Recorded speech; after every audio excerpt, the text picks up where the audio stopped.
Welcome to another exciting edition of the Voice of the Coalition Radio Show. I'm the chief host, your diplomat, ambassador to the Republic of Liberia from Black America, the Genesis. Welcome. Thanks for joining me tonight. Thanks for being here. I'm broadcasting from Monrovia, Liberia, at the beautiful Ala Lagoon Hotel Resort and nightclub.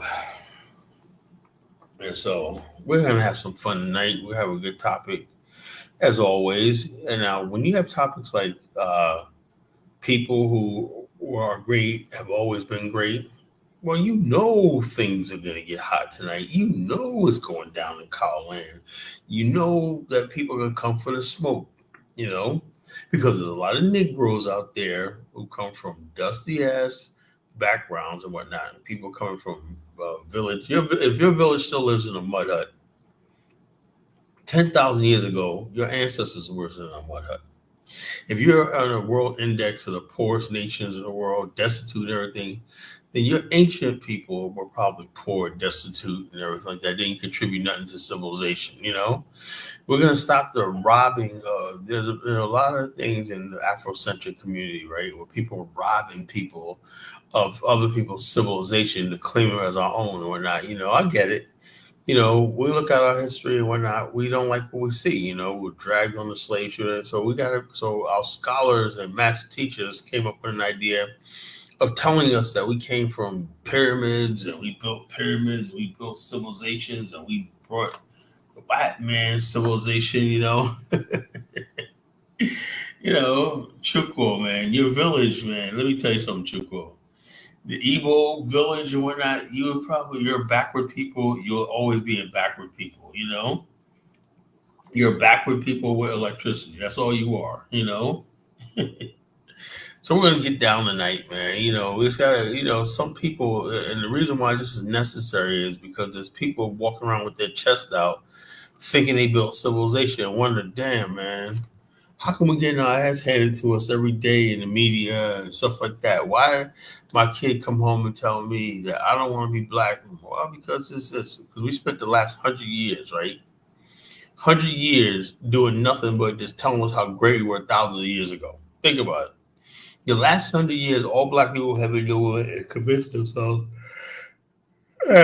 they brought the white man civilization. They used to rule the white man, and people really believe that black people ruled Spain, called the Moors and whatnot. I really believe this nonsense and everything. I get it because it makes us feel better about ourselves. We believe that we came here before the Columbus or not. What it doesn't make any sense or not. Why would any black people come to America only to come back to become slaves and everything? Then the people say, something, Colin, I don't believe slavery ever happened. I believe we were already here. I believe that we brought the white people here. We were the slave owners, So whatever it is, people basically want to switch history around, to call themselves Native Americans, whatever like that, because they don't like the outcome of what their people are, The more you hate the outcome, the more your culture, wherever you came from, was backwards, more you were Chukwu-wise, your culture's Chukwu-wise, where you come from a backward culture and whatnot. You're always talking smack about how great your culture is, whatnot. We have people like Afrocentrism, who talks about how he's a proud Soninke warrior and all stuff like this. Well, Afrocentrism, correct me if I'm wrong, but Soninkes are a slave cat class in parts of Senegal and Mauritania. They're slaves. They're in chains to the white Mauritanians, the Soninke tribe. Because I one time I was feeling, man, I'm a proud Soninke warrior, but the Soninkes were big slaves, and according to Afrocentrism, they used to be slave traders. No, you were selling yourself to save yourself. So we're going to deal with all these people right here. They got their history up, that wear their history and their stuff on their chest tonight. Why? Because we're doing them a favor. Because if we basically tell Afrocentrism the truth, maybe he'll get up there and get a real job or something like that. And start walking around talking about he's a Soninke warrior. Maybe Igbo Chukwu get himself a real career, something like that, instead of talking about how much of an Igbo he is and whatnot, and realize that just like Afro dumbass, the Igbos weren't shit and the Soninkas weren't shit, you know. So the bottom of this, they have absolutely nothing to be proud of and absolutely everything to be ashamed about, you know. Yes, it's time to be ashamed, you know. It's time to basically say, look, we people of sub-Saharan African descent have to take our L.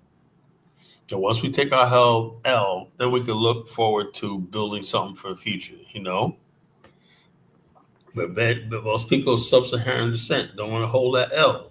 Chuko has nothing to say. You know, he has absolutely nothing to say.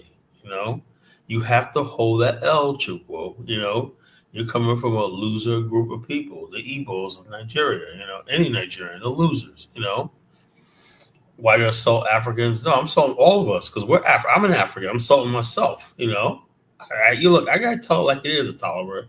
You know, I basically I go, know why? Because I want Africans to improve. I want Africans to open their minds up, black people open their minds up, and let's build something for the future. You know, I don't think coming here to America, right? And you got these people online. Oh, yeah, okay, in America, right? Your country is shit, but you're in America talking smack and everything like that to us and everything like that. No, man, you know, you got to build your country up. And the reason why you can't build your country up because your people were never great, you know? And so that's why this is the best you can do is get a visa or work permit and come to America, you know?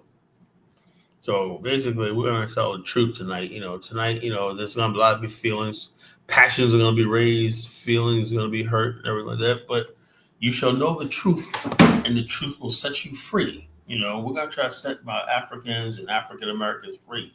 Because you got Negroes running around Harlem or whatnot, talking about how they built pyramids and all this kind of stuff like that. It doesn't even make like that, you know?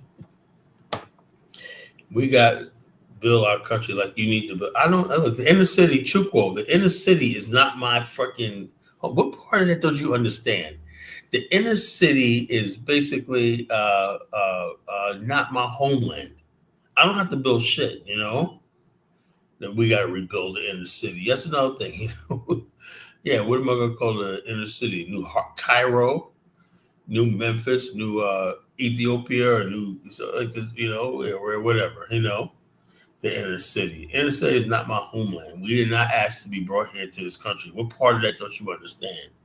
We never asked for America. We never asked to be there. We never asked to come there, whatever like that. So I don't have any need to build no inner city because it's futile.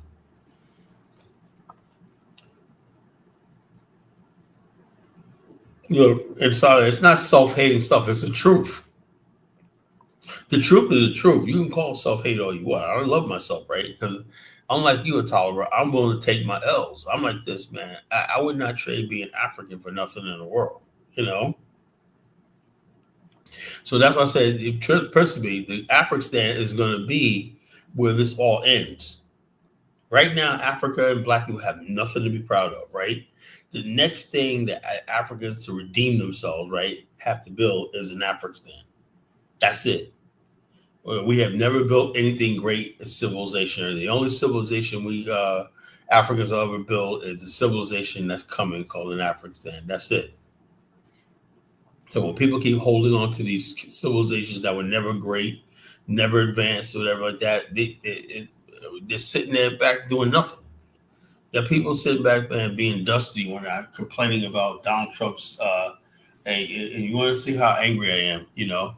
Right? I'm seeing heads of state crying about being cut off of foreign aid. When at the same time I hear people talking about how wealthy Africa is and how much natural resources they have. Only in Africa, I never heard. Look, I looked at countries like Qatar, Bahrain, and those countries. They took oil and made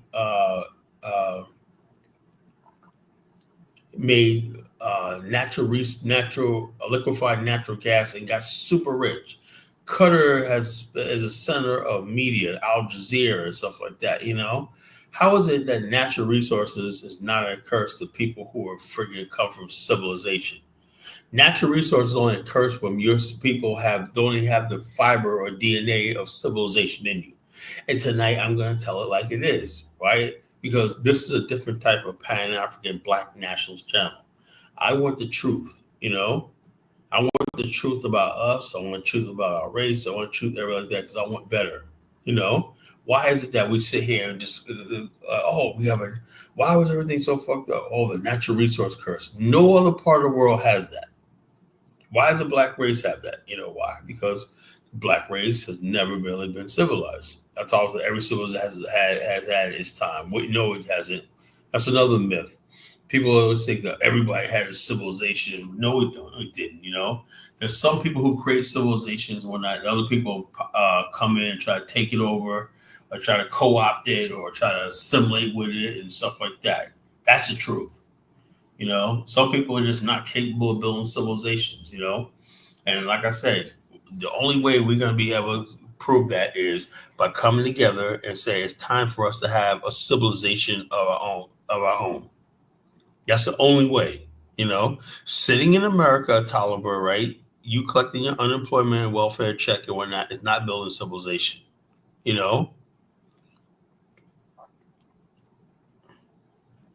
But look, I say it all the time. My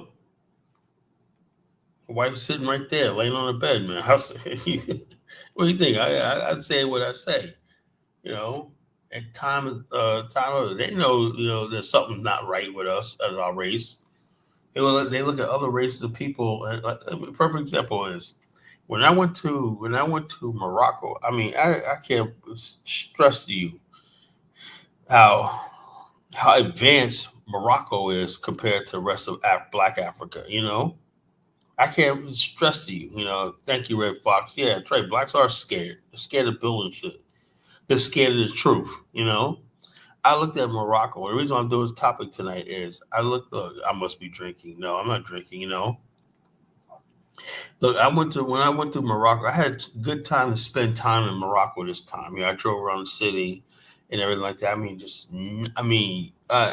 It's like a dream city, it's like a freaking place. It's like paradise, so clean, so modern, so up to date and everything. I said, how these people can surpass the white man's civilization and everything like that.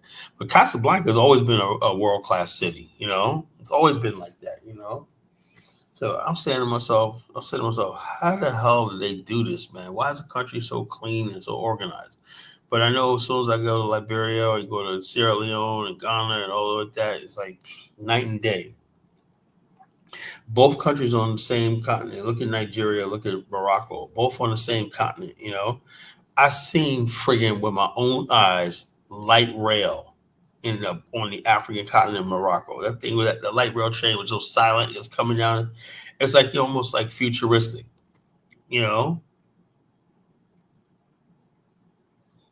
Well, Principe, I'm not a head of state, If I was a head of state, I have these meetings. And I'm having meetings over here. I'm trying to actually do something in this country and build real Black nationalist Pan-African links. But I want to be absolutely clear. I'm not about a bunch of foolishness, ECOWAS is a joke, man. ECOWAS is collapsing. That's another thing. People prop up these things like ECOWAS. Cool, Kala. Join ECOWAS, Kala. Join the African Union, Kala. All these useless agencies that do absolutely nothing. What do you get when you cross ECOWAS, SADC, the African Union, and 1 million lesbians? Let's say you've had 1 million people from ECOWAS, SADC, East African state. What would you have? You have 1 million people from there and 1 million lesbians. You have 2 million motherfuckers who don't do dick. That's about how these my ideas will come to fruition. It will come to fruition. If not that, then the black race is done. Because that's the only thing. Can you tell me a better way, Knowledge Seeker? Knowledge Seeker will talk all this stuff about color, what my ideas are. Yeah, okay, I'm fair criticism, right? No, Africa has no secrets, so please stop it. So it is what it is. Knowledge Seeker can't come up here and say, these are my ideas, All people could do is come on his platform and criticize Colin for what his ideas are. But no one ever comes up with an idea of their own. I want to hear some ideas. What is your idea about making us great or getting us out of the situation? How to alleviate the massive poverty? I think everybody, we're going to have a civilization. Every person born in African civilization should have a basic quality of life and standard of living throughout the African continent. I think that should be law. How to do that, you have to build something like the Afrocentrism, what we're talking about. Just live. No, I'm sorry. I can't just live my life, brother. I can't just live my life. Just live your life, Carl. No, I'm sorry. I was put on this earth for this. This is my destiny. Go chill on the no. I'm sorry. That's for mediocre people. I'm sorry. Nice try. But I'm not here just to chill on the beach and everything like that. I came here kicking and screaming. I'm going to leave here kicking and screaming. I am not satisfied. So the bottom line is until I get what I believe was owed to us and what was rightfully ours was doing proper, which is a nation of our own, a chance in this world like men. The fact that we have 45 million black people in the country with no political power, no government, no nothing, anything like that. We're at the mercy of another race of people that don't like us and everything like that. It's just too much to bear. And I'm glad I'm in what I'm doing right because I can't imagine being just an ordinary Negro, like knowledge seeker talking about Libya. Like, no, I can't live my life with knowing that there's white supremacists ruling over me. I'm sorry, I can't do that.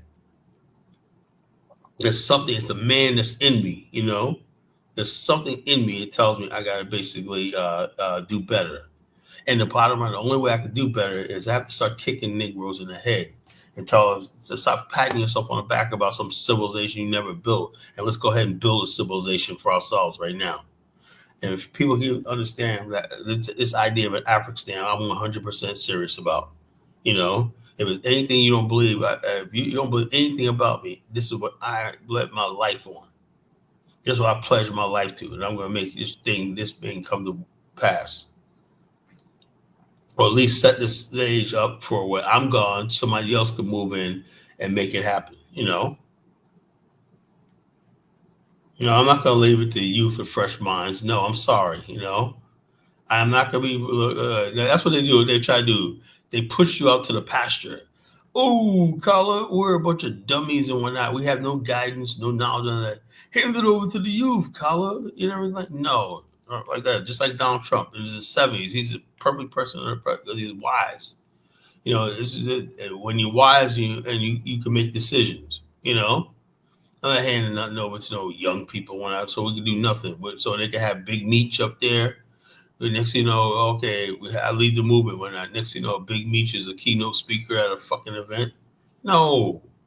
I'm here. I'm staying here because people know that when I'm here, certain things are not going to go down. As simple as that. I know Negroes. When I give an opportunity, Negroes will coon.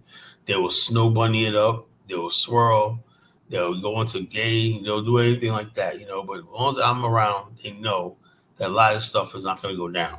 So I'm always going to be here. Trust me. But this has been a great topic tonight, so we're going to talk about that tonight, What do we need to do, I was thinking about something. People have this model minority myth of Indian Americans, Yeah. Yeah, it's Oliver. Yes. Yes.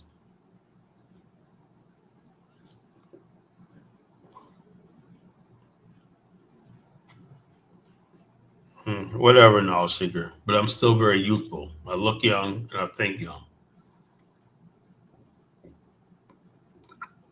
That's what they do. They try to grandpa you out and move you out or not. They were saying that back 15 years ago. They were saying, and I was like 40 years old. Oh, Colin, you're too old. It's like every time they don't like your message, they always try to throw the age card out.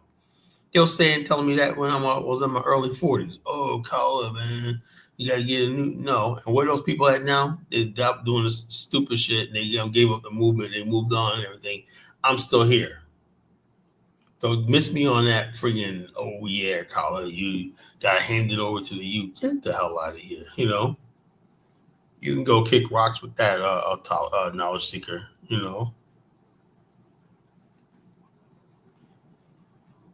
I'm gonna be here till this thing is finished.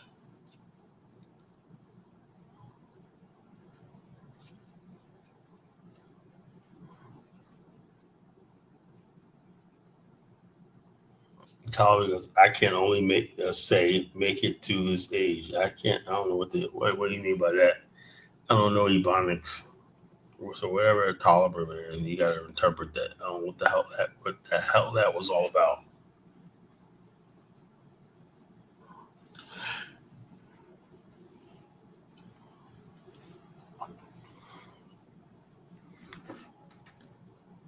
But like I said, Indian Americans got this model minority myth, right? And I saw this article, right? It's about Indians like in a call center talking about you. This is the IRS. You owe us money and I remember I got one of those calls a couple of years ago. I was scared to death. You must pay right now, or we're gonna send the police to your house or not. And I was like terrified, right? And then after I was saying I disconnected. I was saying, man, I was saying I tried to call the number back, but it wasn't. You can't call the number back. And then all of a sudden I was like waiting every day that somebody will knock on my door and take me in handcuffs because I owe taxes, whatever, like that. I guess it never happened, right? And then a couple of years later, it happened again. He goes, "You got to pay in gift cards." Well, it's a gift cards. So Indians have this myth about them being tech, right? But there's a lot of Indian criminals, right? So like I say, you can't just look at anybody and be like, oh, they're good and whatnot. Indians are just scammers too, like anybody else. They're good Indians and they're scammers, But if somebody said, yeah, my name is Darius, blah, blah, blah on the line, you already know, man, it's a scam. But if an Indian guy gets on there, you automatically think he's some legit because they're always in tech and everything like that. So you automatically think they're legit. Some people benefit from their stereotypes, Indians benefit from their stereotype of being tech savvy and stuff like that. Just like black people benefit from this idea that we're tough or we're sexual, promiscuous, and stuff like that. So people benefit from stereotypes, good and bad, that they aren't deserved. That's what makes stereotypes so dangerous because you basically think that all Indians are things you're gonna get ripped off. They're gonna suck your bank account dry and be off somewhere in Bombay, whatever. At the same time, you think black people are nothing but thugs and criminals and all stuff like this. You could miss out on somebody that could have really told you something and really contributed to something to your well-being. Carl, always saying that you've been complaining when you take work action. I am taking work action. I'm here in this country right now building relationships between Black America and Liberia. I brought a tour group here last year, right? I'm bringing another tour group there next year. I am continuing what my ancestors started here in Liberia. The International Focus magazine. I wish I got to get a PDF copy of this thing, right? My bill is imbecile. Trickle, your name is imbeciles chi. That sounds about that. That sounds about right. The idiot imbecile village. Okay. Yeah.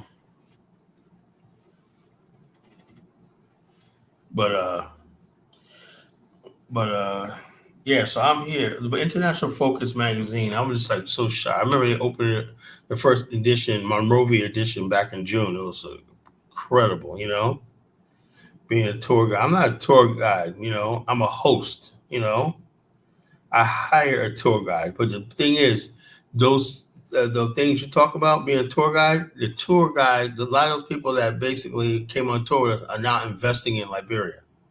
And we're going to step it up because we're going to start bringing people over here that got real money and real time that can contribute to education and building and stuff like that, building infrastructure and all stuff like that,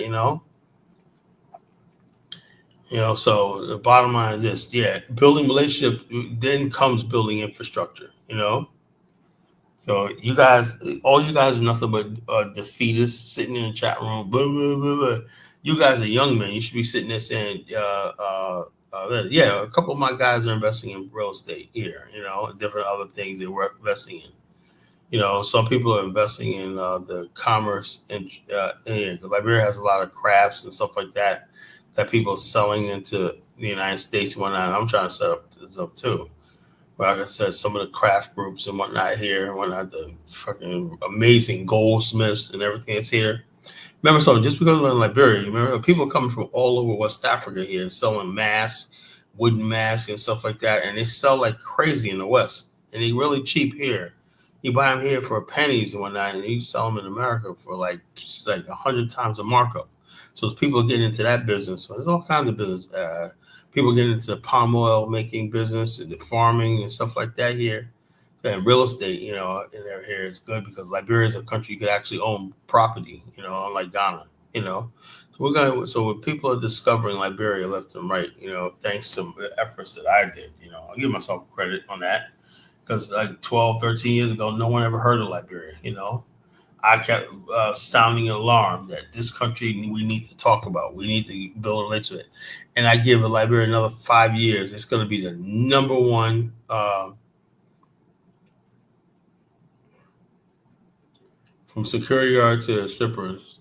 Chuko, I got it like that, Chuko, you got to get deleted for that. That's some hating ass shit, You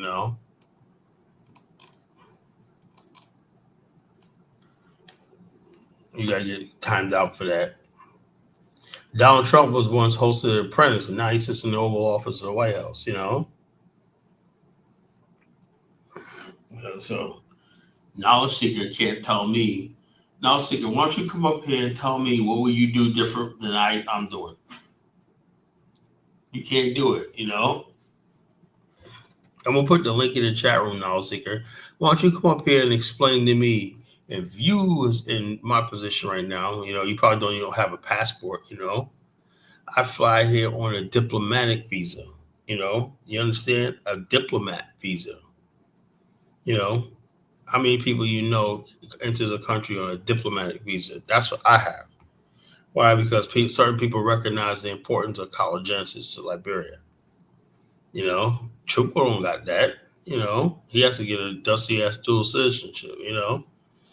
Knowledge seeker don't have that. This guy, knowledge seeker's never been out of the country.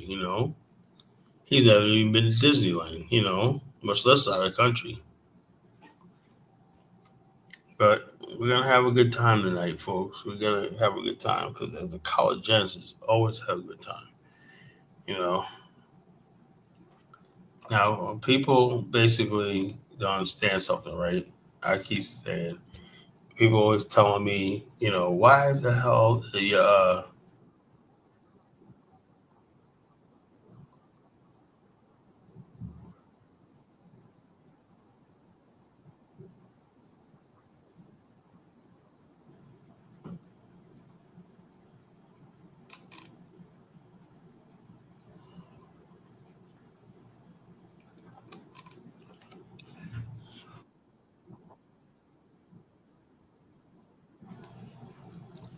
yeah, I don't know. The thing is, like, people, yeah, because I'm 5 hours ahead of time. That's why. It's like almost 1 o'clock over there, and it's almost 8 o'clock over there. You see what I mean?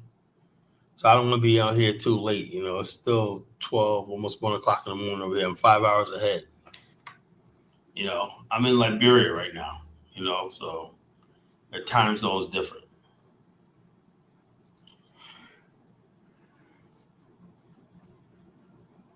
But I would love knowledge seeking to get up here. I'm not super proud of save the world here. Well, whatever. What are you, the knowledge seeker? You're a troll. You're a moron. You're an idiot. You said so. You have nothing to contribute to the world. You're a useless parasite on the planet. You have nothing.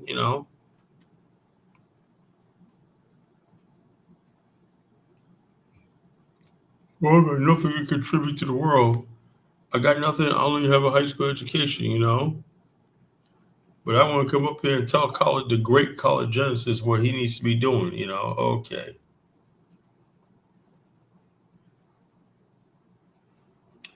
I'm looking at Dynasty doing the show right now. Did I get your email? Let me see, Marcus.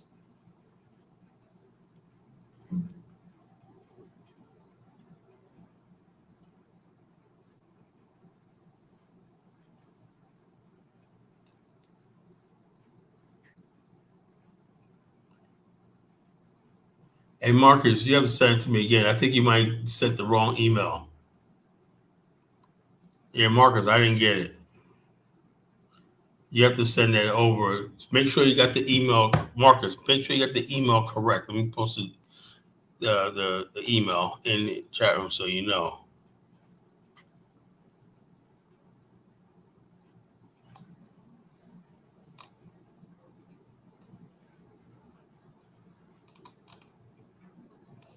It's nation.collar5@gmail.com. Use that email address. Communicate with me. Nation.collar5@gmail.com. And some of you people who hate my guts and whatnot, send me an email. I mean, I like emails. I like when people respond to me by email when I tell me what a friggin' moron I am, tell me what a bigot I am, and tell me all these things. Hey, just send me an email. That's the best way to communicate with me. Because if you want to really get to me, just send me an email because I read all my emails and I respond to them. I love having emails. So.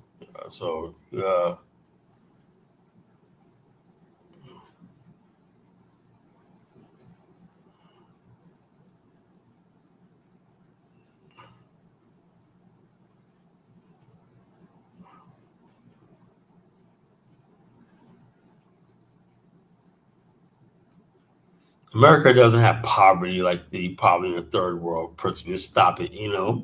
There's nobody going without running water, electricity, and stuff like that here in America. Please stop it.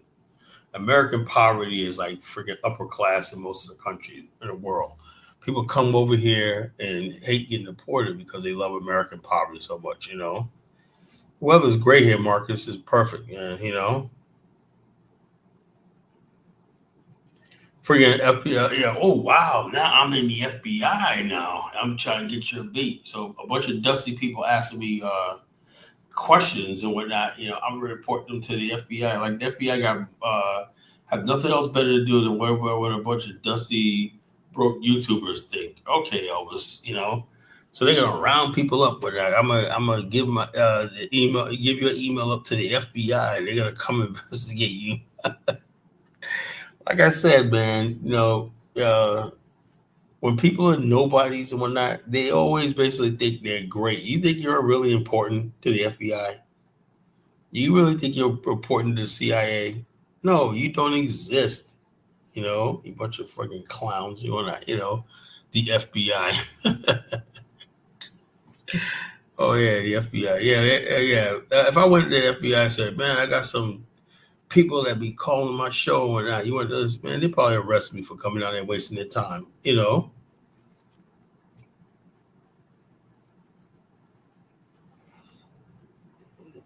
Principally, the poverty level America, by law, the poverty line in America is for individuals $10,000 a year. That's what most people around the world make.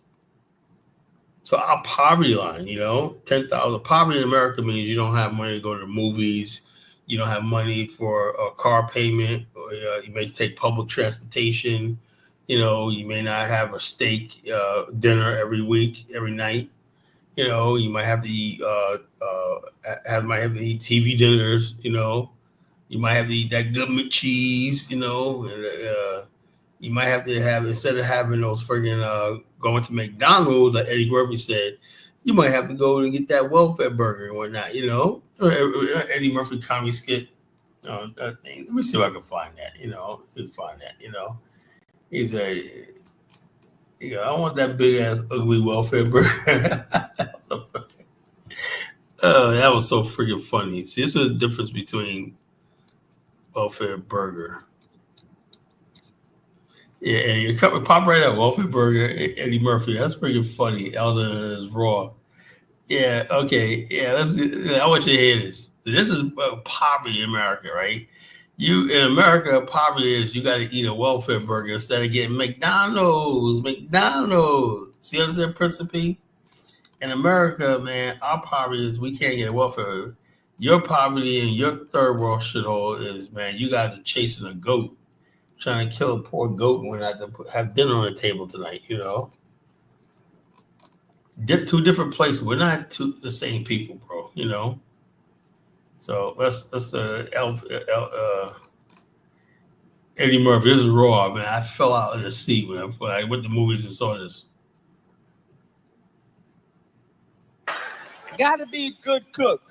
I didn't realize my mother was a good cook till after I moved out of the house. When you're a child, if your mother doesn't take you to McDonald's, you don't think she can cook. And I have one of those mothers, no matter what you want, she has the ingredients at home.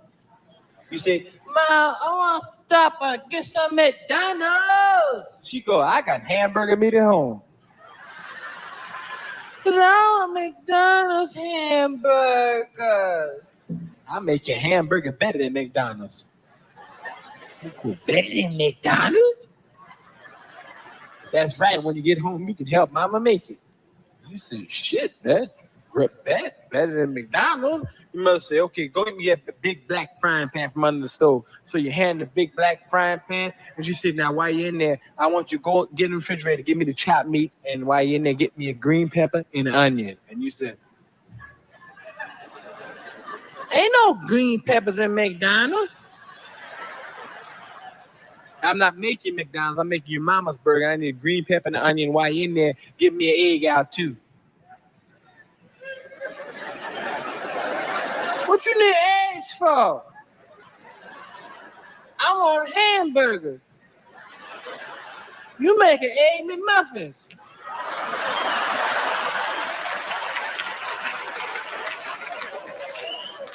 "I'm not making an egg McMuffin. I don't even know what no damn egg McMuffin is. Just give me the egg out and just shut your mouth." And she take the egg and the green peppers and chop the green pepper up in big chunks. Don't even dice it. Big chunks of green peppers and onion, and mix the egg in and put paprika and all this shit in it and make a big meatball and put it in the middle of this frying pan. And McDonald's, the meat is this thin.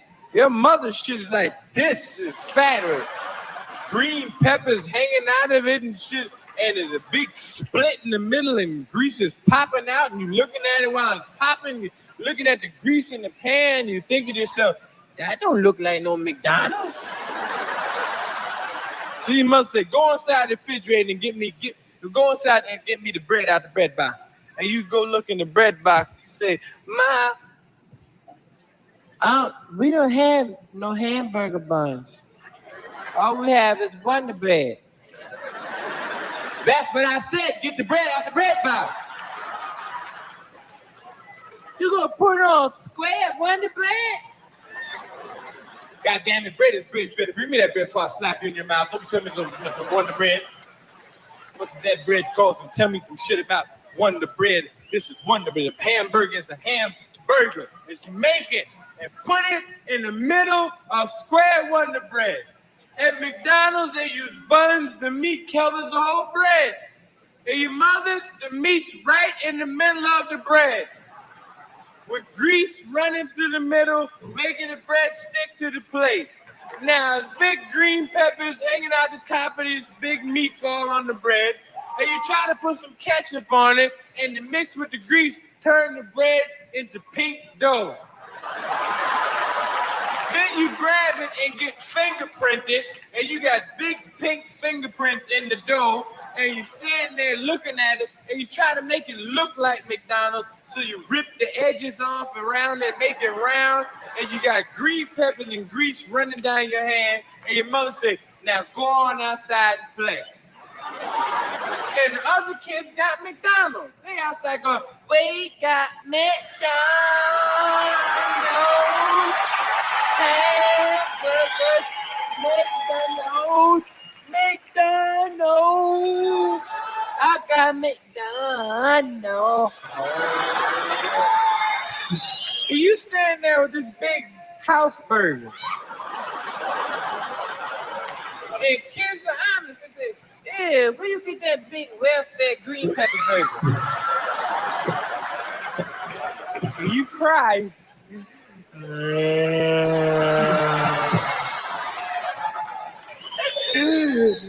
"My mother made it."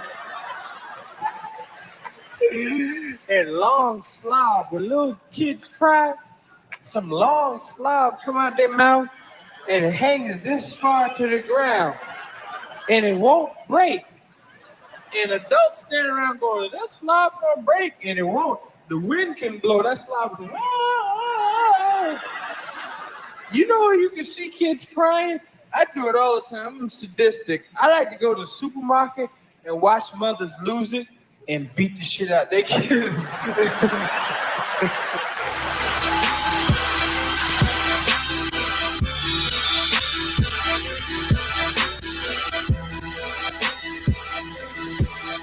There you got it. See, there's a difference between African American culture and what Prince P was going through, right? See, in our culture, poverty is eating a welfare burger. We call it how much money your parents are making. A welfare burger is a welfare burger. People, if you couldn't do McDonald's, you were soon to be on welfare, you know? Just like Eddie Murphy did with the ice cream man, you know? When the ice cream man came down the street, that showed everybody what you are, right? Poverty meant like when the ice cream man came out, there was all those kids sitting on the stoop that couldn't afford ice cream one night. You walking out, and I was one of those kids too, right? You know what my pops used to do, right? My grandfather, they used to go in there in the refrigerator and give me those nasty ass freeze pops and whatnot, right? Well, all my friends are walking around right there with their little ice cream cones and whatnot, you know, the girls, the cutie girls and whatnot, you know, and little Latoya, man, she's out there with her little ice cream cone with her little boyfriend and whatnot, and you like a loser sitting on the stoop talking with a freaking freeze pop with your brothers and sisters and whatnot, you know?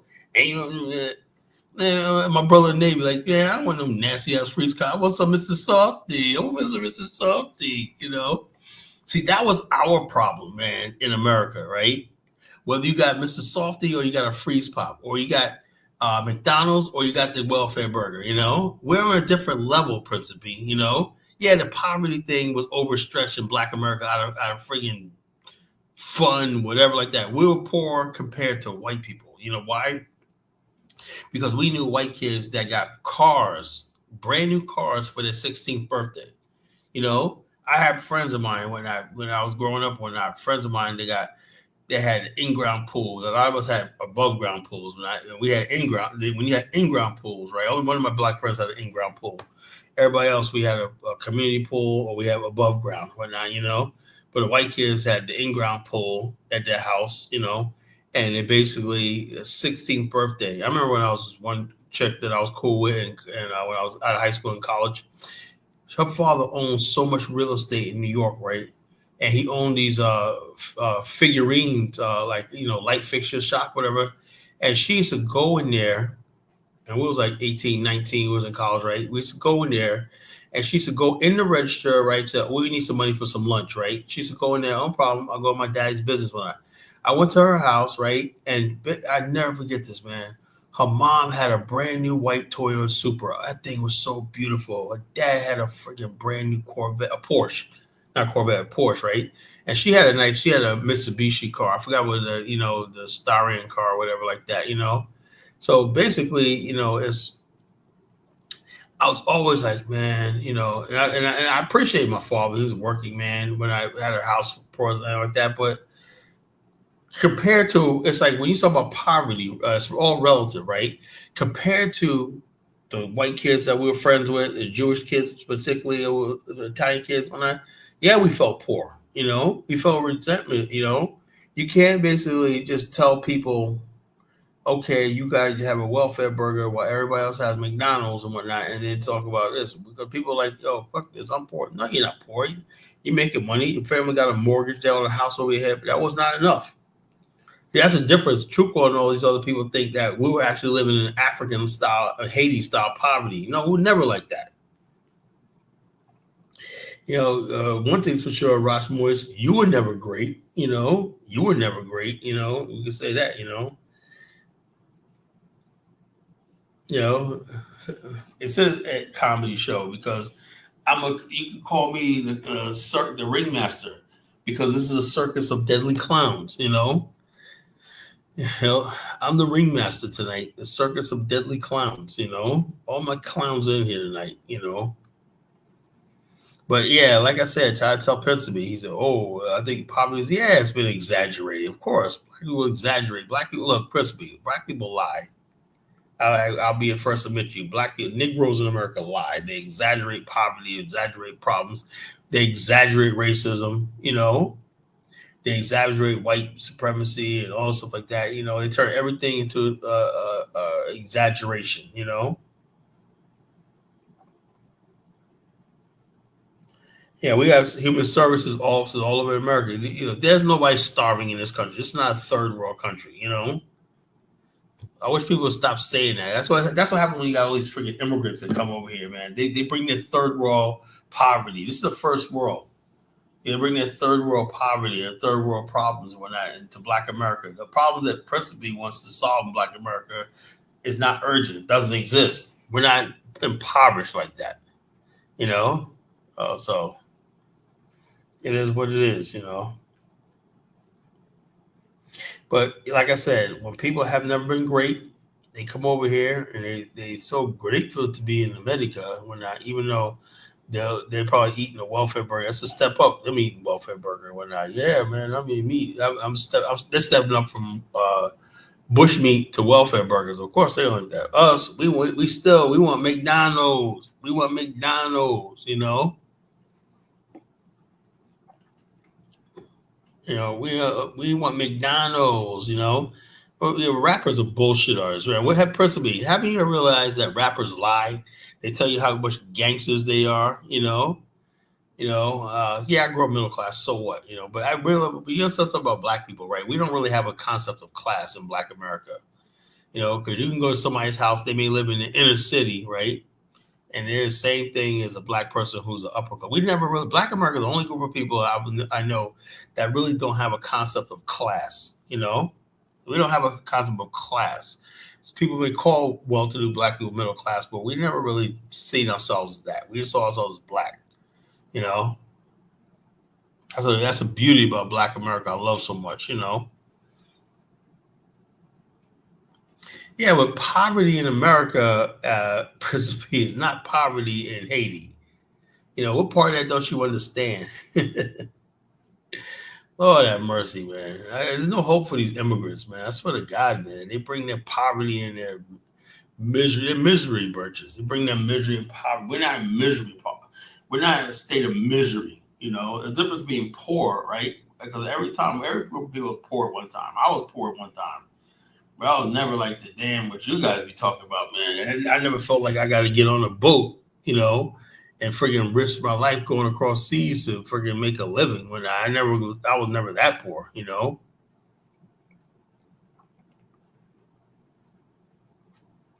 Yeah, culture is always based on the lower class. It's like America has a redneck culture, right? The lower class, where you got rich white people that swear they're rednecks, so they got like this. They still got.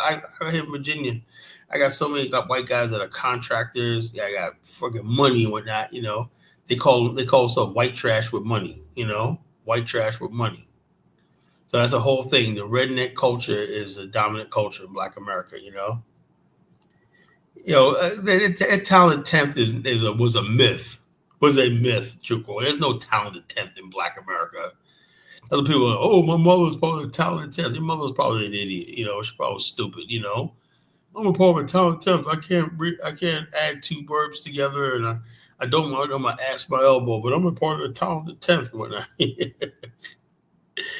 So it is what it is. Look, call me a Black redneck. It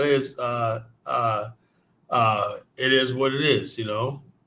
Yeah, I think the poverty thing is overblown in America. You know, poverty in America means that, geez, you know. You can't afford that second house. You can't afford that vacation home anymore. You know how well America did.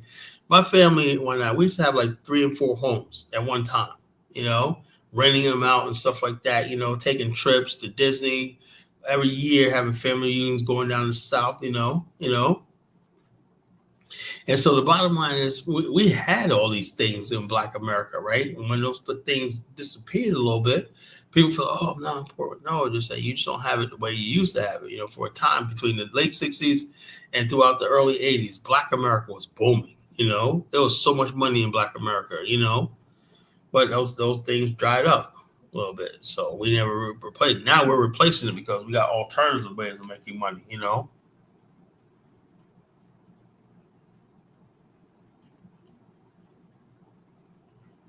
Marcus Overton, I'm still waiting for your email, man. What's going on, man? Jeez.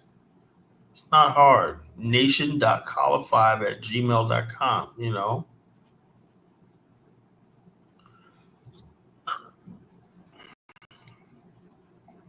I don't get it, man. I just don't get it, man. I didn't think it was that hard, man, sending an email.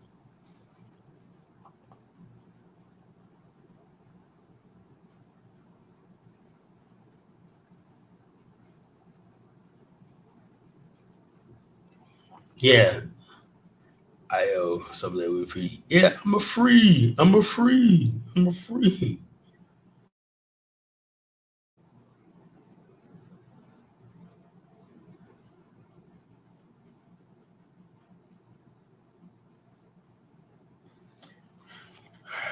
Whatever, knowledge seeker, you know. At least have something to build on, you know.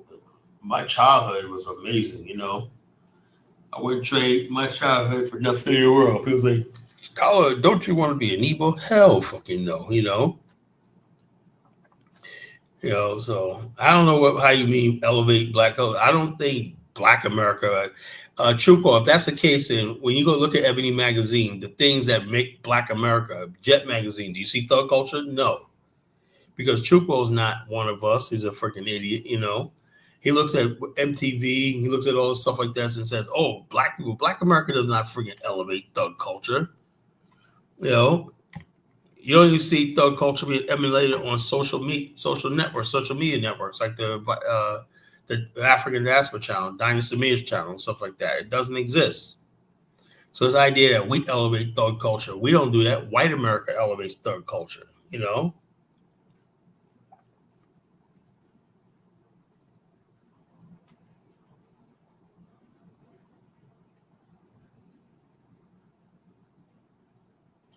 I don't know what Baruti saying. He says, "Kala, no, I wouldn't want to be a cron. If I was a cron, I'd kill myself and whoever made me. You know, I'd say I'd be cursing God out, man. What the fuck you talking about, man? I'm born a crown, man. I kill myself. I shoot God. I shoot everybody. All those angels right around him. You know." Brewery says,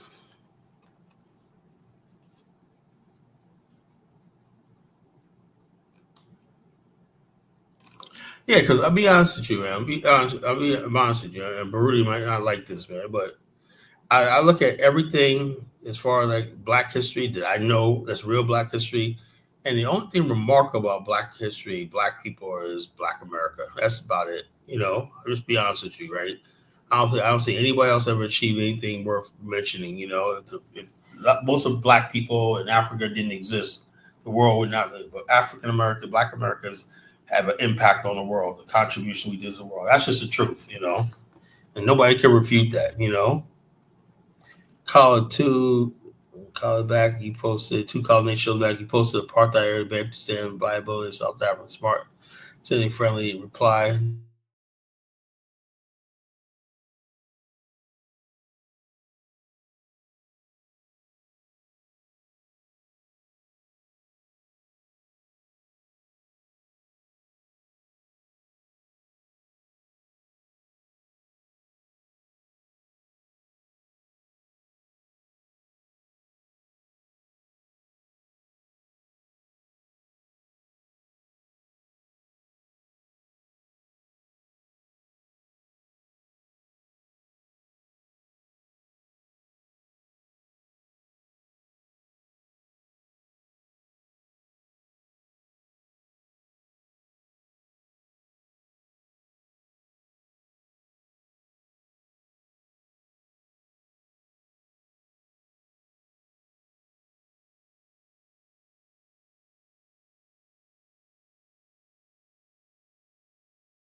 You hear me?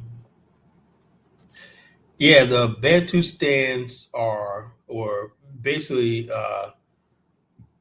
it was during apartheid that they were created.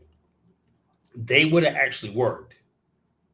They would have actually worked because the whole idea was to create independent state self-government and stuff like that. Black people in America never had the idea of government, at least apartheid South Africa. Yeah, so yeah, I'm in Africa right now. Yeah, so yeah, it would have worked. If you tell me that creating your own parliament, your own legislation, do you understand how Bophuthatswana? Let me basically, since Brody don't understand, let me show Bophuthatswana. They were the last holdout and joined their party. They didn't want no part of the Nelson Mandela's Rainbow Nation. Battle of Bob, battle, pop right up. Take time to do my research. My stuff pops right up.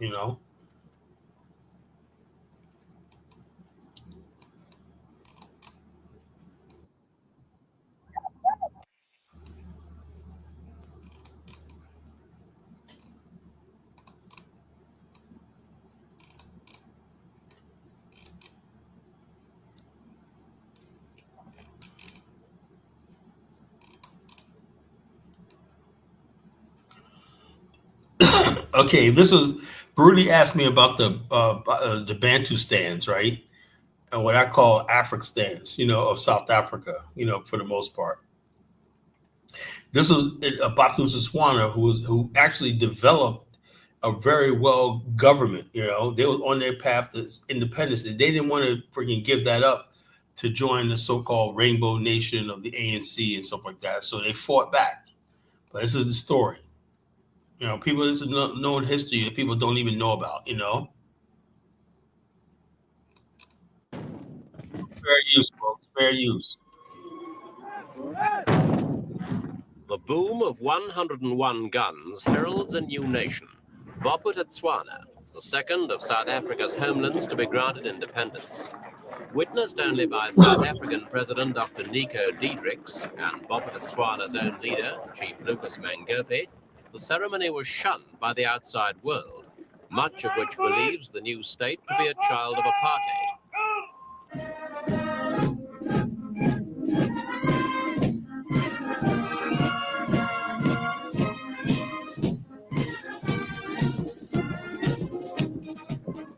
Independent in name, Bophuthatswana is in fact totally dependent on South Africa. Agriculturally, it's poor, and its soil and climate are such that it's unlikely ever to improve. 70% of its income comes from South Africa.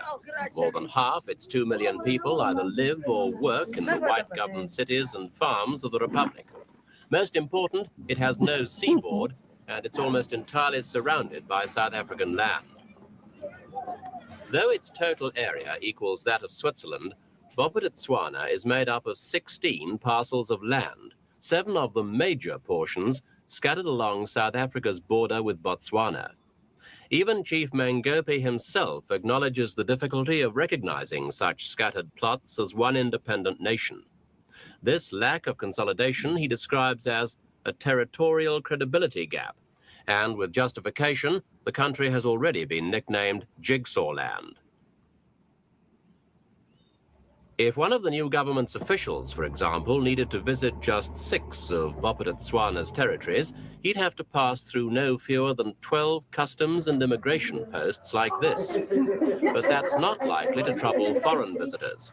So far, the only countries which recognize the sovereignty of Bophuthatswana are South Africa and the first independent tribal homeland, Transkei. The reason for that is simply that recognizing Bophuthatswana means accepting South Africa's policy of separate development, better known as apartheid. Bophuthatswana is defined by the South African government as the traditional homeland of the Tswana tribe. With independence, South Africa has handed over this land to the Tswana-speaking people, who become citizens of Bophuthatswana and renounce their South African citizenship. Tswana speakers, even those inside South Africa, whose only connection with Bophuthatswana is its language, now lose South African status. Removing tribes like the Tswanas from white South Africa this way is a facet of the separate development policy. By international consensus, Bophuthatswana is disqualified from recognition as a sovereign state because of its economic reliance on South Africa, though it does have the most promising resources of the homelands. Both the world's largest producers of platinum have mines here, and other operations exploit asbestos, granite, vanadium, chrome, and manganese. Bophuthatswana now inherits the world's second largest platinum mine, the Impala, with royalties of £8 million a year. Even so, it won't be able to afford the schools and hospitals it needs, and its budget will remain 80% subsidized by South Africa. Even with massive development and training programs, the country would be incapable of employing all those now labeled citizen of Bophuthatswana.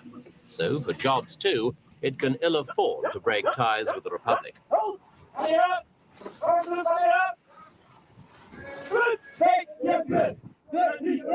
Part of the trappings of a new nation, a National Guard.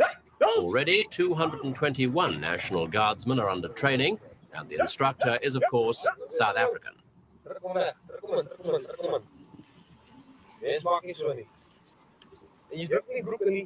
One of the National Guard's first jobs was to smarten themselves up, ready for the independence celebrations, which were to take place on a strip of veldt earmarked as the site for Mmabatho, the new capital. It was here that thousands arrived to work, help, participate, and watch as preparations for Independence Day got underway. The city of canvas sprang up for housing, with far grander plans afoot for Mmabatho. Apart from the stadium and parliament buildings which already exist, a fully fledged city is to rise. The capital of independent Bophuthatswana, it will be built by South African architects with South African money. Meanwhile, a town of tents catered for most of the 18,000 people attending 5 days of celebrations. Not all the visitors stayed here. For the VIPs, a brand new hotel opened in time for Independence Day.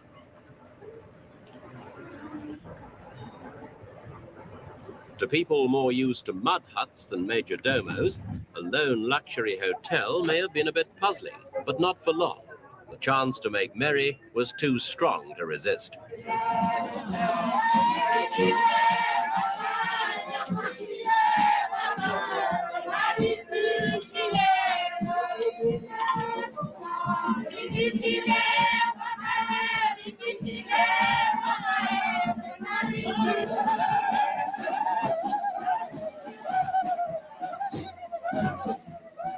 The program for the independence celebrations was to follow almost exactly that of Transkei last year.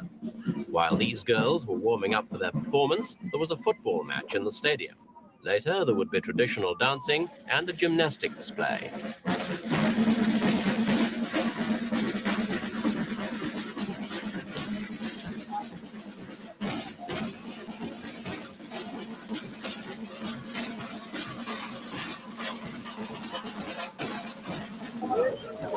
Hours before the festivities, a mass of tribespeople began to scramble for places on the hastily prepared grandstands of scaffolding. After all, this was to be an historic day inside Bophuthatswana, even if the rest of the world gave it the cold shoulder. The guest list was notable only for its brevity. No heads of state, no royal representatives nor ambassadors. Chief Lucas Mangope, who must have found it a bitter-sweet experience, took the opportunity to lambast South Africa for its arbitrary arrogance in the past. South Africa's President Diedrichs confined himself to his duty of transferring power, playing his formal role on the eve of independence and saying nothing in reply to the criticism from Chief Mangope. For a while, politics were forgotten, as the people of Bophuthatswana submerged themselves in the pomp and pretension of the celebrations. It was an evening that had everything, from the torches of independence to the promise of a new nation's youth.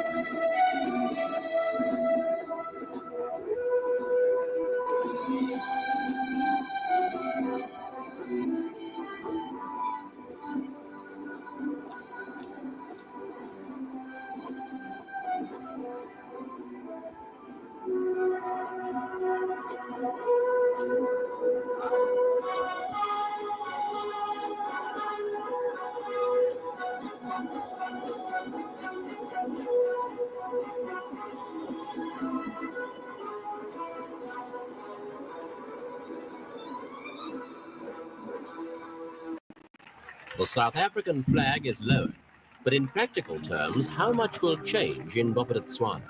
President Mangope says that independence releases the Tswana people from the indignity of colonial rule, but he recognizes its limitations. Our credibility, he says, bears the stamp made in Pretoria. Chief Mangope is aware that Transkei, independent now for more than a year, is yet to be recognized as a separate nation. Where Transkei's failed, why should Bophuthatswana succeed? A question we put to South Africa's Commissioner General in Bophuthatswana, Gerhardus Wessels. Well, I must say this, that I think the homeland is a success, but getting recognition wasn't a success. We expected that. Why that is, we've asked different people and we've asked different countries already, but the reason they give is in many ways just nonsense. Why nonsense? Well, I mean, if I ask them what is your criteria, they can't tell you. What is it? Whether they are viable as or more viable than any of the others, other states up Africa, or more Well, it has to do with the separate development policy. That's what they're objecting well, to. good. Now, is that why you must object to it, just because it's got to do with the separate development policy or the homeland policy? Now, Mr. Carter is suggesting a homeland for Palestine, for Israel. But endorsement of a homeland seems to be endorsement of separate development, apartheid. Well, all right, if it works out to be good, and here's a people independent, more viable than the others, why not? Why must apartheid stand in the way? And why must people be penalized? Because it came about. Critics claim it's a strangely ephemeral kind of freedom that's been granted to Bophuthatswana, still dependent on South Africa for money, jobs, free passage, and even protection if insurgents in neighboring Botswana escalate their activities. Like Transkei, Bophuthatswana appears destined to float in a diplomatic void, a reluctant satellite unable to escape the all-powerful magnetism of South Africa, yet aspiring to be light years away.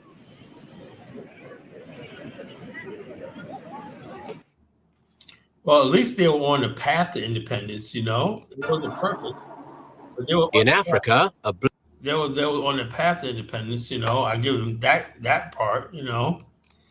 And this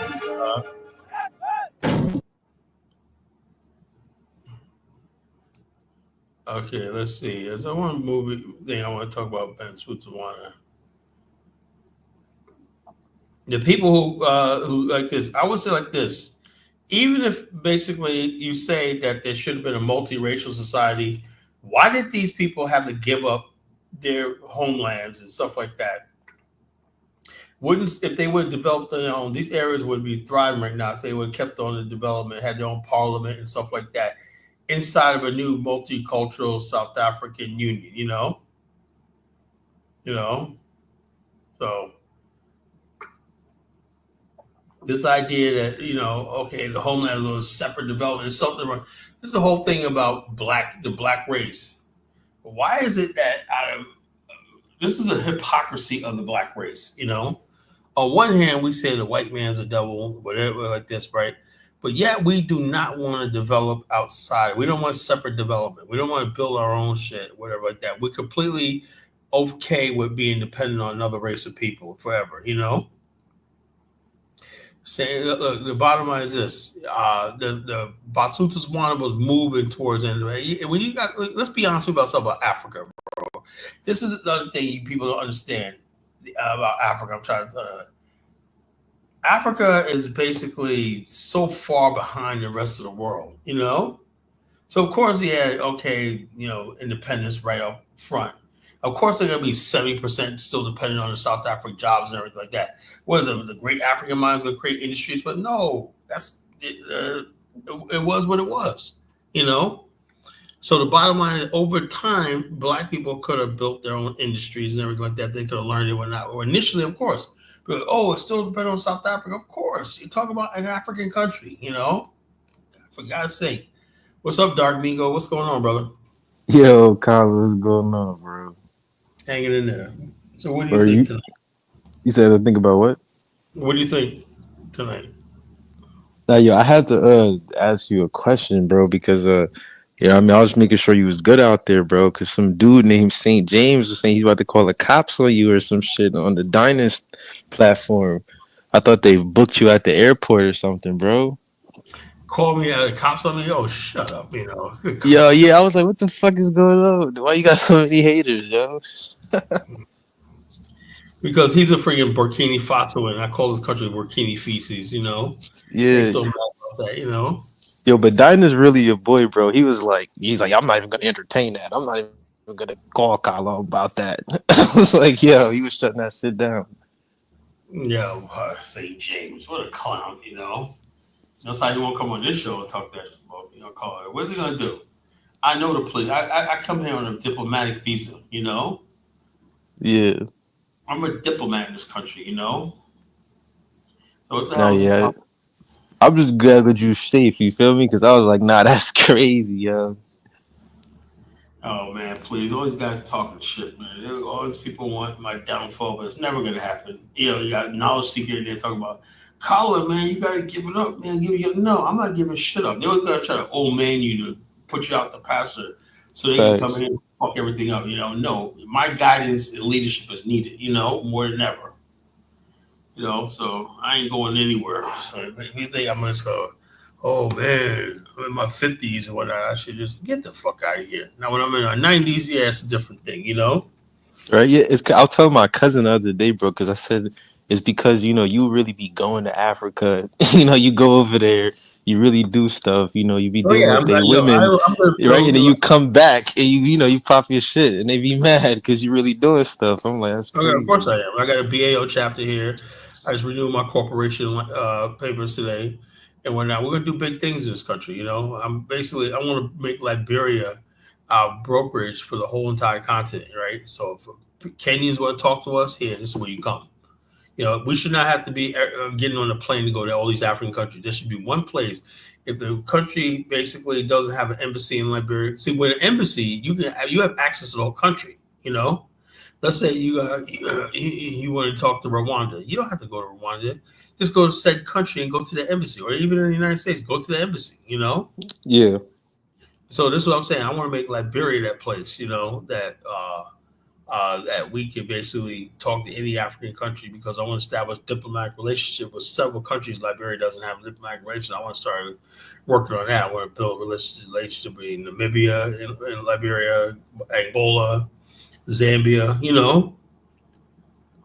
and when they start opening embassies here, we have access to the whole entire continent, Yeah, I understand. That's what I'm saying. So, basically, a hub for all Black Africans across, for the African American diaspora, who's a Black nationals, Pan Africans, that's what Liberia could be for. And this place is so fun, bro. If I was a young man, this is where I would want to be. This place is so beautiful. The women, everything like that. The food is off the chain, man. It's like I'm having a good time here, man. I'm loving this. Yeah, I'm really done because I'm about to start school for financial advisor, being a financial advisor. So probably after that, in 2 years, I'll definitely pull up. Yeah, it's a definite place you want to go to, man. You want to go to any part of Africa, I think this is the country you should start with. That's why. I was researching. Majority, I think it was 90% speak English. So I was like, that's English good. Speaking country, everything, and the music, everything. I'm at this. I'm staying right now for a few days at this hotel and club and restaurant called Our Lagoon right now. The other night, man, they would jam the club. The club's open right now. Last time I was here last year, the club wasn't on. It was under renovation, right? The club, the dance floor was 2 floors. It was lit, man. They was doing the cha-cha slide and whatnot, the electric slide and whatnot. Oh, no, that's tough. Yeah, I was like, yo, man, I'm back at home. Let's turn again. Now crisscross. I was like, damn. So Liberians basically, when you're dealing with Liberians, you're dealing with Black Americans, basically. It's like Yeah, a lot of them kind of like us. It is mostly the ones here that don't like us that much. But I Yeah, know the bottom line. abroad So they kind of like like us. me, they really can't tell if I'm African. They don't know. Nobody knows. They say they think I'm a Liberian that lived in America for a lot of years. That's why I got an accent. They don't know. I don't tell them either. I'm just like whatever. I don't. Oh, you say you from there? I mean, like they don't know. They think I'm a Congo man. From America. That's what they think. They think I'm American Liberian. I know that's cool. So I just let it ride, man. Hey, you want to believe that? Well, I don't say nothing. I don't say nothing. I just basically mind my business. I love the fact that I can just blend into society like this. I love it. I don't stand out. Some place where I don't stand out when I love it.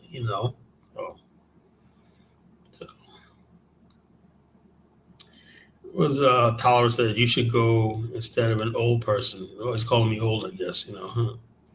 Call forget who's been running the world for going on 500. Yeah, we know who's been. How did they get to that point?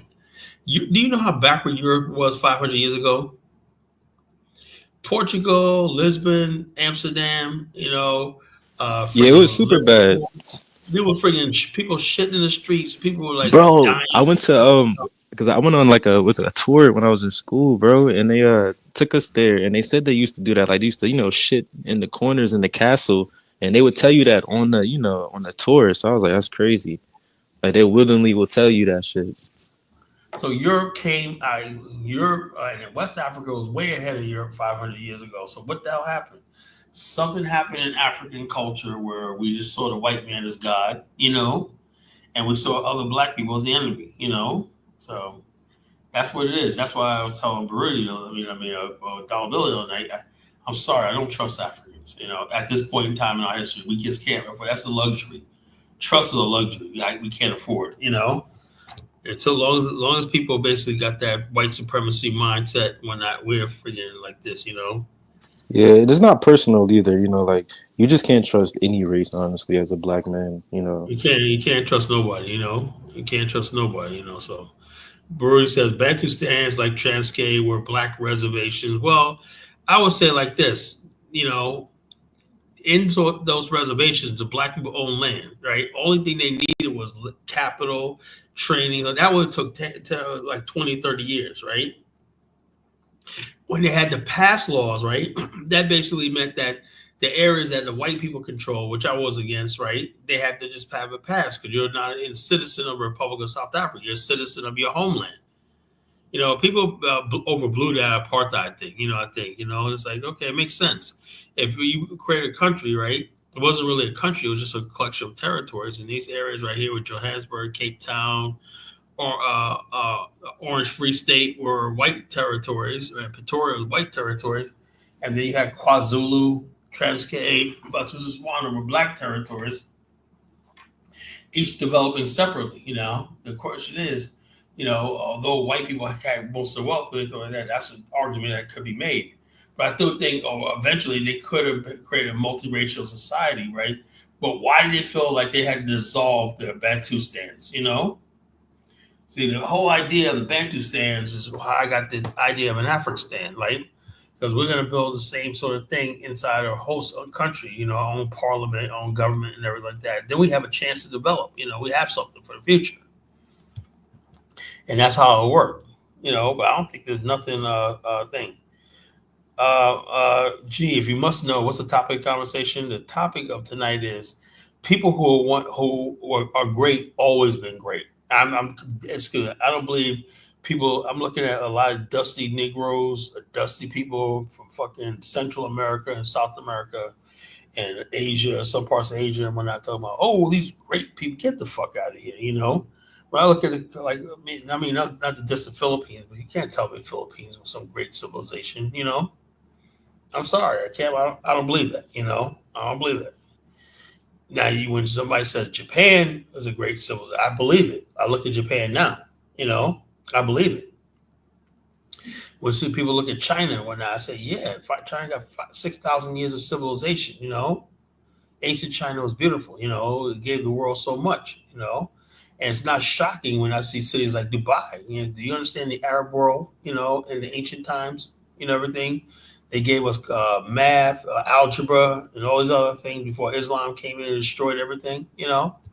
So basically, and also when I was in Morocco, that's why I did this topic. When I was in Morocco, I was literally blown away by how clean and well developed that country is. They had light rail. I couldn't believe what I was seeing. They had light rail trains, little light rail train busted down that was so silent, and so like it was in a futuristic movie. It was like you're in a what's that movie? Remember the movie? You ever see the movie? You said in Morocco? Yeah, Morocco. Yeah. Remember that movie? Total Recall. Yeah, I seen that movie. Remember how futuristic it looked and everything because they were on Mars? Mm-hmm. That's what I felt when I was in Morocco, man. Everything looked so futuristic and everything. I was like, damn, how the hell? Yeah, because then again, those people are great people. They go back thousands of years. They really claim that they're the ones who built the North Africa and Egyptians. And I believe them too, because I'm looking at this civilization now, And then I look at people like Ahmed, his country, Sierra Leone. I'm like, nah, bro. You know what I'm saying? It is what it is, bro. Yeah, Morocco's nice all over, man. I was in Marrakesh and I was in Casablanca. Oh my God, I was blown away, I thought I was going to see dirt roads, camels and stuff like that. And I was like, wow, I might have. I might have. I was just driving, so I was just so blown away with everything I was seeing. I was like, wow. I was like, whoa. I just had a really good time in Morocco, Yeah, it's pretty developed. Isn't it kind of like I wouldn't say like it's the first the white Africa, but it's pretty developed. Let me tell you something. Moroccan people are so down and so cool. They swear, like when you talk to them one night, they're so down and whatnot. They're like, yo, man. I said, man, I like this country, man. People like, yo, man, just come over, man. They're so cool with black people in America, man. It's so unreal. I'm like, damn, man.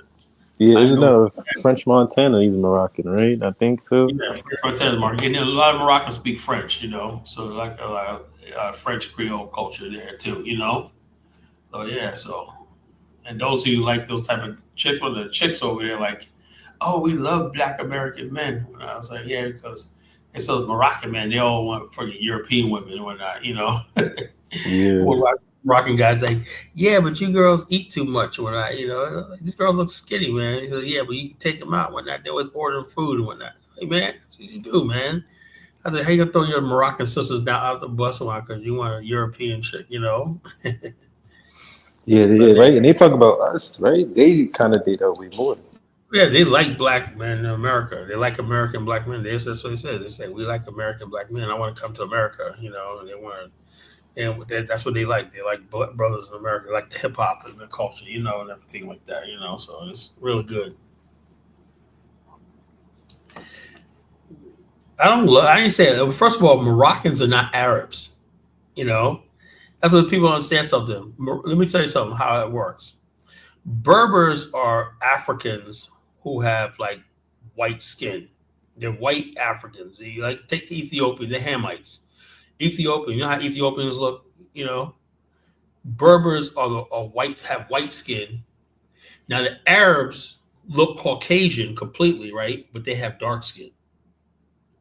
The Berbers are Africans like Ethiopians, Tuaregs, and North Sudanese and stuff like that. That's what Moroccans are descent from, but they have pale white skin. The Arabs that came there in the 8th century and whatnot are people. They got little hooked noses and they got darker skin, whatever like that. So it's two different groups of people. Now, right now, because Islam, they all combine in one, but Moroccans will tell you they're Africans. That's what they say. I'm Africans. We're Africans. So there's like we're just light-skinned Africans. That's what they consider themselves, I know a lot of Moroccan people, here in Virginia, they're in Virginia, Then, look, Ahmed, the thing is, though, the reason why when I say Africans, when I say black, they say maybe not African, but black, they identify with black culture because they see a lot of African Americans who have skin tones like them, like you'll see a Beyonce and places like that, and they're like, okay, I can identify with those black people. But yeah, of course, if you go to a country like Sierra Leone and whatnot, they may not like this,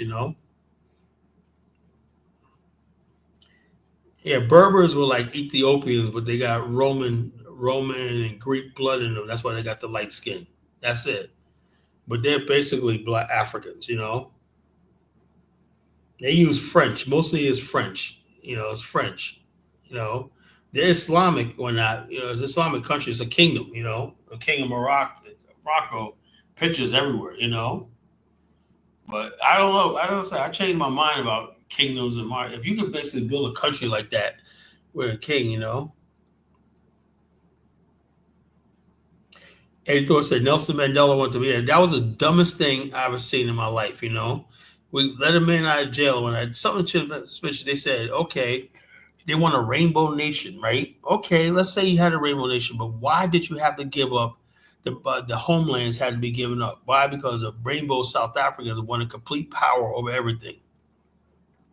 And they failed to develop. KwaZulu's not developed. Bophuthatswana hasn't developed. The Rainbow Nation has not, has not developed.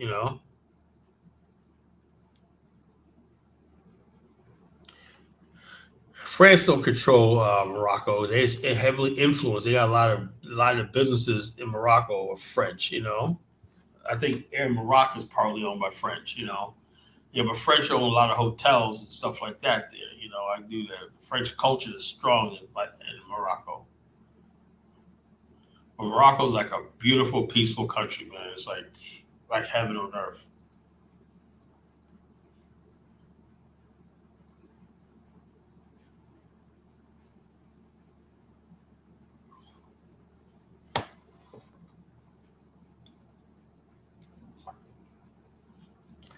But yeah, so I don't know about any black tattoos, brother. Yeah, North Africa is beautiful, but Ahmed wants to run up there, bum rush and take it over. Man, get your ass out of here, Stay your ass in Sierra Leone. That's another thing. What do you think about that? Africans always talking about going to somebody else's country, taking over, and claiming it, that's just so freaking annoying, They can't build nothing in their own country, but they want to go like that. You said you wanted to take over Tunisia. You said that, bro. You said that on the show. You said you wanted to take over Tunisia. You wanted to overpopulate them and breed their women out and whatnot, man. That's an act of war, man. I ain't with all that shit,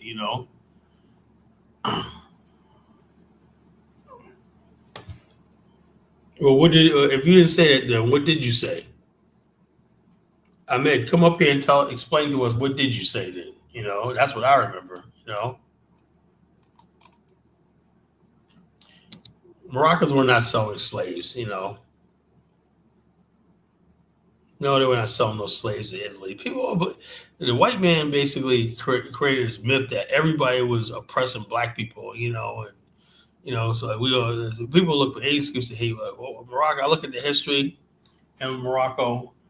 Now, there are problems like with some of the people, the Africans that come from the desert, stuff like that. They may be a lower class in Morocco or not because, it's just it's a culture thing. But when they see black people come from the West, it ain't about color; it's about culture. They see black people coming from the West, especially they see me with a U.S. passport. Like I said in the show last night, damn, I feel like I'm an American. They said, oh, your U.S. passport? Come right here, man. Don't worry about that, man. We'll have to check your bag. Just come right in. I was like, wow, man. Oh, they were treating you good with the U.S. passport? Yeah, man. Not that because they pay all accommodations,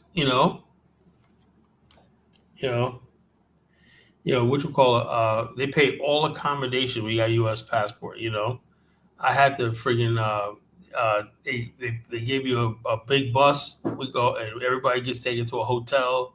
You get breakfast, lunch, and dinner. It was amazing. Then they bring you back to the airport, in the evening time. We get ready for your flight,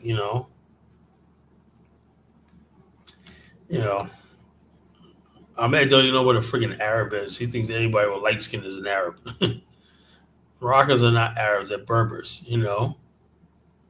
I know so many Moroccans here in America, and they're in America where Virginia Beach I live. When they're straight up hood. You know, cool people though. You know. And every Moroccan, I always say, yeah, they always say, I'm from Africa. They always say like this, I'm from Africa. I'm like, wow, you know? They say, Morocco's on the African continent, so I'm technically an African, you know?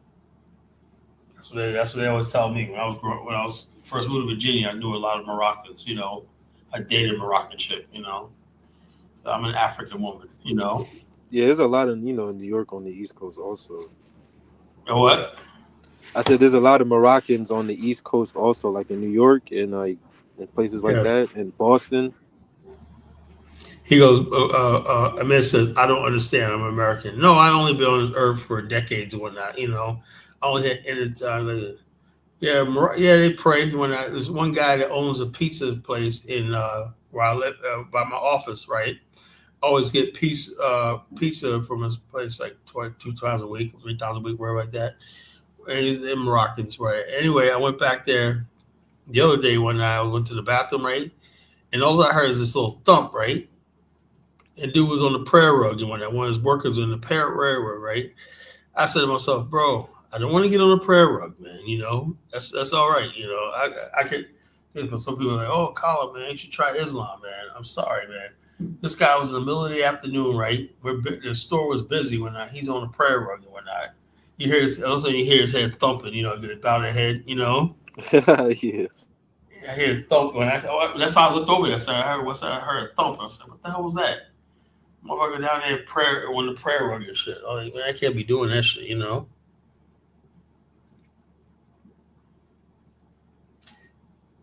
Yeah, but Ahmed, you gotta understand something.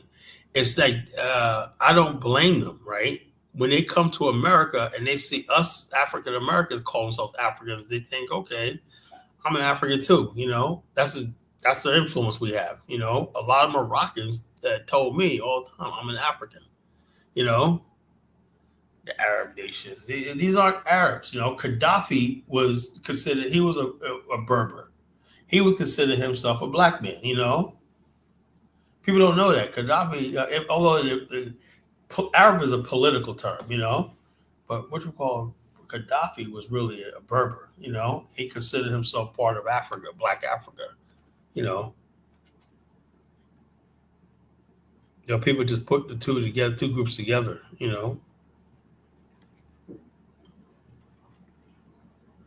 And Morocco is now trying to be like the number one gateway. You look at Royal Air Morocco, and the thing it says, we're the new gateway to Africa. They're like the number one airline for going to Africa, Royal Air Morocco.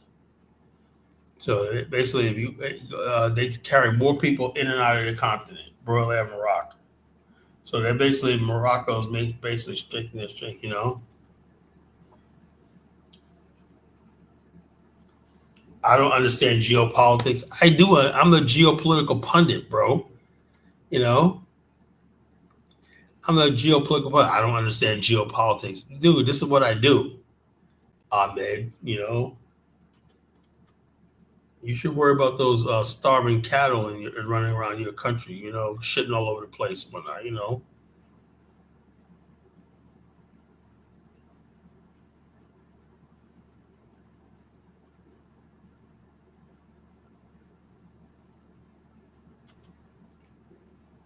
Yeah, I mean, I look at I used to be mad when people didn't want to associate with Africa, and now I'm like, yeah, you know, maybe they got a point, you know. But they do basically associate with us here in the West, you know, because you know they like our music and everything, you know. Yeah, man. You see those cattle running around Sierra Leone, man. So y'all gotta get a hold of that, man. Y'all can't be having goats and cattle all over the place, man. You know, I said that's a conflict right there, man. I look outside my house one night instead of man going out there and enjoying my lawn and whatnot. I see a cow that eating my grass, shitting all over the place, man. There's gonna be problems, you know. So also like they really just run rampant like on some squirrel shit, like how squirrels Well, yeah, in man. America. Yo, let me see. Let me see. Let me show you some images, man. Let me show you some images, man. Since Ahmed don't want to admit it, wild cattle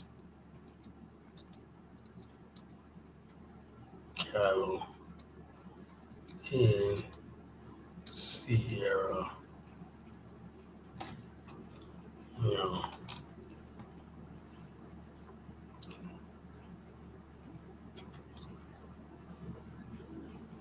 They be crossing borders and some of everything, man. It's taking over, man. They be taking over. I got a couple of videos I will show you. Yeah, that's crazy. I never knew that. This one Ahmed should be worried about.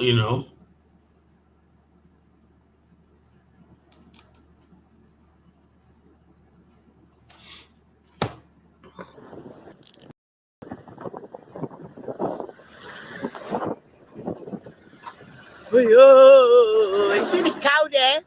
This is the Badala one. This is the cow there.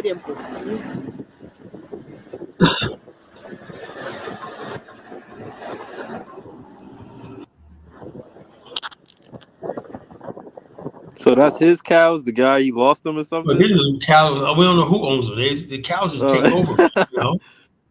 They just take the hell over.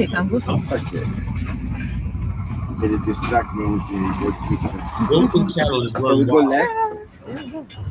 They can go from it distract me with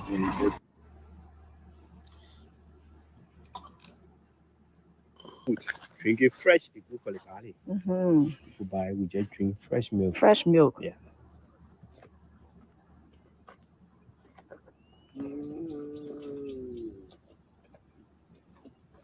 That's Liberia right there, probably Lofa County. But yeah, cows running through the city is not good, man. That's why I'm like, I don't know what Chris and Pete talking about, America being a third world country. Cows in. And then why not to saloon cow them at all as soon as they see. Yeah, it's like 100 cows. Not to saloon cow them at all. I don't know who side and they pull them cow there, yeah? You see how they hitch? See them? See how they hitch? See how they dip it?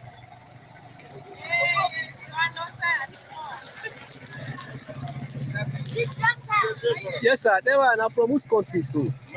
Mali. Ah. Okay. Thank you.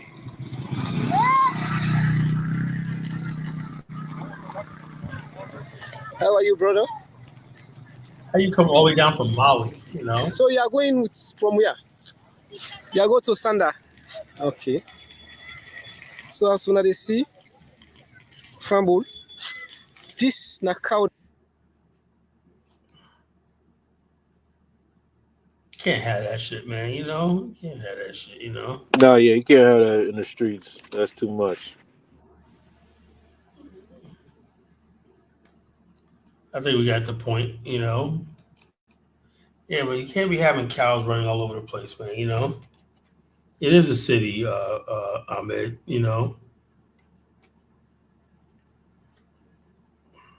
I'll be stealing cows in Liberia. Yeah. What am I gonna do? You remember in the Bible says we're gonna kill the fatted calf. Why is the cows in West Africa anorexic and starving? You ever notice that? Yeah, I've seen that. Because the cows be like their own crack and shit, crackhead cows and whatnot. Come on. Yeah, probably no grass to eat. Yeah, a lot of stuff like that. No grass, bro. There's conflict right there because if you got grass in your area, people just say, "Yo, I see all that grass. It's just sitting there. They're gonna bring their cows over and start grazing on your shit." That's what that's real. You can't even have grass in Africa. Oh yeah, man. Yo, look, check this out. You got grass, man. Mufasa, those cows are like they were on crack, man.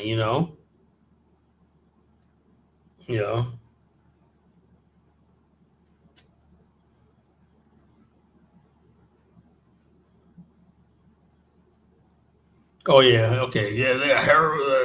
But but just as much, I would rather eat the cows that we have here in America, right?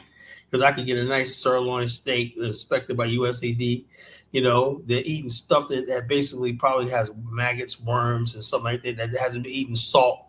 Cows have to eat a certain amount of salt to kill the worms in it, and anthrax in it, So the cows are not properly. It's called husbandry, That's what I hate when people like my brother Bophuthatswana think Africans do everything so great and whatnot. People wonder why people get dying and get sick and diseasing in African country, why their life expectancy is so. That was a city. They had a paved road. Didn't you see a paved road, bro? Nah, just dust roads, honestly. No, that last one. That was a paved road. Yeah. The cows came from Mali, man. They said, yo, man, we're coming in, man. And they said, yo, man, they come all the way from Mali, man. Like, damn. Cost 3 countries to get to Sierra Leone, man. Like, damn, That was a Freetown collar. What is a Freetown? It's in Sierra Leone,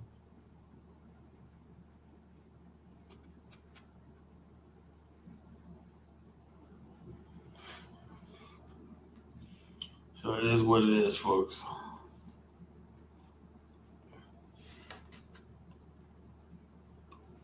Okay, yeah, it tastes better than my cow. Yeah, when's the last time? Now Rwanda exports and Botswana exports beef to the West, right? Because it beats past expected. How much is Sierra Leone beef ever end up in American restaurants and things? None. So how can the beef be better, Ahmed? Just don't talk about. People always talk this shit, None of your beef in Sierra Leone, and that's your own fault because you don't want to modernize your animal husbandry system. You don't want to do the right thing and be like that. The reason why we put things in our cattle and that to kill diseases, Cattle carry diseases, even more so than pigs. They carry parasites and diseases. That's why we have to put stuff in our cattle before we eat them.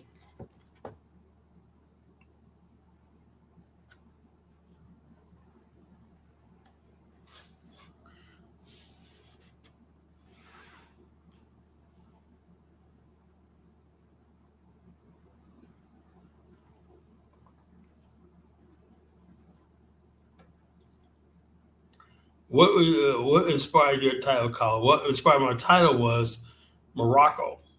Morocco's been on my mind since I got here.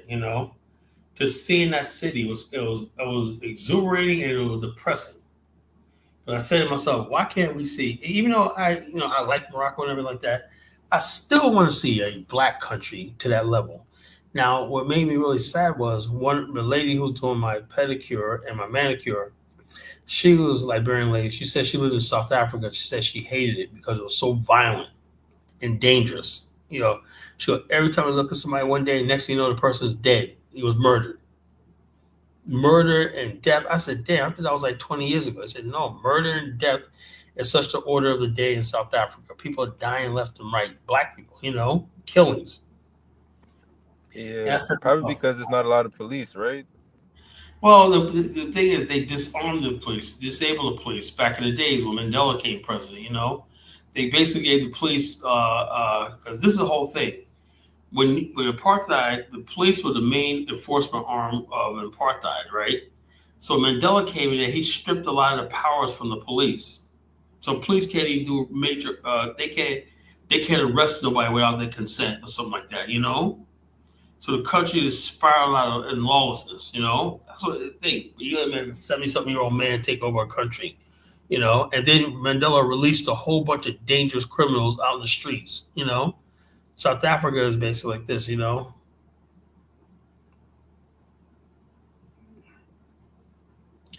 I was in 2 cities in Morocco. I've seen enough, Marrakesh and Casablanca. So I've seen enough. I was like, damn, That's all I need to see. The rest of Morocco is really just rural area,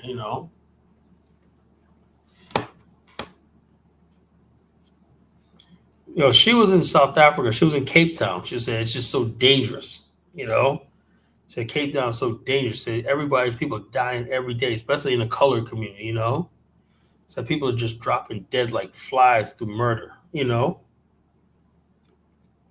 And she said she can't wait to get back to Liberia. So Liberia is very peaceful. It is a very peaceful country here. You know, I thought about it. I say, yeah, man, Morocco, which is so safe, you know, it's so peaceful and safe. I'm like, oh my God, man, why can't we have a black country that's highly developed like that, you know, and peaceful? Is that too much to ask for? You know, you have one country on this earth that's highly developed, whatnot, that's peaceful, whatnot. You know, you can go out at 12 o'clock at midnight to the corner deli or store or whatever. Like, that's what you can do in Morocco.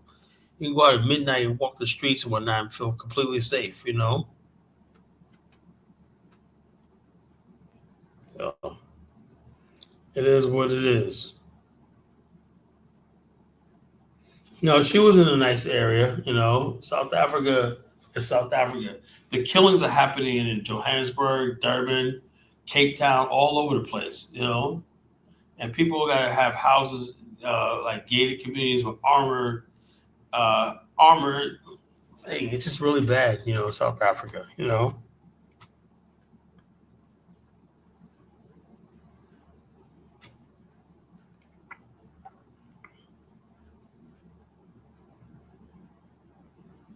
No. Actually, to tell you the truth, people always talk about the slums. Actually, in South Africa, it's the middle class communities, whatnot. So since Principe doesn't like that, let me just go to the evidence, you know. Let's go to the evidence, you know. Crime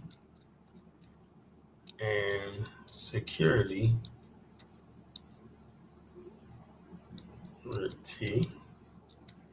in South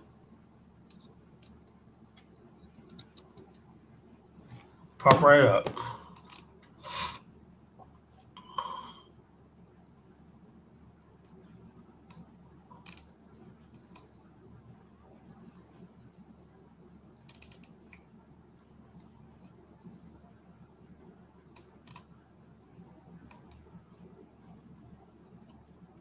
For a long time, South Africa has been synonymous with violent crime, but levels have now reached a 20-year high, from murders to car hijackings. With an election this year, there is little evidence the government has a grip, with many people relying on private security instead of police. Daniel De Simone sent us this report from Johannesburg. A normal day in a security van carrying cash in South Africa. What happens next looks extraordinary. But it's a constant criminal threat. This is a cash-in-transit robbery. Rammed off busy roads. Guards terrorised. Bombs used to access cash. CIT hijackings are one of the violent crimes at crisis levels here. This guard survived a robbery, some don't. As a human being, I'm scared, but hey, I'm going out. I might not come back, but it's life for everyone in CIT. From here, they dispatch the helicopters, the backup teams, everything.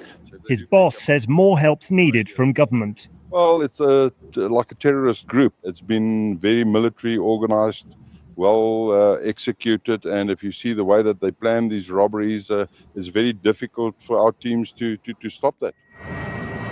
Although most South Africans can't afford to pay for them, private security officers now outnumber their police counterparts. In the air, each day crisscrossing cities, guarding security vans down below, waiting to respond to hijackings. On the ground, patrolling the streets. We're with an armed intervention team in Johannesburg, and they've just heard a vehicle has been hijacked. They're following a digital tracker in the vehicle, spotting men running from the car's possible location. Stop them, stop them. Hey, stop. No, where's the car? Where's the car? Where's the car? Which car? Hey! But they weren't the robbers. The chase was back on. Moments later, the vehicle's found. It's a game of cat and mouse. They normally dump the vehicle at what they call it as a cool-off period to see if anyone does respond.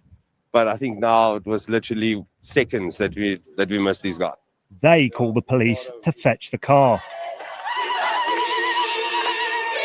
thousands of new officers are being recruited.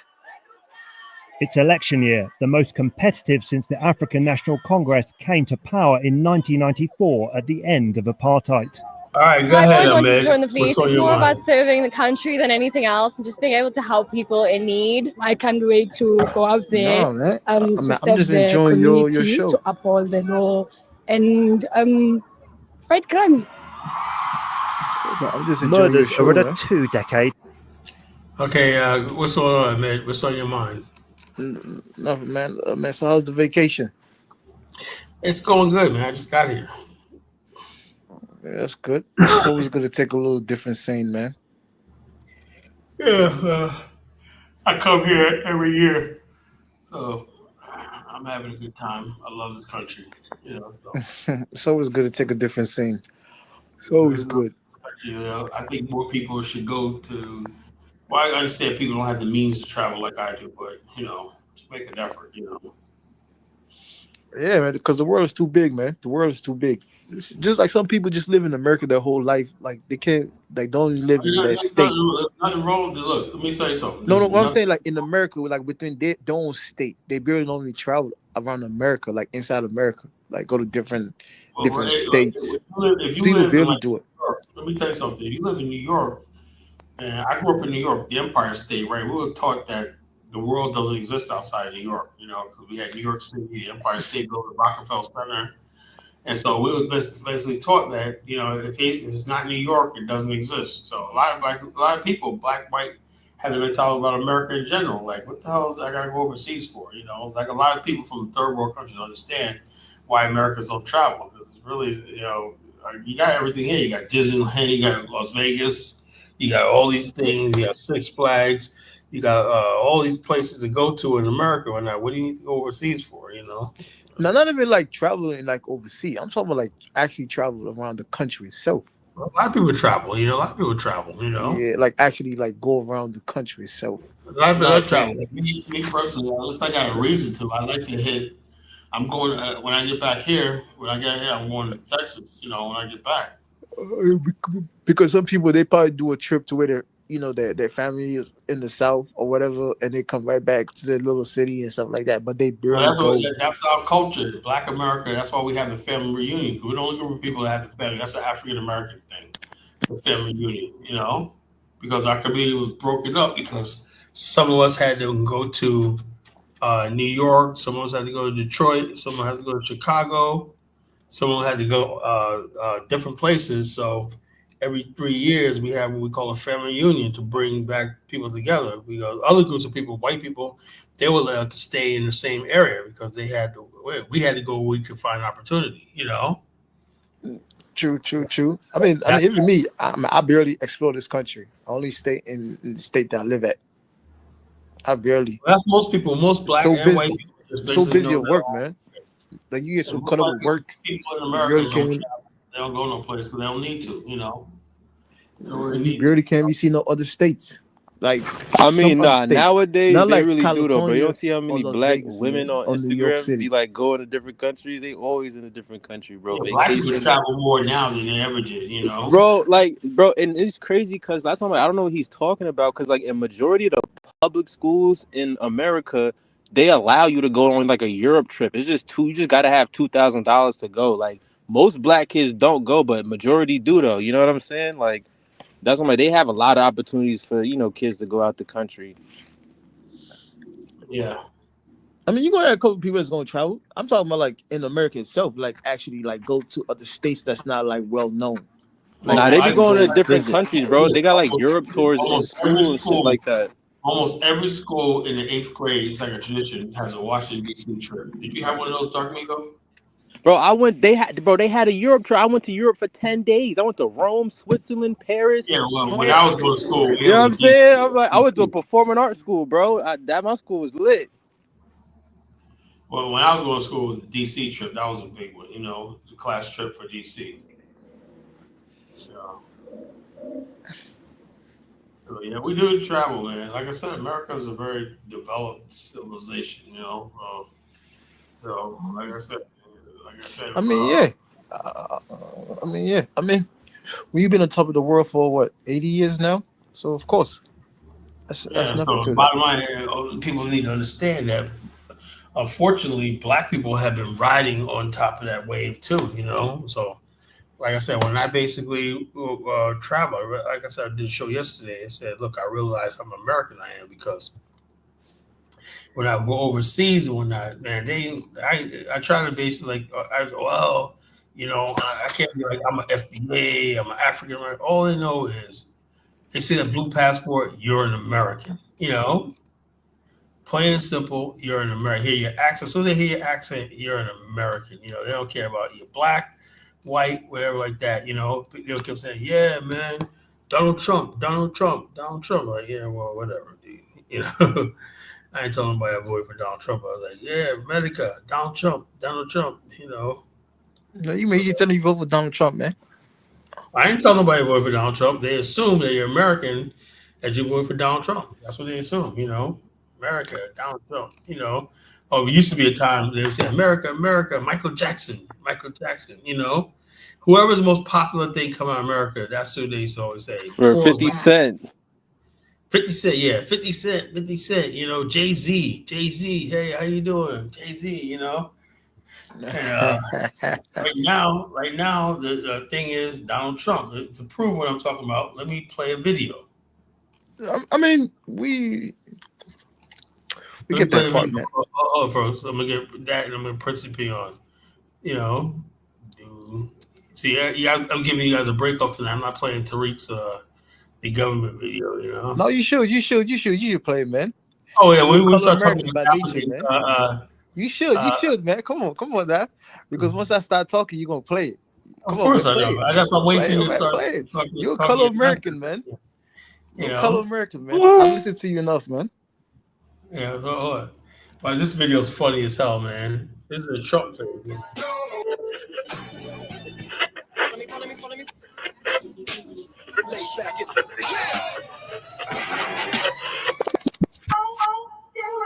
Donald Trump dance has become an absolute phenomenon. It's weird, it's ridiculous. Like they're doing that stupid dance he does. Just stop it.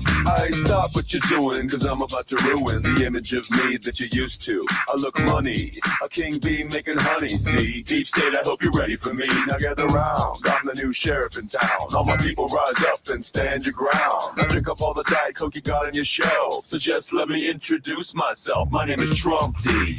I like my mashed potatoes lumpy. Fake news, oh, how I like to punk thee. That little sniper on the slope tin. He took a shot, but he missed me. I don't Who was that dude I'm that like the ever ready buddy. Still going strong and spunky. So put on your big boy pants. Come on, let's do the dance. Trumpy dance, it's your chance to do the Trump. Come on, do the Trumpy Trump. Come on and do the Trumpy Trump. Check me out, y'all. We do the Trumpy Trump. Just watch me do the Trumpy Trump. Yeah. Do you know what I'm doing? We do the Trumpy Trump. Come on, everybody do the Trumpy Trump. It's time to do the Trumpy Trump. Yeah. My favorite dish is a double Big Mac, cause I find it quite delicious. I eat up all your fries cause they're scrumptious. Hey yo, my squirrel, Peanut, are you listening? Yeah, they take you out like a rat. Why they treat you like that?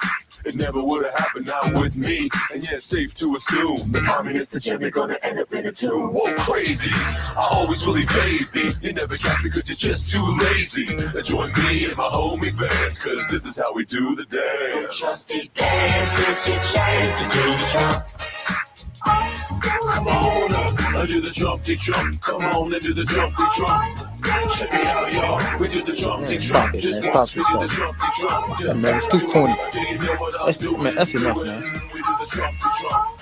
Come on, that's enough. That's too corny. It's time to do the Trumpy Trump. Yeah, black people do the Trumpy Trump. Can I ask a question? White people do the Trumpy Trump. Come on and do the Trumpy Trump. Brown people do the Trumpy Trump. Yeah, do the Trumpy Trump.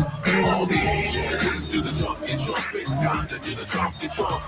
All the people do the Trumpy Trump. Everybody do the Trumpy Trump. That's too, man, that's too corny, man. Come on, man.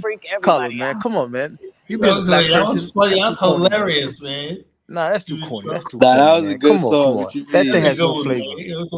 Come on, man. He hates, man. He hates. Sometimes there's something wrong with some of y'all, man. What's wrong? Y'all What's losing wrong with y'all. that, man? That Trump is that Y'all Trump losing was lit. some of y'all blackness, man. Sometimes, man. Hey, what is let me ask you a question. Come Bro, on, he man. offered us That 500 stuff was million. What are too you corny. talking about? The move is on beat. Check this out. Hey, yo, Come on, man, stop. a real serious question, right? He appointed a black lady that he pardoned as a pardon czar. She's gonna make the decision about who gets pardoned and recommendation. Like, you don't think that's a good idea or a bad idea? That's good. That's a good idea for a jailbird like Collar. I mean, but overall, How am I a jailbird? I've never been to jail before. I'm totally, man. I just wanted to ask you a question. But that's a good idea. That's a good thing. That's a good thing. He has good ideas that sometimes, he's a random kind of guy. But I wanted to ask you because I asked you in the chat. The way he put Zelensky, that little bitch, in his place was classic. He said, "Yo, look, you're gonna start World War III. You ain't look. He talks about where he Man, dressed. come on, man. That was a side show. This is what you got. Take this out. Hold on. This was what we love about Donald Trump, right? He put a third world piece of shit in his place. We had way too many third world people coming up here in America telling us what to do. Democrats elevating third world shithole countries to our level and telling us what to do. That's our tax dollars. That's our tax dollars. Hey. You tell what to do. He told me now. Which countries are on the same level as America? I want to, because you be saying, right, like even the title. What countries on the same level as America? Priest of Pete, let me break these guys down because these guys are color Americans. They don't know America the way they should. Yeah, okay, I'll rock with that. Look, I'd rather be a colored American than anything else in the world. I'll be honest with you, man. I know. That's why you don't understand geopolitics. You have not done. Hold on. You have not created anything to be proud of. That's why you don't understand geopolitics. Poverty. All you guys bring us is poverty. That's why every time you put a video coming from a white media. I've studied enough, man. You go to DW and play that video. You go to BBC and play that video. You go to PBS and play that video. That's another thing. Where's our media? People where's our media? Okay, hold on. Man, Prince of P. 2 years ago, right? Who won the Person of the Year on the Time magazine? I really don't know. I don't know. Who won? Who won the Person of the Year on the Time magazine? I don't know. You tell me, man. You tell me. Yeah. Who won the Person of the Year on the Time magazine? Bro, I don't know, bro. It was Zelensky. Zelensky was the one that won the Time Person of the Year on the Time magazine. Who came? See, that's what you don't understand. He done a video. Hold on, you see the video? Yo, the dude was a dance contestant. Let me say something. See, that's why you don't understand your government. You don't understand your own federal government. That's the whole point. You don't understand your own federal government. Well, wait, how? Trump wasn't in office 2 years ago. Prince of Pete, that same guy came to Congress, right? And gave a speech. The entire Congress was clapping and cheering him, right? So that what? Same mother effort. But there's a new sheriff in town right now. Hold on. You gotta understand. I'm telling you how your government operates. What Donald Trump did was a sideshow. That was just like a WWF. The war was already over 2 or 3 years ago. So that was just a sideshow. That's why he was calling him a loser. He called him a loser for a reason. Okay. He came and won the Person of the Year. Time magazine gave him that award. He came to Congress in D.C. He gave a speech. The entire Congress was clapping for him. And some of the senators was clapping for him. You understand? Now ask yourself why. Okay. You look at the all these federal contractors, right? That sells weapons to these, U.S. Army and stuff like that, right? All that's coming. Rest assured, all that's coming to an end. So yeah, but that doesn't even matter. You guys don't understand it. And like all the federal workers are getting fired right now. So what does that matter? Okay, see. No, I'm just saying though, because like you saying like he was on Time magazine 2 years ago, but Trump wasn't even in office 2 years ago. So of course they would, salute him because the Democrats was in office. Okay. They were cool. Were they not? Okay. When Donald Trump was in power, right? Who was selling him weapons? Donald Trump sold Ukraine weapons while he was in power. He trained Ukraine soldiers while he was in power. He didn't invade Ukraine until Donald Trump got out of office. 2014. That was Zelensky came to power, right? during Obama, That was right? Crimea. Okay. 2014, Zelensky came to power, right? That was You know, Obama's Ukraine. presidency. Exactly. I'm coming to a point. They overthrow the guy. They put 2014, Zelensky in. Obama was president. I get that. Hold on. That's what I'm saying. It don't matter who's in office. American policy, foreign That does policy, matter. is still the same. It's Nah, still it the does same. matter though, That bro. What do happened you under mean? Obama's watch, you know, Okay, I'm coming. with the overthrow. Okay. So Obama left the office, right? Donald Trump came in power, right? When Donald Trump came in power, who was still in the office as the president for Ukraine? Zelensky. Donald Trump ain't never changed nothing. He kept the same thing. What Donald Trump did next after that, he sold weapons to Ukraine, and he was training Ukraine soldiers in the thousands. No, he wasn't. No, he wasn't. You had no proof of that. Oh my God! He wasn't. You see, Yo, that's Donald the point. Trump had a hands-off policy with the rest of the world. He said, "Look, I don't give a shit about what's going on." He was actually friends with Putin. Off the bus because the war was over. The war did not benefit America no more. I'm telling you what it is. He had to do it. It's not. It wasn't because of he wasn't against it. He was with it. No, it's the fact of the matter. You're missing the point. Oh, hold on. Zelensky says American soldiers, young men, need to start dying for his war. Is this dude crazy? He wants to send American troops to die in his stupid war. And when Donald Trump said, "Hell no," and we agree with because that. Zelensky was, we ain't gonna send guy. American soldiers to die. Because Zelensky was a guy that America uplifted and put him to the highest position, and sold him ideas and sold us all these ideas. Checks out, it was basically the Obama administration and the Biden administration that did that. Corruption. Okay. So and Hunter Biden. Okay. Donald Trump did 4 years, right, before Biden came. How come Donald Trump did not stop all these things? Instead, he continued the same proceed. He proceeded. You're missing the point, man. See, that's the point. Wars. See, that's why. If you no Russian aggression. Man, how am I gonna put this? Donald Trump had to cut him because the war wasn't benefit no more. Either way you look at it, Ukraine wasn't sustained no more. What you're talking about? Okay. How you gonna defeat Russia, right? Well, Russia has way more soldiers than you, 10 times more soldiers than you. Russia mass produced America 10 times more. So how are you going to sustain a war? It doesn't make no sense. So Donald Trump had to cut it. Anybody understand what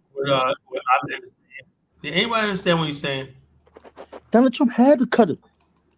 I get what he's saying. He's basically saying that Trump had to cut end the war because basically it was a losing war. But he's saying that the posturing in the office was like a WWF moment.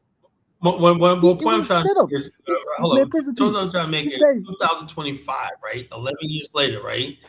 Donald Trump just told Zelensky, "Go to hell." You ain't getting shit from us, whatnot. And if you want, you're gonna pay us back with the rare earth minerals. Because he had to do it. It's common sense. This war was been over since 2 years ago. And I see nothing wrong with you think this war was nothing wrong. You think this war was still sustained a year ago? No, this war was over since 2.5 years ago. That's what you got to understand. Yeah, on my comments. Those are guys. What is your point? What do you, as Ahmed, what do you want to see as far as Ukraine? Ukraine can't do nothing. America can't do nothing. Russia's going to dictate everything. Donald Trump is going to surrender to what Russia wants. America can do what? America has the ability whatever to Russia tell you wants. Okay. This was being loose. Ukraine is not joining NATO. It's not basically have no problem. Most of its territory. So what's your point? That's obviously yes. That's what caused this war from the beginning. I just think what it is. A lot of people come. What it is this anti-American. It's not about anti-American. I'm giving y'all things to wake up. Because a lot of times wake up for what? I like what I'm seeing going on, man. Of course, throwing illegal aliens out of here. Going on. But hold on, though. All the people that can't stand is get rid of, man. So why should I be? Just like I said, Principe. Remember, right? I came up here like a couple months ago, right? Remember I told y'all the average American did not even know where the fuck Ukraine was, right? You couldn't even point to a map. The average American could not even point to a fucking goddamn map. But how all of a sudden, the average American, the don't last even know 2 what years now, California is. So what? can point where Ukraine is? Who taught them that? It was their government. It was their media. It was CNN. It was Fox. It was MSNBC. It was CBS News. You understand what I'm trying to say? They taught y'all to a point where Ukraine was. 5 years ago, the average American didn't know where the fuck Ukraine was. Now get that right. And no one cared, you know. So if no one cares, then how come to do with the average American? That's the whole thing I'm trying to tell you. No, what we do care is hold up, man. What we do care is when we hear a freaking senile old man like Joe Biden bankrupts America by giving them $100 billion is unaccounted for. That's when we started caring. You understand? Okay. Remember like a year ago, right? What was it? I think about eight or about less than a year ago, right? When Congress passed a spending bill for Ukraine, right? Donald Trump came out and approved it. They asked him, they said, Donald Trump, do you approve what Congress just approved for Ukraine? Donald Trump said yes. The leader of the of Congress right now, which is a Republican, he approved it. He approved it during the time Joe Biden was in office. He didn't go against it. He signed it. What America does is it's just laundering money. That's what you have to understand. They launder money through these things. The problem is y'all thinking America goes around the world to save the world. See, that's the problem with y'all. Y'all going around and saying, America's saving the world. That's why it was necessary to cut USAID out. That's what y'all don't understand. Y'all think America goes around the Yeah, world. but hold on. Y'all both agree. Y'all both agree though. I don't get what's the argument. No, his own president that he supports approved it. Yeah. His own president gave weapons to Ukraine. His own president was training Ukraine soldiers to prepare to fight Russia. His own president. Be honest with you, man. Nobody in America gives a shit about Ukraine. Exactly. 5 years ago, America did not know where the fuck was Ukraine. Your government told you where the fuck was Ukraine was. Your media shows you where the fuck was Ukraine was. So you start understanding, oh, this flag is Ukraine. Oh, over here is Ukraine. Ask yourself that. Why? Why all of a sudden, in less than 4 years, your government forced you to know where the fuck was Ukraine? When we have some problems in this country. See, that's what you understand. But that goes with all the geopolitical things. Most Americans, not just African Americans, don't really know geopolitical. Come on, man. And then y'all black folks always want to talk about America's. It's like a racist country. What the fuck you think they do in other people's countries? Hold on. Principe. I mean, not Principe. I meant you never hear me say that. You know. I never said. Also, people who do that got an agenda, right?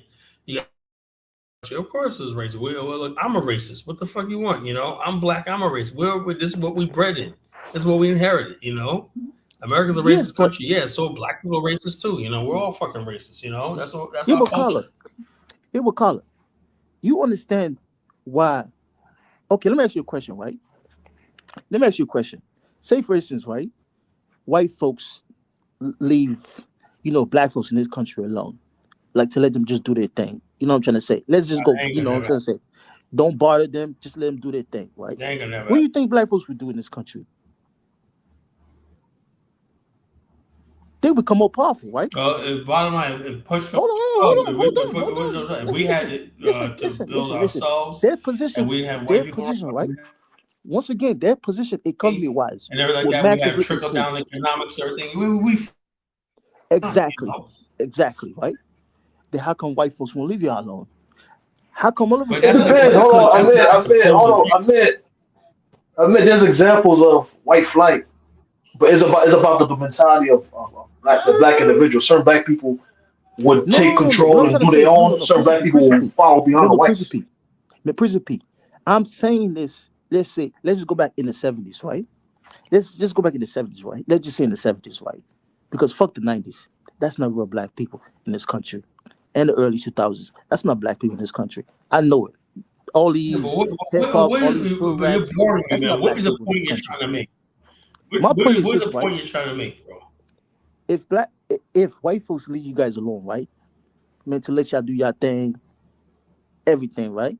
You guys will be in much better position, right? Right or wrong? Well, black people, look, you understand something. There's no collective when it comes to black America, right? We're all individualistic. This country, hold on, this country thrives on rugged individualism. You're missing the That's point, the American way. Color. Even you know that's right. Even you know that's right. Okay, then. So if it's that right, then how come all of a sudden, when other nations in their own countries, America's, your government goes to their nations and enforce certain things that's not beneficial to those people? Like what? Like what? Can I add something? Let me add something. Hold on. Let me add something real quick. I'm gonna end this. Because I'm gonna end this quick. The caller yesterday, right, was talking with Dollar Bill, right? Dollar Bill was, said that caller said about the IMF, the World Bank, and stuff like that. So he tried to come up with like BRICS. He compared BRICS to the IMF and the World Bank, right? Blah blah. I said, hold on. This guy compared the IMF and the World Bank. Is going to be an alternative. I said, hold on. This guy is basically blessing the IMF and the World Bank. Think it's going to be alternative. It's not. Hold on. Remember, right? Like 2 months ago, right? Elvis came up to the show, right? When you guys had issue with LeBron James bigging up Big Mitch, right? Which was I agree with you guys 100%.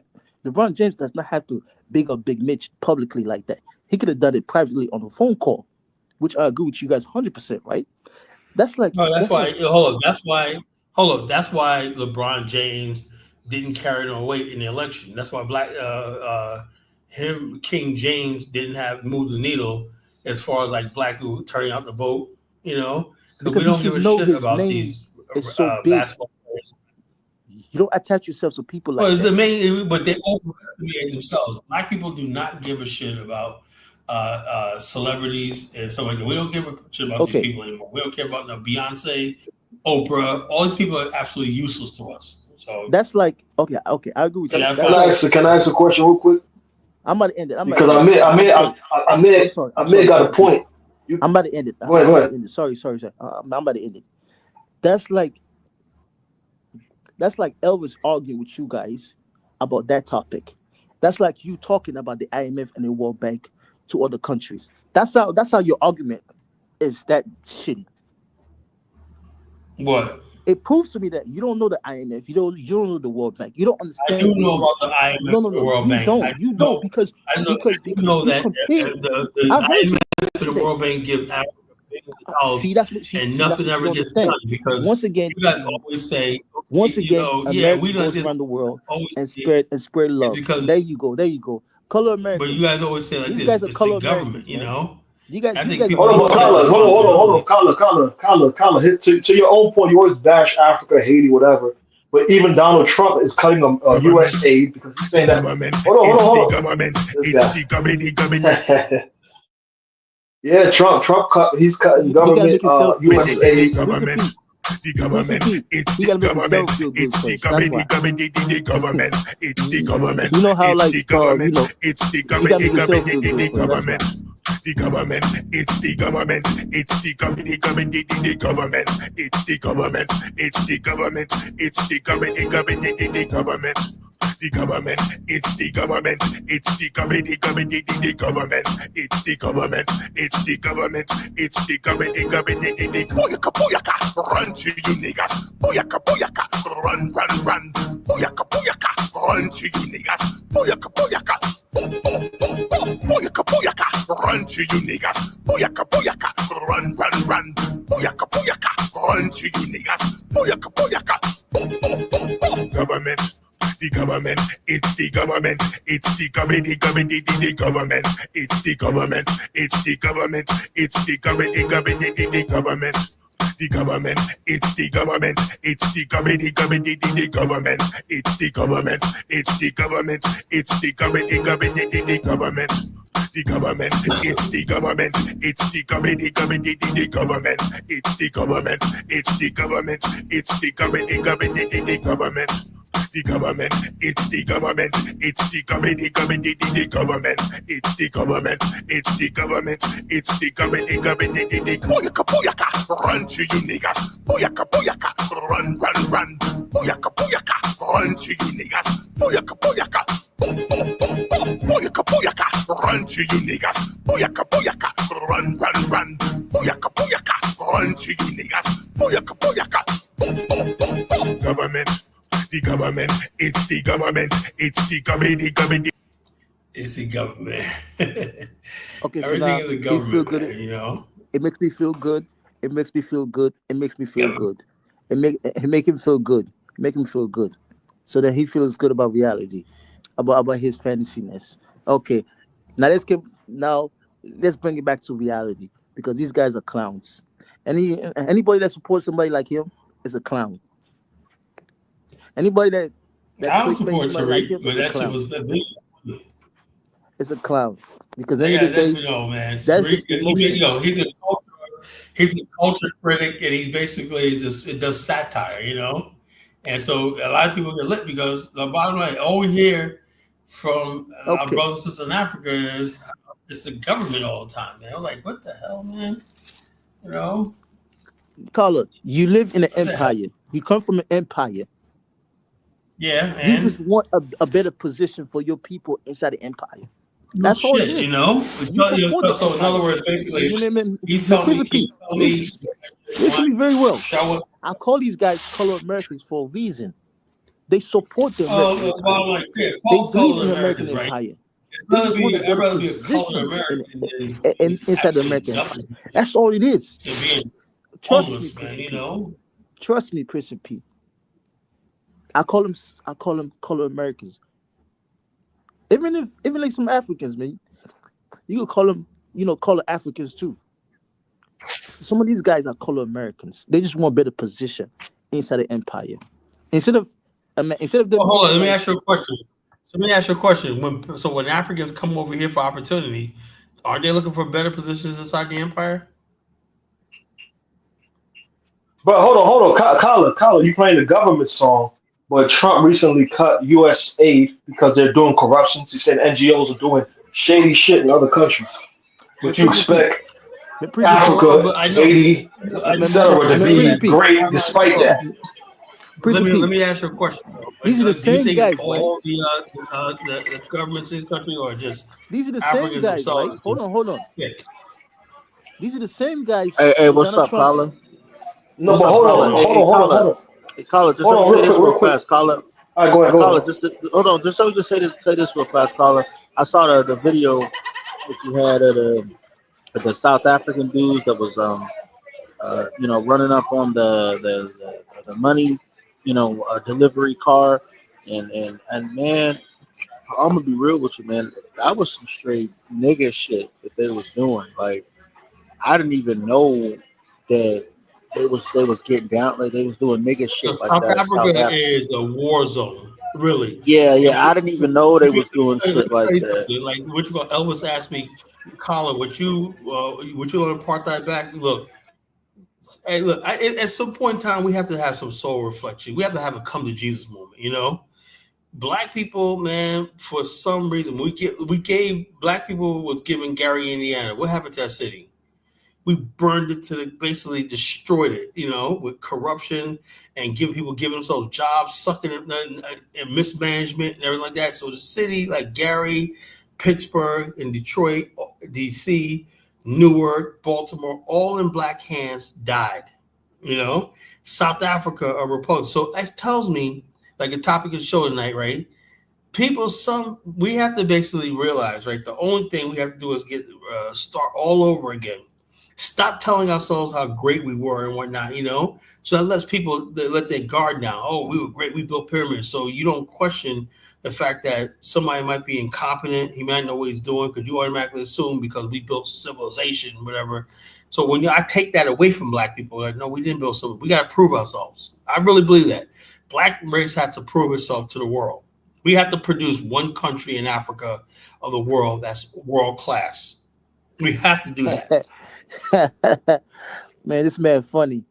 Carla. No, it's the truth though. You gotta I can't look at Sierra Leone. I can't look at Sierra Leone and be like, you're not getting the whole picture. Hellhole, man. You're not getting the whole picture. Once again, what's the whole picture? Look at this guy, Dusty Brother, right? Says Carla. What he was saying, like some of these Africans, they come to this country, and then they talking about geopolitics and all that, right? Blah blah blah and stuff like that, right? See, geopolitics connect to what? Is what connect to it. Geopolitics connect to everything in someone else's country.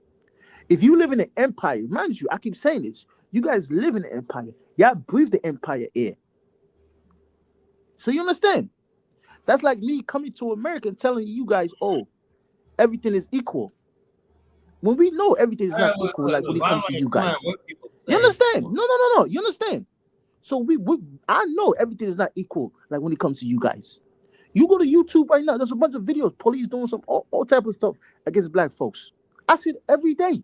Hold on, we know that, but the bottom line is okay. You go to the financial. The difference is this, right? Situations. It's the same thing. It's not being equal or whatnot. Hold on. You guys live in an empire. Look, it does not mean I'm not going to succeed. You guys live in an empire. Y'all parents from the empire. Y'all parents come from the empire. Y'all call yourself natives. All type of names. Some of y'all call yourself now, which I don't have a problem with. You know why they call themselves natives? Because they're so ashamed of Africa. That's not their fault, Listen. So if I come to America, I can't open my mouth and talk like that, because in the day, everything is not equal. So geopolitics affect the empire. The empire dictates geopolitics in someone else's land. So you understand? So when people talk about BRICS, y'all don't understand the importance of BRICS. Y'all thinking people just want to get away from the dollar or this and that. America's only less than 5% of the world. How are you going to tell me less than 5% of the world we should forever use the dollar? That's like you playing football, right? You play football before or basketball, right? Football is 11-11, right? And then the other team using what? Let's say 17 players. Basketball is 5-on-5, right? The other team using what? 9 players on the same court. And then the other team don't have the 3 seconds rule. You from New York, you know about basketball. That's what America is in other people's country. You understand? So yeah, but why you guys these black Americans, right? I call them color Americans. They're very ignorant when it comes to geopolitics. Some of them are the worst. No, but hold on. You let them off the hook. Hold on. You let them off the hook. He first off said that people identify with. Hold on. Hold on, man. He said the African Americans who decide to identify as native is because they're ashamed of Africa. Meanwhile, most of the natives live on reservations. That means they're choosing to identify with a group that is weaker than themselves, even in America. They're just self-hating people. And Kyla likes to make excuses for them. Because even with the ATM situation and the bank robbery, if you go to most banks in America, there's security guards there. There's private security there as well. They are begging the master within the empire for a better position. That's all it is. It's a begging. They are begging the master and the empire for a better position. That's all it is. Right, you can put it like that, but the bottom line is this. That's all it is. These people think they forget they live in an empire for over 80 years now. Over 80 years, Colin. You guys live in an empire for over 80 years. Okay, and then you got some of these fools. Amen. You gotta let him speak. Let him speak. Hold on, let him respond. So if you guys want to change that dynamic, why don't you guys change Africa? If you want black people to identify Africa as an empire, whatever, that change the thing. We have really no relationship with Africa whatsoever and whatnot. So what the heck? We have no vested interest. We're not only. But Carla, why are you saying we? That African Americans investing in Africa? Africa is doing investments themselves. Hold up. You got black people going to Africa, buying some dusty ass land and whatnot. I'm talking about the major stuff that's going on. We have no stake in the continent, If in other words, no, but why are you saying we? Why are you saying we? You got black politicians going to Africa. Yeah, black, I know. Business people. I have yet to see anybody make any money or get a man, Christian P. That's just a setup. Because that's not true. Even as a guy, hold on, Carla, hold on. There's a guy named Lamont in my country. He made millions of dollars in Africa. So I don't know how you guys are more quote unquote developed and richer. How you guys are not making money in Africa. Well, yeah, right, whatever. You know, he made millions of dollars. A lot of time in these countries, right? When they go to these countries, right? The president of certain African countries, right, 100% controlled by the West. 100%. 100% controlled by the West. It's the government again. And then Are you number saying two, Carla, you live in an empire, my friend. All right, first off, You I don't breed the believe that. empire. But hold on, bro. I don't believe that because What do you if mean you you don't believe look at what? like, bro, if you don't believe, if you look at like what Ibrahim Traore is doing with the Sahel My friend, Federation, and that then, bro, country just I'm not started. done, bro, I'm not done. And then all those countries now that are joining in with the Sahel Federation, this That idea that the West controls these African presidents, that's been okay, turned okay, on its head, okay, man. okay, We know that's not okay. true. Let We me know that's let not me true. ask you this, right? Let me ask you this question, right? Let me ask you this question, right? How does America maintain its dominance around the world? You don't have to ask me nothing. No, You I'm know what I I'm mean? asking you this question. How does I'm America maintain observing its and I'm dominance around looking the at, world? at what's going on, and I No. see the You see? European countries they don't control these African presidents. These African presidents are making deals with each other and alliances, Hold on, but military. you gotta admit they took power by what? How did they get the power though? It don't matter. They How did they get making the deals power? with each other. They making deals with each No. other. That's all Answer I'm the trying to question. say. How did they get the they had to take it by force. They making They had to deals take with it by each other. force, bro. They had to take it by force. The foreign interest is in the governments and through the election process. Principe, They have these guys are NGOs color backing certain Americans. candidates. These guys are color No, you can't. Americans, man. You got hold They on. just want I a bet better some of them just position simply inside don't the know. They don't empire. know That's all it is, geopolitics man. globally. That's all it is. Nah, They just want a better man. Some of position them don't inside know the the empire. geopolitics. That's all it is. But I asked him a question. How does America maintain its dominance around the world? This man cannot ask me this question. America is an empire. How does America maintain the empire? Not in America, in overseas. So maybe America's Thanos with These are the the same people that want people to die with the dollar Do you forever. think America has a sixth infinity stone somewhere? See, they can't answer this question. I'm done. These No, guys but are color hold on, Americans, man. Kyla, hold on. Let me ask you. Kyla, yesterday you claimed that BRICS is against America, and you claimed BRICS is against African Americans. Why do you say that? I want to know No, that. I would say like this. This is what I'm saying. This is what I'm saying. Listen to this and listen to this very carefully, right? When we start talking about uh, black people in America and our so-called attachment to Africa, right? One of the things that basically kept black people in America and Africa close is our proximity in the America. Two things happened, right, over the last couple of decades, right? As you have a large number of African nationals, the second, what they call the second diaspora in America, right? They're already doing their bidding without Africa. Usually, it's the first Africans that were here, the original Africans that were here, would do it all the African Methodist Episcopal Church and all these other Black Pan-African organizations. They were the ones who were the liaison to Africa. Kwame Nkrumah, Nnamdi Azikiwe, all came to Black churches and Black institutions and whatnot. The second wave of Black people coming here from like you and Ahmed and all these people are coming here and dealing with America directly. You're here in larger numbers, right? So the last thing that the original Africans that were here connection with America is dollar. That's it. You know, the large numbers and our dollar, right? I believe that there's some Africans who would like to basically neutralize that by going. They think they're going to neutralize by going to BRICS, but they make a mistake because you can't replace the IMF, the World Bank. It'll be like 50, 60 years before BRICS even be competitive with the West as far as like dollars. And Africa is never. See, you don't know. You see, that's your problem. You don't know what's going on. It's the truth, though. And, You don't know what's going on. You don't know what's going on. You guys, You don't know what's going on. See, that's you see. Somebody's going to help them? I'm done. These guys sit there and watch Fox and watch BBC and watch CNN and watch MSNBC and then come up with a conclusion. These guys, when Donald Trump opened his mouth and said BRICS is dead, these color Americans come to social media and agrees. And agrees. They say, "Oh, BRICS is dead because of what? their president said BRICS is No, dead. what I'm saying, Are you what I'm kidding me? saying is, look, Come on, man. You guys are jokes, man. even if BRICS come, You guys it's are not color going to be. Americans, man. It's not worse, going to man. be like. You guys don't know nothing It's about not going to benefit anything you. outside y'all Hold on, country. BRICS is not going to benefit you, bro. You are not going to replace the U.S. dollar, man. Come on, stop it. It's not about replacing the Hold US on, but dollar. BRICS. Hold on. BRICS is not about replacing the American dollar. It's not. It's about having I'm a telling fairer you, trade deal because that's of what the they don't shady understand. deals America don't cut by the produce. IMF. If you don't Hold on. produce things, you can't control trade. Let me ask you a question. These guys, man, these guys are Hold on. jokes, Do you man. know what the African Growth and Opportunities Act is, signed by Bill Clinton in law? That means goods can flow from Africa duty free. You know, Okay. that's billions of dollars, right?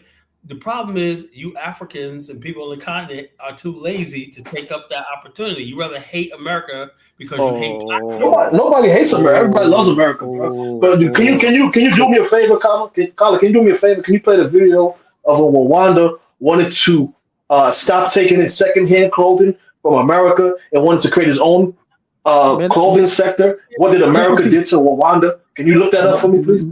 Prison P. Man, Prison P. A man like you stopping need to get your own Africans YouTube. into manufacturing Please. and selling to the P. United States. Man, Prison P. Create your own YouTube, man. Create your own YouTube. Because these guys are color Americans. No matter what you say, You guys they will bow down to the empire. They just want a better position inside the empire. We're in the way, and you see Black America and America, same thing. Like he says, we're colored American line, and you guys subconsciously hate us too. We never did anything to Africa, you know. No, it's not about because there must be separation with certain Americans in this country. Look, we are you who have we real are. Black Americans that know what America does in overseas. You got a majority of y'all that have a blind color eyes. In other words, whatever your master says, you're all the work that Black America has done in Africa and helping Africans here in America come to this country and everything. That's not what I'm saying. The reason why it's a color America because it has to be a separation with certain Americans in America, with certain Black Americans in America. No, but I admit in general, most of them don't know. That's how, if you just count up most of them, they don't know. It's just like a handful of them that know. Personally, like whatever. I am not separating from my people for you guys. No, we're not telling you. Nobody's asking you to. Nobody's asking you to. No. But what Ahmed is getting frustrated. You can't get frustrated. They don't know. Like it's there. Most of them don't know. We're not talking about like local government or federal government. We're talking about geopolitics. That's why we have to separate with certain Americans when it comes to geopolitics. You understand? They live in the empire. They want the empire to continue. They just want a different position inside the empire. So whatever you say, they'll find a way to disagree with you. To get a goal That's all I'm saying. You know, you guys don't even take advantage of what's out there. There's a GOA. GOA means you could basically export to the United States duty free. Oh my God. Oh, I'm done. Look up IMF and the world. Let me tell you, I'm about to get out of here. But check this out, right? I'm going to end this. I had a friend that used to work for the World Bank. I had another friend that used to work for the World Bank. I had family members that was into deep politics. Oh, so that's where all the money's at, I'm man. giving you informations. But y'all think America is like, oh, kumbaya around the world. Even you America is a country looking out with this garbage, man. Y'all never knew who the fuck was America is a country until 3 years ago. Who tossed out Ukraine? Your government. Who made you know where the fuck Ukraine was? Your government. Ask yourself why. Why? Because they was laundering money. They was trying to make sure they was trying to overthrow Putin. That's where the main thing was. So then they could privatize Russian gas. That's all it was. These companies, who's going to benefit? White companies, not the black companies. White companies. The same thing they doing overseas. Who benefits? White companies, not black American companies. White companies. We're not in the gas industry. See, that's the point with y'all, man. That's why I call y'all color Americans. Look, come on, man. It's crazy. If those gas companies give us cheaper gas, I'm cool with that. You know, I could own stock in the gas companies. You know, we can always go own stock in the gas companies. You know. Yeah, act like the IMF is like this holy Jesus coming to save the world. and the World Bank. You got to be kidding me. Yeah, One but of the most evil people. You guys have never been responsible for the Muslims that I took out. Let's be honest with ourselves. Why is that? Why is that? What kind of candidates? What type of presidents that the World Global Bank likes? Africans elect governments that steal from them and they'll still because of tribalism. There you go again. We select. So basically, you're saying the government's appointed for you, or you go 100%. Prison P. Oh, okay. Listen. So hold on. Color. The government. It's the government. It's the government. It's the government. The government. It's the government. Yeah, what are you saying, Prison P? It's my master. It's my The master. Liberia. Hold on. The Liberia you're enjoying right now as we speak. What do you think created that accelerated development in short periods of time? Because of our ancestors that were strong that built this. These were the strongest black men in the world who built Liberia. You know, these are the strongest black men on the planet that built Liberia. The black men that came from the South that came and built Liberia were the strongest black men on earth. They were a different breed. That's what built this country, you know. Go ahead, John. No, in Ghana as well, in Nigeria, in Angola. What do you think? Were your ancestors there as well? What is causing accelerated growth in a short period of time? Really? Europeans. Liberia was completely built by African Americans and Caribbean settlers that came there. You know, But you don't think the loan from certain nations like China accelerated faster building in Africa? Liberia is the only country that developed without any aid from the IMF, World Bank, none of that stuff like that. You know, it had one of the highest growth rates in the world in 1960. Tyler, what you got to understand is that they're used to failure in welfare for all of these countries in Africa. And I've heard this on multiple occasions. On one hand, I heard that, the natives, they were being enslaved. They had to work for Firestone and do this and do that. Then on the other hand, the white people built it. Make your mind. Yeah, Carl Fomler putting up stuff now, and I know Elvis follows her, but she's saying, "You time for your natives stop your lie." There was no execution of 72 crew chiefs and stuff like that. It was a lie. Always a lie. Let me tell you something about Africans, man. They're the biggest liars on the fucking planet, man. You know, if you understand that about Africans, because not having a written history, you know, that's what it is. You can make up stuff as you go along, you know. Not having the books and when we have scholarship, they can read what you're writing and stuff like that and correct you. That's how civilization is built, through books. You know, books are the building block of civilization. If you don't have books or not in it's manuscripts and maps and stuff like that, you can't call yourself civilized, you know? So it is what it is. You know, Principe is talking about a bunch of stuff he heard. Elvis talks about a bunch of stuff he heard, never read, he heard. You know, so I don't understand what they're talking about. You know, my point tonight is that, you know, people who were great are still great now, you know. And which we call basically Mobutu always come with me talking about Colin and Myers was no, I ain't about Maya Mazunga. I admire success, you know.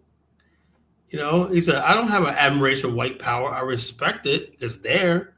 You know, I would like to have black power, Mobutu. Can we, you know, so Jonathan, these people never talk about how we can get some black power.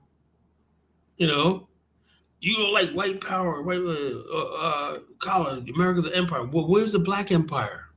Where's the black power? You know, I want to identify, if I identify power, okay, I admire power. Why don't we create some black power so I can admire Baruti? That's not part of the thing. We're supposed to sit here like Baruti, sitting there just woe is me, and whatnot. You know, get out of here with that shit. You know?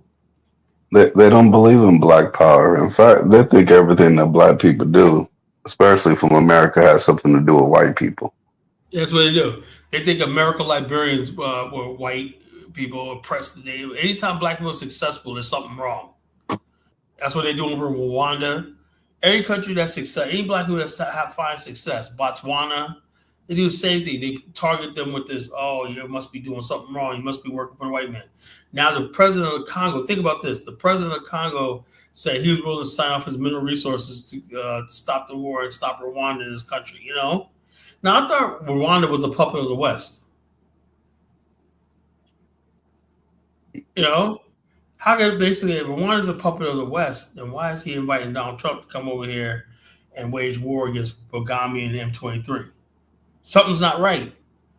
It goes to tell you these guys were talking up their ass the whole time. They just say anything. The crazy part is the West been in the Congo since they got independence. Yeah, the West. These people can't be serious. The West, but they are serious. 150 years of King Leopold. You know, it never left. They never doubled down. And independence, they doubled down.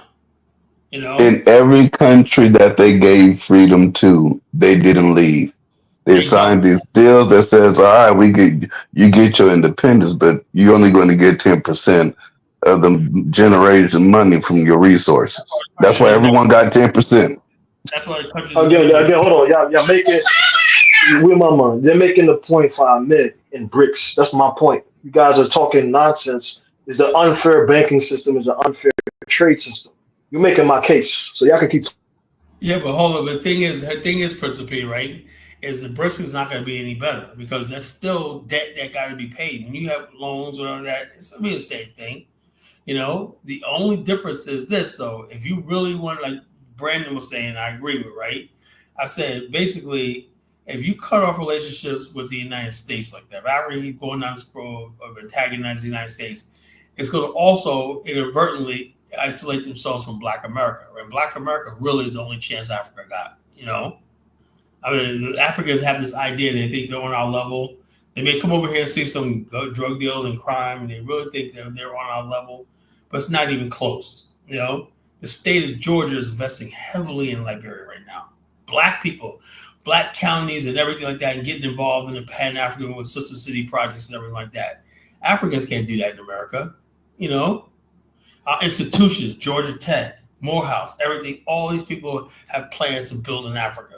Major plans, infrastructure, computer science, IT, you know? So what happens when that relationship is damaged? What is Africa going to be? You see why when people like Brewery don't understand collagenesis? I'm trying to head things off because I see where things are going, right? And if I don't get a handle on this now, we're not right. Like I said, I see this FBA thing blow up, right? And it's out of control right here. The next step is they're going to basically have Black America and Africa sever our ties forever. That's what's coming. But you guys keep attacking us. You know, you guys got so much to say to us. You got on social media running your freaking mouth when I tell you guys you're playing with fire. You know, and you guys don't listen. You know, and that's why you say, oh man, Tariq, you went out. There's one video and I want to play it. There's one brother made a point. I said there's a dollar bill in Bomani. I think. Let me find on TikTok. Go ahead, talk, you guys. I'm finding the video on TikTok. Yeah, I'll talk for a little bit.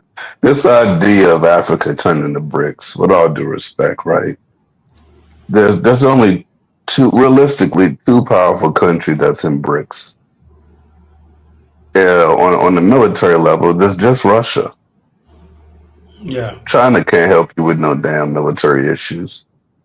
It's just Russia.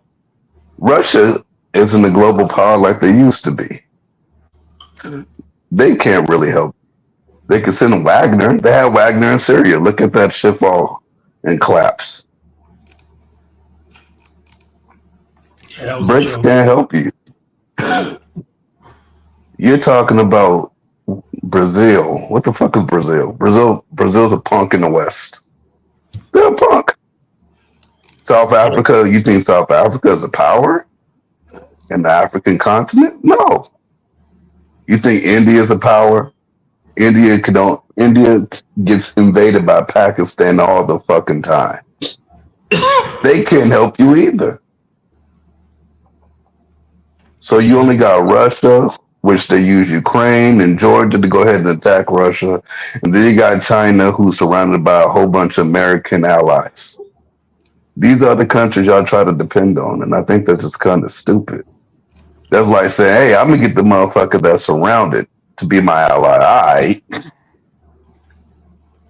I don't know. Y'all be tripping, man. Yeah, but I think you gotta understand it. For what it is the fact that like Africa, they they want to break free from the West. It ain't Okay, happening, bro. You can't break free from the West. Tyler, you gotta let me finish, all right? And I mean, yeah, we've done a lot of you know, you say that we're heavily invested in. We got sister cities and black counties in Georgia and all that. But the thing is, Tyler, is that what really, what they looking at the end of the day is they looking at the monetary side of it. And China is willing to do business with them. China is willing to come in there and then build freeways and highways and Yeah, but all the this China, stuff, those loans gotta be paid back. all this stuff that the West never wanted Africa to have, and now No, Africa so has look, let me that. tell you, so that's a lie. And hold on, let me finish. That's a And lie. see What the hell? the relationship that you look at Nigerians, right? Wait, hold on, Paula. You look at the wealthy Nigerians and stuff. They learning now not to put their money in American banks, because what happened is the Justice Department in America, they'll go and they'll investigate them and try to bring them to court and stuff. They don't want these that Nigerian wealth and stuff over here competing with them. These rich That's a Anglo nonsense. That's a Saxon. nonsense. So basically, they're learning not to put they theft, The they brother that stolen owns money Air in the Peace, West. right? Now here's the thing, though. The brother that owns Air Peace, okay, you got a black man. He got over 100 airplanes. Okay, there's no black American. They got a airline. They got over 100 airplanes. He got 777s flying all to Dubai, all to Yeah, what you get, what you England, get all over the world. We don't So even have that. And what it so is you think so is we you don't. think so you What it is, think that yeah. that the guy that was doing whatever he was doing in Georgia, you think they just woke up one day and said, "Hey, that's a Nigerian. Let's get his ass." No, what it is this is that. But these Nigerians or these Africans realize that if they, especially the United States is extremely antagonistic towards Africa and African wealth, and the Africans have figured that out. So that's a lie. That's a No, it lie. So ain't. what it is, what they saying is no, thank you. We don't. We'll buy airplanes from you. We'll buy 777s and 737s for our airlines and stuff. But we are not about to sit here and let y'all, try to undermine us, That's a because not. we gonna go and do business with whoever. And see, China, they're not playing that game. China is not trying to antagonize the Africans The like that. problem is They're not doing that. you bought into the bullshit that Africans feed you. And it ain't no bullshit. It's just truth, You Colin. know? And nobody going after African stuff unless you're money laundering, you're doing something illegal, and you're basically stealing from your own people and everything. That's what's rampant on the continent, right? And you can't talk about that. That's not the West. That's Africa. That's Africa. And so, like you said, they love having so-called African Americans who are new to Pan Africans do their bidding for them. Not me. I'll tell them in a minute. I said, no, you're corrupt. You're not doing this right. And I could see things before they even do them. I said that don't sound right. I tell them all the time. I said people ask me for advice. Well, not all the time. What do you think about this? I said that doesn't sound right. It doesn't sound right. No, but hold on, but Kala, you saying that basically you rather Africans more dependent on African Americans than to be self-dependent and No, I welcome don't you say depending in a on fair and African Americans. square. I am saying, hold on. What I am saying is this, though. I know for a fact of the matter is there's a lot of people who, like I said, when African Americans deal in Africa, right, for the most part, right, do you know we're subject to U.S. law, right? If we do something corrupt or not, we can face decades in jail in America, right? But when they go to China and whatnot, there's how many laws and rules are broken, no transparency. In Angola, right? Like when the former president Dos Santos was there was so much corruption there, kickbacks, bribes, everything like that. See, we as African Americans, we can't participate in that because we're subject to U.S. law and scrutiny.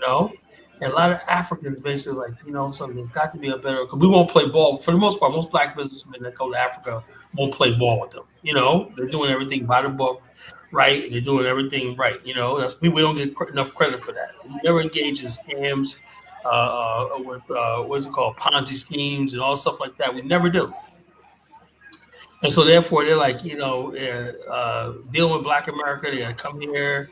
They were the Congressional Black Caucus, and then Senator this, and Governor this, and the President this, whatever. They say it's easier just somebody's not going to look into their books. China gives them the loans, right, which they got to pay back with interest, right?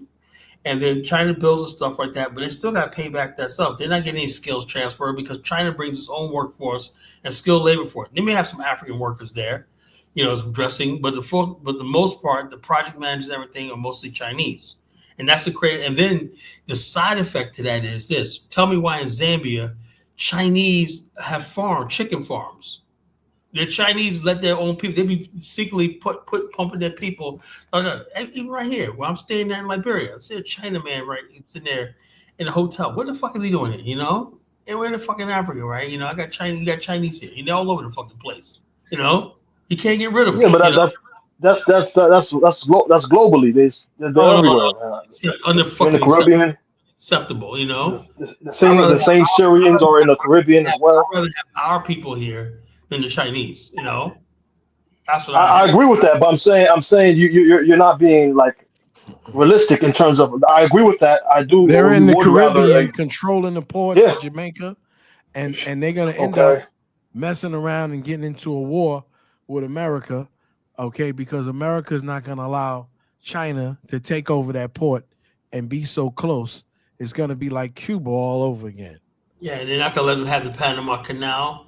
Trust me, it's getting serious, man. And dollar bill. That's the country they want an alliance with. No, who fault is that? America has the IMF, the guy that the banks in which Kala is promoting has been giving shady loans with long, high-term interests to the Caribbean for years. They basically put embargoes. They put embargoes on Venezuela. They made the gas prices of the Caribbean go even higher, which somewhat led to what happened in Haiti because they caused the prices. There's illegal arms. Look this up. There's illegal arms flooded throughout the whole Caribbean, the whole Latin Americas. Where's America in controlling that? What kind of guns are they? Kalashnikovs? Go look up Trinidad arms issues. Look up Grenada's armed issues. Look up Haiti's armed issues. Look up Jamaica's armed issues. These guns are coming from America. Is a Russian. The most. Some of these guns are coming from America. Look it up. There's articles. There's their articles. In Africa is the AK-47. That's a Russian. That's a Kalashnikov rifle. AK-47. Again, like I have hoped that Trump cut a deal, but America for years. Cheap. Dollar bill, I ain't gonna lie. I would love to have seen some modernized weapons from the West, from America. I ain't never seen it. That's what I'm saying. They got them old World War II style weapons. Talking about America put it on us. All right. In the Caribbean? All over. Yeah. I've been to Belize. I've been to Jamaica. In the Caribbean. You talking about Belize? I'm not. Belize isn't that South America somewhere? But I'm talking about even there. You telling me there's no? They're literally a Caribbean country, bro. But go ahead. They're labeled as, but they're not. South America. The same way Guyana is labeled as a Caribbean country is in South America. But Caribbean country is a country that touches the Caribbean. Exactly. And they're literally on it. No. Venezuela's right in the heart of South America. It's considered the Caribbean because of a cultural thing. No. It has nothing to do with culture. It is, man. If one side of your island is touched by the Caribbean Sea, and the other side, okay, is on South America. This happens in Panama, okay, and Belize, and Costa Rica. A lot of these countries, okay, are in both. Had nothing to do with no culture. Y'all got to think because it is the Latin America, Cuba, Puerto Rico, Dominican Republic. Dude, it takes less than 3 seconds. It takes less than 3 seconds to see that Belize is a Caribbean country. God damn, man. It's a Caribbean country. It sits on one side on the Caribbean, and on the other side in South America. Okay, and so this is what we're trying So to. is Brazil considered a Caribbean country? No, It doesn't touch the Caribbean area. exactly. Oh my God! If one side of your place touches is in the Caribbean You're Sea. in the Gulf of Mexico. Is Okay, Caribbean. and the other side, the Gulf of America now, right? And the other side, okay, is in Central or South America, and that's what it is. And so it's not a big deal, man. It's not has nothing to do with peas and rice and culture. Hey, Dollar Bill, Dollar, you see that freaking thing I sent you? No, I was trying to get one. Did not actually. No, the one I sent you with the Jamal conversation with that Mike Roebuck trader. Yeah, I saw that. Yo, you see what he said to me? You know, crazy. Oh, I'm a Dr. Arcana now, and with ADDI and all this. Yeah, that organization is not doing nothing but sucking money out of black people, thinking they're gonna build some Wakanda shit. You know, and that was a ripoff of the BAI. He goes, she's much organized than you are. When I go right up where they can do some AI. He's a computer genius. You know, right? He's one of sent to Angola. You know. Wow. And I said, well, that's good for you, bro. That's good. I wish you a lot of luck. You know, it's what you want to say. I'm sorry, Colin, man, but you know, you was all right. And everything. Well, I think his wife doesn't like me, sure, you know. And so anyway, basically, he wants to do with Dr. Arcana, you know, whatever it is. Because anybody knows some content. What do you know about Dr. Arcana? Is there anything tangible that this lady's done besides grifting and scamming Black America with bullshit, you know? I have no clue who she is. You gotta let Umbuma, that's his girl. He loves Dr. Arcana and they ain't Broody? Yeah. Oh, I figured that. He's one of them type. Maybe he got some stuff to talk about with Dr. Arcana. Let me see what he has to say. Expat. That lady ripped off the BA Afrocentrism, you know, from Rosenthal. I showed you the picture, the evidence. You know, he went to Zimbabwe. He met her in Zimbabwe and whatnot. And then he told her about the Afrocentrism project they was trying to do in Angola. And she said, "No, we could do this in Zambia and Zimbabwe. We call it Wakanda and whatnot." And I said, "Okay, good. But who's going to govern it?" She was like, "Well," she was like, Roosevelt, like so they're going to govern it. I say, how the fuck are you Zimbabweans and Zambians going to govern us? Get the fuck out of here, you know? Get the fuck out of here. That's not part of the program, you know? Who's gonna hold the taxes? Who's gonna hold the revenue? You know? Black America, at least, if you don't believe everything is, the tax revenue, the potential trillions of dollars we could generate in tax revenue should belong to us. That's a revolutionary idea. Black people generate that. I mean, they figured out a way scientifically back in the days when Negroes make money, how do you basically get the materialism? You remember that Jolly Bill, right? Oh yeah. Day of the week, Saturday where on what was it? Delancey Street, Fordham Road, wherever like that, Jamaica Avenue. Who was out there spending dollars? Us. That was spending us. money, man. And Jews, everybody else just got rich off us, man. They were selling us everything from burgers to ice cream to Nathan's hot dog. We done put people through college, everything with our dollars, man. We came up to New York, made all this money, and gave it right back to the Jews and Italians and everybody else. You know, Italians making us dough and putting some cheese and stuff on it, calling it pizza. What about the Jews? Those pickles? Remember those pickles? I love my pickles. I still on my pickle joint. You like those little pickles, those fat pickles you get? Yeah. Oh man, the pickles. Yeah. The wax paper. I was the Mrs. Softy. I used to tell Mrs. Softy came around and whatnot. You know, when I come around, I said that's what. Like I was telling earlier. Did you hear earlier what I was talking about?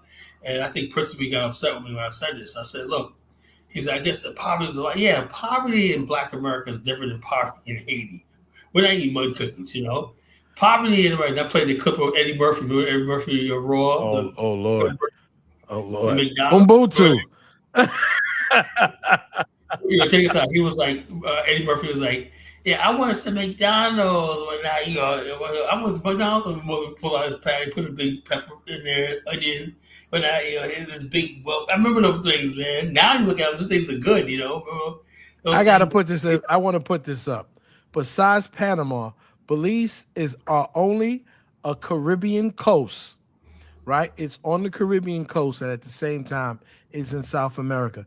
And El Salvador has only the Pacific coast. So there are largest countries in Middle America is often separated from the Caribbean or Central America. Mexico has extensive land borders with the United States neighbor to the north. The Baja Peninsula, the first of Mexico's two noted peninsulas, borders California and the Pacific Ocean and extends toward California for 775 miles. So there are a lot of places, not a whole lot, but there are a few places like Panama, which is close to Belize and Costa Rica, that on one side you have the Caribbean side. Now you have, besides the fact that one in Bahamas, they have not the Bahamas, besides the pop in Panama, you have Jamaicans who came there to build the Panama Canal. Okay, so that would be a transfer of culture, but it also borders the Caribbean and borders on the other side the Pacific Ocean. So guys, just take a little trip around geography and read, and we won't. No, but I asked you about Brazil, not El Salvador. Nobody said nothing about Brazil. We know where Brazil's half of South America is Brazil. That's why I asked about Brazil. But maybe the Brazil does maybe not the border the Zambians, Caribbean. maybe the Zambians and the Zimbabweans knew you guys could get bribed by pickles. That's why they didn't want you guys to leave. But there's indeed poverty. There's indeed poverty in America, and you guys want to undermine that. The thing is, America has a stronger safety net, which everybody loves and respect. No. You said deep poverty, right? What you gotta understand, Prince. You're from Brooklyn, New York. You're from Brooklyn. That's a trend in Black America, and that poverty rate has steadily declined every year. But there's a trend in all the other Black countries. It steadily increases every year. No one's big facts. It's actually hold on. That's not factual. It's actually declining. There's more. Where's the declining at, Prince? So right now in the Nigeria that you're sitting in right now, there's no work projects. They're not building roads and things in those mountains. Whoa, Prince. Kyla have already told you. Yes, the Kyla have already told you that the Chinese, yes, they're building it with their own workers. You on the ground, you don't see no Black workers whatsoever on the ground? Well, you might see some workers, some labor. Man. The majority of workers are not Black? No. No, he's on the ground. The majority of workers. No, sir. Mexicans. When they remodeled the Lagos airport, the majority of the people working there were Chinese. When they remodeled the Abuja airport, the majority of the people working there were Chinese. When they started working on the bridges and everything else. Roads and buildings. Bro, you mean the Nigerian roads that don't last and they collapse? Those roads? Then you trust your life with that. You move to that city, driving around that city, though, right? The problem is with the Chinese, they bring their own people, and what they do is people stay. Look, Angola has a problem with the Chinese. Guess what? The Angolan government did with New York, they kicked a lot of them out.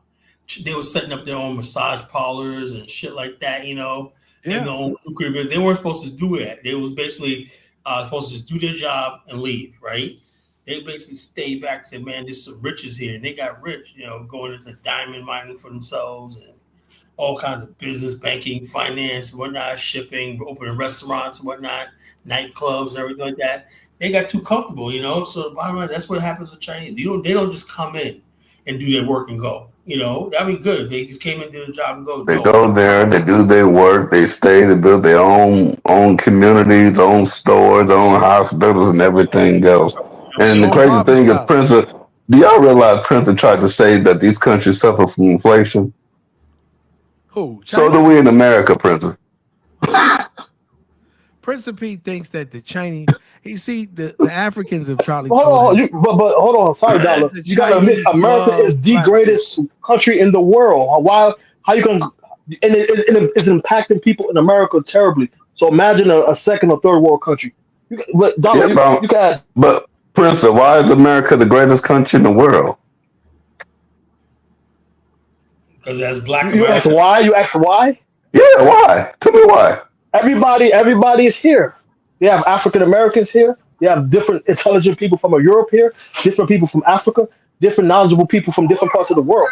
Also, they also take resources from other places around America the didn't world. become a superpower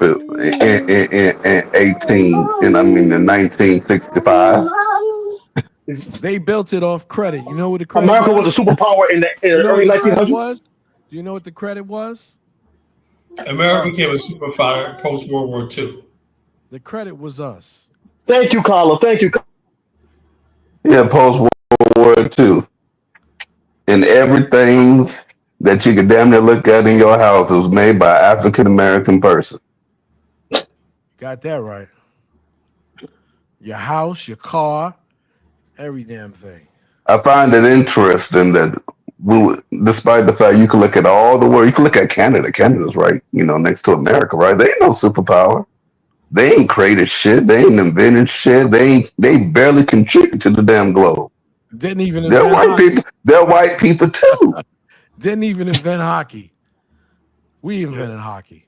South Africans, those white people down there ain't did shit. They're white people too. Why is it that America is going to be the one that becomes a powerful country? Check this out. Because they got the beautiful Black American people there. Check this out. There's a Man thing named George people don't Washington know, Carver. right? That what you call there's a myth that going around about immigrants built this country and stuff like that. You know who basically Henry Ford said he needed to build the Model T, and the General Motors said like this. You know where they went? They said we got to go to the strongest men, the toughest men, to do the hard work initially to build this fact. There's going to be hard work working in the initial phase for the mass production of cars.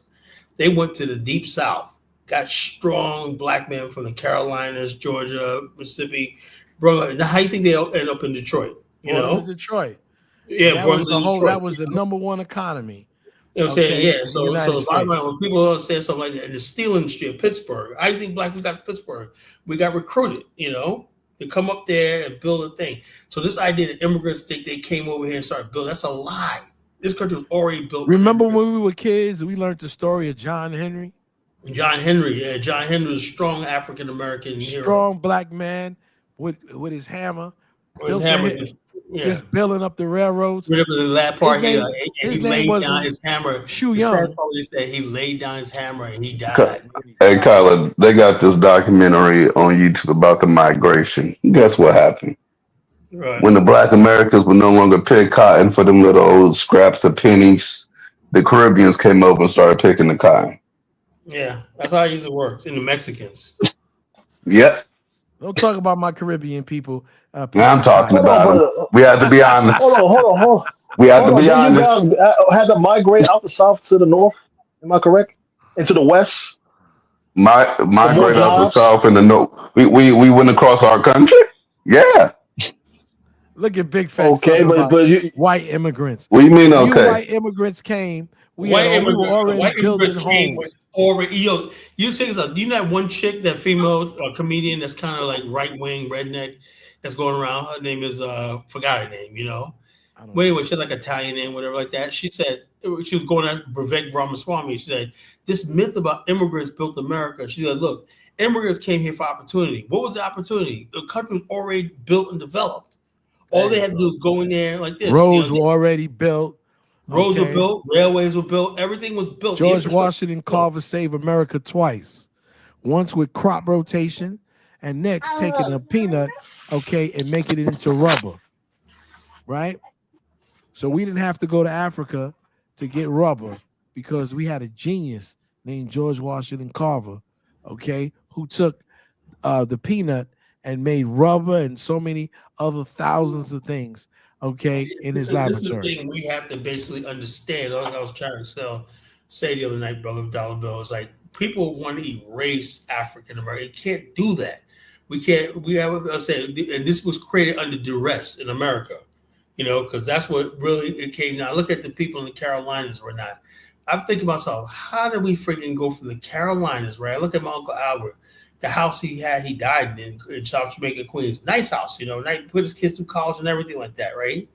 I said, I looked at I go down to Elizabeth City sometime, right? And I look at the farm, my Uncle Al, Albert, Kuchi, and my father, and other people who worked in the plantations, for the white man, And I said to myself, they just said, look, we got to get the hell out of here. They came, the rite of passage was becoming a longshoreman in Brooklyn, That was a rite of passage until you got a civil service job that came through, A good job, we used to call them, right?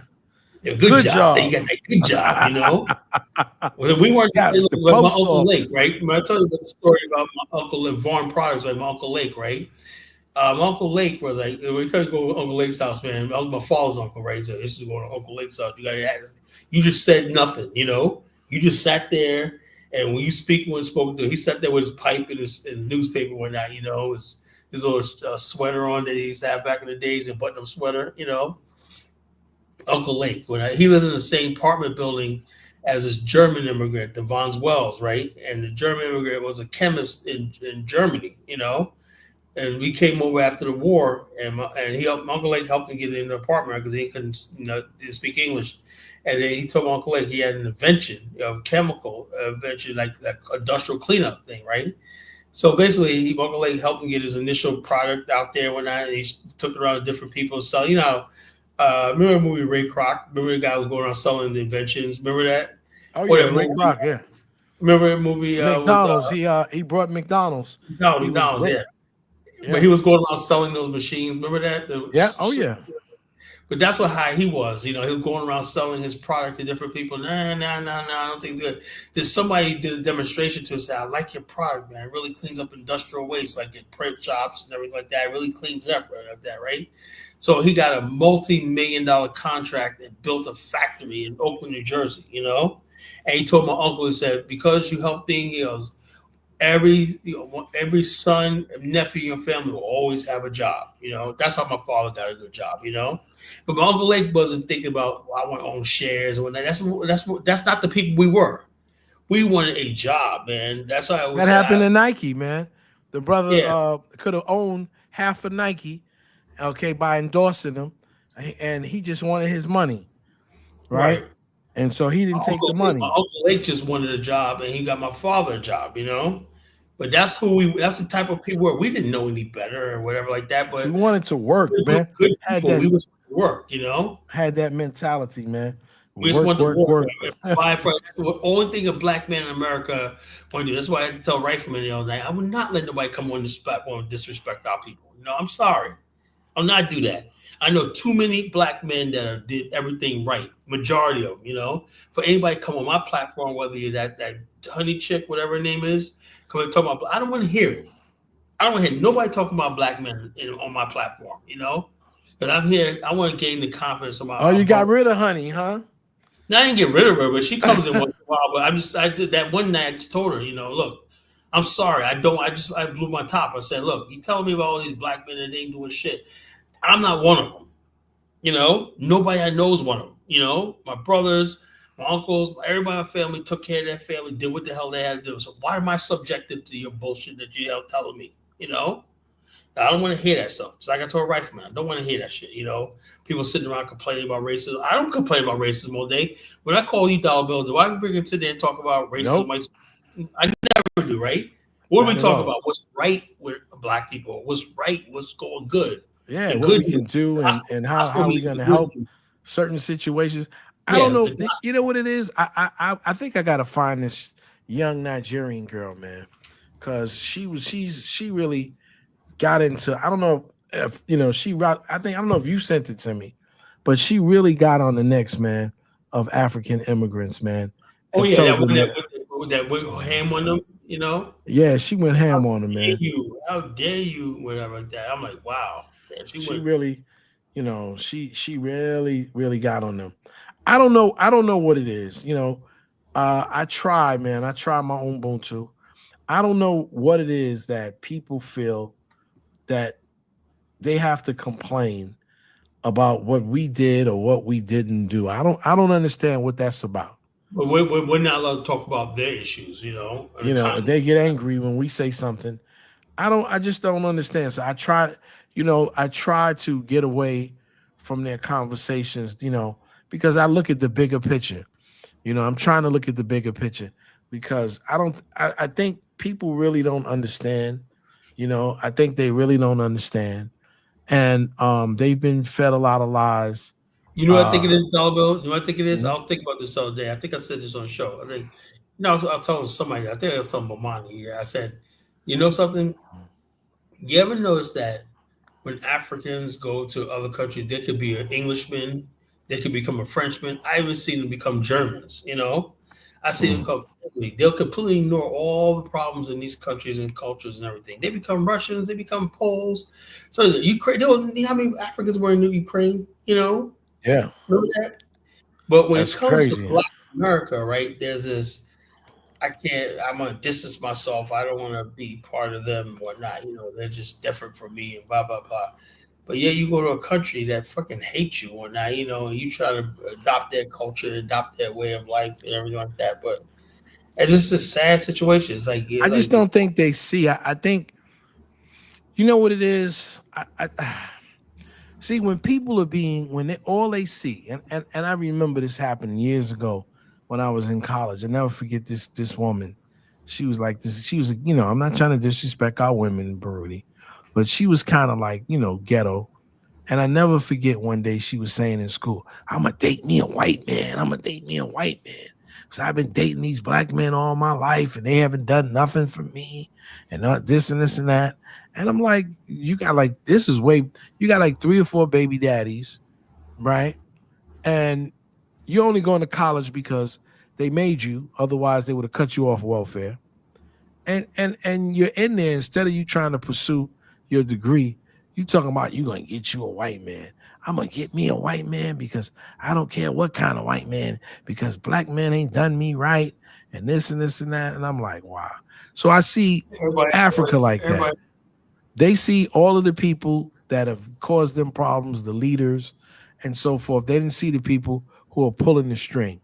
So therefore, they're very negative about anything. I mean, so many, especially Nigerians, who don't want to go back to Nigeria. Man, they steal, they do this, they do that.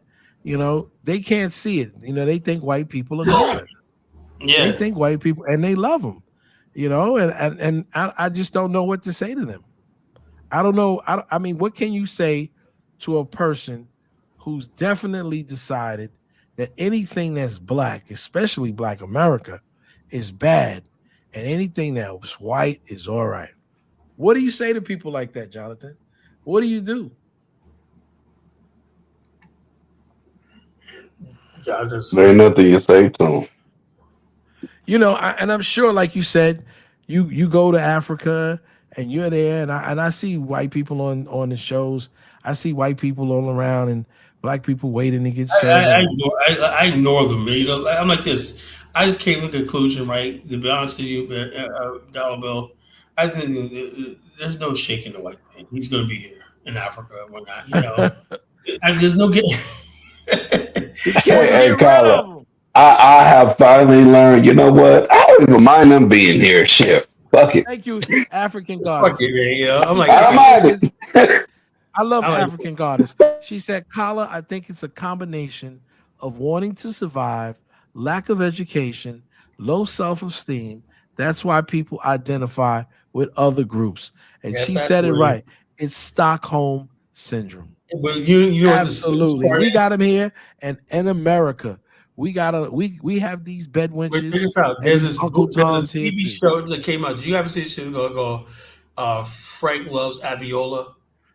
I didn't want to lose my lunch looking at it. Okay, it was on a plane, right? It was on a plane ride, and I was basically like pissed off. And I was like, God damn, why'd they put this up here? It's one of the series you can watch on the plane. And so I didn't want to. I seen one episode before, and she was just going off about black women. Y'all got welfare, blah, blah, blah. It's just basically a white nerd, this fat white guy, fat turd white guy and whatnot, with a Nigerian woman, right, making shots and backhanded comments about black. It's basically probably written by Nigerians, you know, to basically. But let me ask people, what about 400 years of free labor? You worry about somebody who's on welfare or Section 8. What about 400 years of free labor? I should have known Elvis knew the area that Bob Loves Abiola. Yeah. Of course, that's his favorite show and whatnot, you know. That's probably his favorite show. I don't know, bro. It's. I don't know. It's disheartening. When you see it in America, when you see it in the Caribbean, when you see it in Africa, it's disheartening. And then what do you do? What is it? What do you do? What do you tell people who are already psychologically conquered? Let me ask you a question. African guy says Frank Bob Abbott, whatever like that, is one of the most popular comedies here. Why is that so funny? Well, Why you know is what? that I think. Let me say, and I can say for Caribbean people, why don't they take they Cynthia love Erivo back? when white people. They love when white people appropriate their culture. But if we do it, the descendants of Africa. I said Dinah's a thing, right? Where I remember I talking about the Black is King, Beyonce doing the Yoruba culture, everybody was this big thing, appropriation. But yeah, I said that thing. This white girl, look, I'm gonna show you. This white girl speaking Yoruba. I'm gonna show you the comment section in Nigeria. See, white girls learn that. They were just so happy that a white girl learned Yoruba. It was just so sick. Like I said, these are serious ingrained problems. I don't know if we really have a future together. White girl. Well, we just Tyler, we don't. We don't. I don't want to say that. Give that shit up. Yeah, that's why we got to build. I want an Afrocentric, man. I'll be honest with you, I just want an Afrocentric. You don't think you and Elvis can live next door to each other in Liberia? Hell no. Hell God, no. I love that. Tyler, get as many of the American Liberians as you can, and say, you know what y'all ancestors did here was a beautiful thing. We could do this again. A lot of them tell me they love the friggin' what we talk about in Africa. Elvis is on. I see him. Let Elvis since he's on. Let He's him scared to talk. Why? Because I'm here. Yeah. Check us out. Dollar Bill, you the crown on this platform when Elvis is on. Here's a video. He talks about me. You the crown. Here's a video of a girl that speaks Yoruba, a white girl, right? Mm-hmm.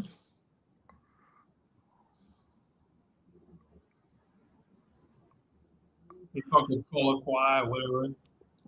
Check this out. Look at the comment section. I don't see. Did you present it, or you gonna read it? Let's read the comment section together. Okay. I don't see it. Look But you read how it. happy these Negroes are, I don't see it, so you gotta. Oh yeah, There it Milen. is. So Jalo. Let me talk to Nigeria. Chefe ba mi sọ̀rọ̀. Ẹ káàsán. Àlàáfíà ni.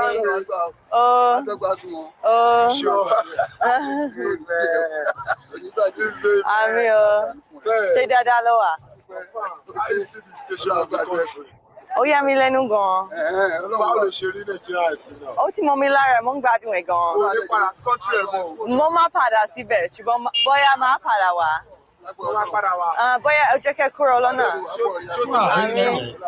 Ṣé ti máa ní ìtìlọ́kọ? Rárá. Mo ní afẹ́sọ́nà, mo ní ẹni tí mo fẹ́ fẹ́. Amẹ́ríkà ni mo ti wá.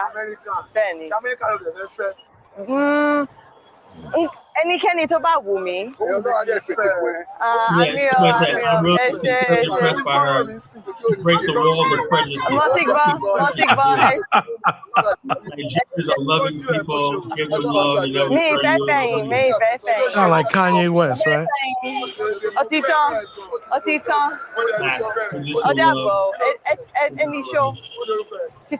Tribalistic. Somebody said. You're getting it wrong. The men were being hostile. Sure, men wanted to marry her. So, mo máa pààrọ̀ nígbà míì nígbà tí wọ́n bá bẹ̀rẹ̀ lọ mi ṣé ti lọ́kọ ṣé ti marry. They ask me if I have a husband. I say yes because I don't want all these men saying mo fẹ́ fẹ́ show my family. It's too much for me, so I just say yes. So in other words, she's blowing off all these Nigerians. She's speaking their language. Well, Principe thinks it's okay, man. You're gonna see Principe out there. Of course, Principe loves that, and Michael Mawali. creaming in his pants. Michael Wally, Ant-Man and Michael Wally. Oh man, they're probably freaking beating off to this.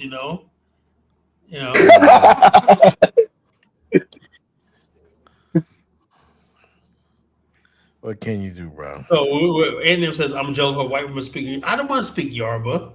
I have no intention of speaking Shnagalaga. You're Shnagalaga. Hey, Kyle, I ain't gonna lie. 7 years of Nigerian, all I know is hello. Oh God, how you day? How far? That's as good as it's gonna get.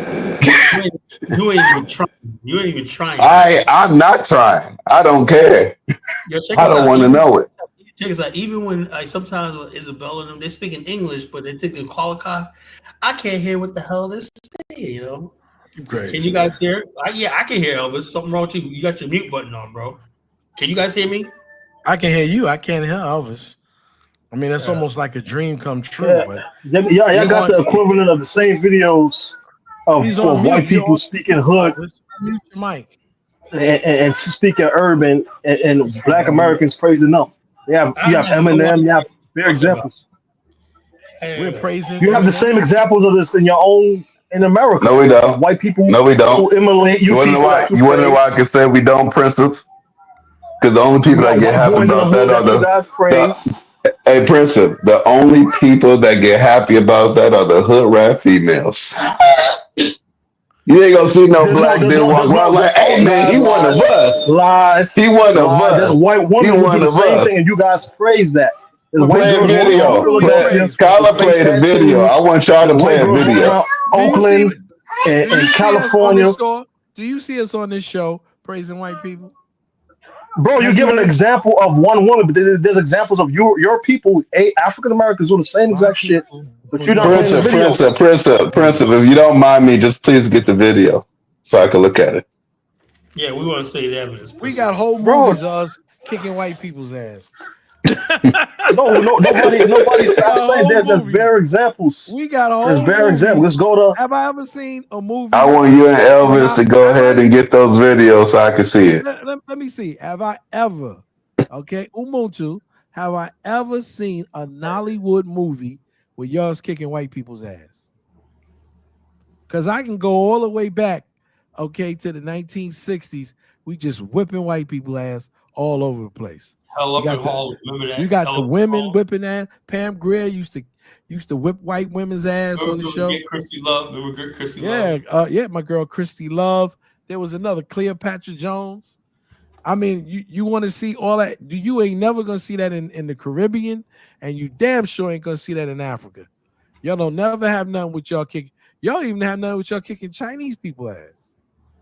Y'all only have shit with y'all kicking each other's ass. Why is that? Not true. Our heroes is people like Mummy Nana in Jamaica. There's people like Toussaint, Christophe. I asked you what. Come on, our heroes kick actual ass in real life. You'll make movies all the time, cinema all the time, and it's always about other black people killing other black people. That's what it is. The only time you're gonna have one, I saw one where the BBC did it. It was white people. And they had them. They killed They killed one white family, and I know it was a white guy who killed it. It wasn't even black people. bro, just type in Nigerian pirates. Every week, every month, they're kidnapping white people, Chinese people. Every week, every month, there's Nigerian pirates. Look probably that up. Not as many as black people that they're kidnapping. Bro, I see you trying to look. Come on, man. Look it up, man. But at the end of the day, hold on, Principal. You said Nigerian pirate. They take over ships that's doing drilling and fishing, and they kidnap them and hold them for ransom. Look it up. Nobody talks about it in the media. It's a thing that exists. Mostly black people. No, it's mostly Chinese. No. Look it up. Just type in Nigerian pirates. The media don't talk about it. It exists. It's a thing that exists. Look it up. Just type it in. Black people all over the world kill each other more than they kill white people. And y'all guys can't even fantasize about killing white folks. At least you have black folks fantasizing in America about killing white people. You can't even get it in your mind. Why would we fantasizing about that? Why not fantasize about building and stuff like that? Why are we fantasizing about white folks? You know why? Because white folks make movies about them killing us. You know why? You even notice that white people, even if there's a something going on, like a scary movie, who's the first person that get killed? A black person. Or all this slave fetish movies like Django and Chain and fucking. Yeah, look at that other woman. She had to kiss and have sex with that guy just to get an Academy Award. Okay, come on, bro. Stop. Man, that's fucked up, Principal. I actually looked up what you're talking about, and you can actually look this up right there. And they tell you the names of the people that were kidnapped. Would you believe that all the white people get released? I know. But the Nigerian people that they kidnap tend to get killed. You know that, man. Stop it. If you're in a black country and you got a white Jesus, and you are that's fucked up. You got a white Jesus up there. You know what? Even the Chinese. Wait. Hold on. There was a Liberian person that was kidnapped and they were released after they paid a rent. So they're still alive today. The Pakistans were released, the Malaysians released, the Russians released, the Indians released, Nigerian killed, the Singaporean was released. This is not a good thing to talk about, Principal. Come on, you know the deal. Stop it. Might not want to look this up, Principal. Don't bring this up again. Stop it, man. Oh, why is Elvis so silent, man? I thought you want to talk. So why is he only looking at? If Jonathan believes Nigerians and Liberians and Ethiopians are so bad, why not stay in Oakland? Why not just stay in Oakland where Because I'm not a coward. I'm not a coward. And I can go anywhere I want. Like, if you believe that they're so bad, and Haitians are so bad, and Jamaicans are so bad, I can go anywhere I want. Why? No, but you telling Colin, man, we need to stay where we at, man. These guys are terrible. That's what he's saying. Colin's in Liberia. Well, yeah. I'm in Nigeria. Colin's in Liberia. Man, I promise you, when Colin touched down, they told him welcome home, right? But he online, doom and glooming as usual. Look, I have a problem with Liberia. That's why I invited Jonathan over here to switch countries. Everybody over here because these people are very friendly and open. We show you love. You go to Jamaica, we show you love. You go ahead. Please. But the thing is, online, the companies get paid, and I'm sure black people pay them too. And they don't. You know why they don't kill the white people? Not because the company's paying the money, is because they don't want their countries to come down there and look for them, right? They don't want that. But if they just kill another Nigerian, they'll be like, oh, another Nigerian got killed. Oh well. Yeah. That's what it is. It's not because the white people are giving money, because I'm sure that the rich black people, the rich Nigerians that are being kidnapped, they're paying the money too. But they don't fear them. They fear the white man. And so they get them back safe and sound. Like like in South Africa right now. Black people right now, like I said the other day, in South Africa, maybe not America, you guys ripped my head off there, but I still kind of believe it though. The black people in South Africa are terrified of Donald Trump. They're not going to lay a hand on those white Afrikaners, but I know it's bullshit. Me personally, what I would tell the whites in South Africa, maybe it's time for y'all to pack your bags and get the hell out of here. That's what I would tell them. Oh, don't start Lozy will be on here tonight. Yeah, so I'm like this. Black people in South Africa, they have to realize that it's time for them to basically say, you know something? The whites in South Africa are never going to be happy here, ruling them. It's time for them to go, or build their own state like Iran, whatever like that, And so Carla, the mere fact that they're in the majority and they allow, the government could have came together and said, we're not going to let white people do this in our country. We're going to outlaw all types of currency that we don't recognize. Check this out. And we're going to outlaw any type of area that produces any kind of segregation. But that ain't what they did. But check us out. The thing is about what South Africa is this. You understand what the AfroForum did by going to Trump and I was like that. That was really high treason. If that was any other country, they'd get arrested, get a trial, military like that, and be facing a death penalty, right? What is it about white people in Africa? They can get away with something like this, The Africans let them. Yeah. But what is So why we know. Africans so weak? Well, it is. It's a system Well, of. they wasn't all weak. Nigeria had one good president recently that most of them tend to hate, Muhammadu Buhari. I like He put Abacha. his foot down on the bullshit. Oh, I like Just Abacha. him, though. I remember in the 90s, Abacha was my guy. They Yeah. hated the West hated him, man, but he was my guy right there. Yeah, so That's the it's way sad, it is, bro. man. Yeah, like I said, the whole thing is, Lozy comes up here, man. I'm gonna tell, look, man, I'm not satisfied, man. You cannot let a group of people come here. They own everything. They hold most of the land, hold most of the wealth. They got every privilege, right?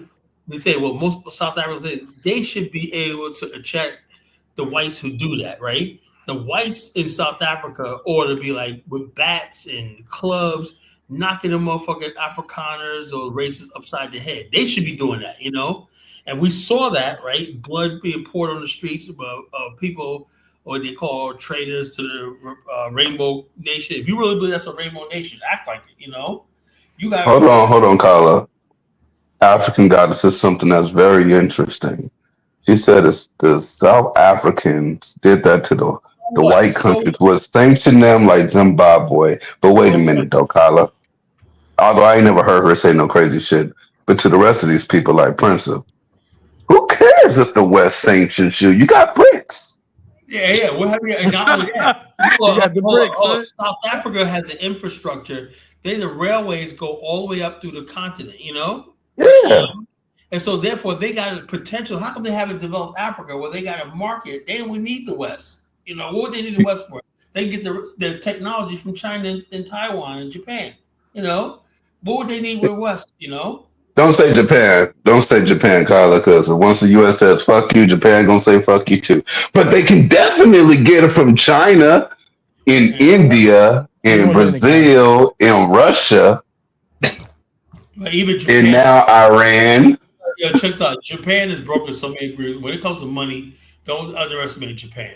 Japan, like, if their chance to make $1, Japan will sell America down the river in a minute. Trust me.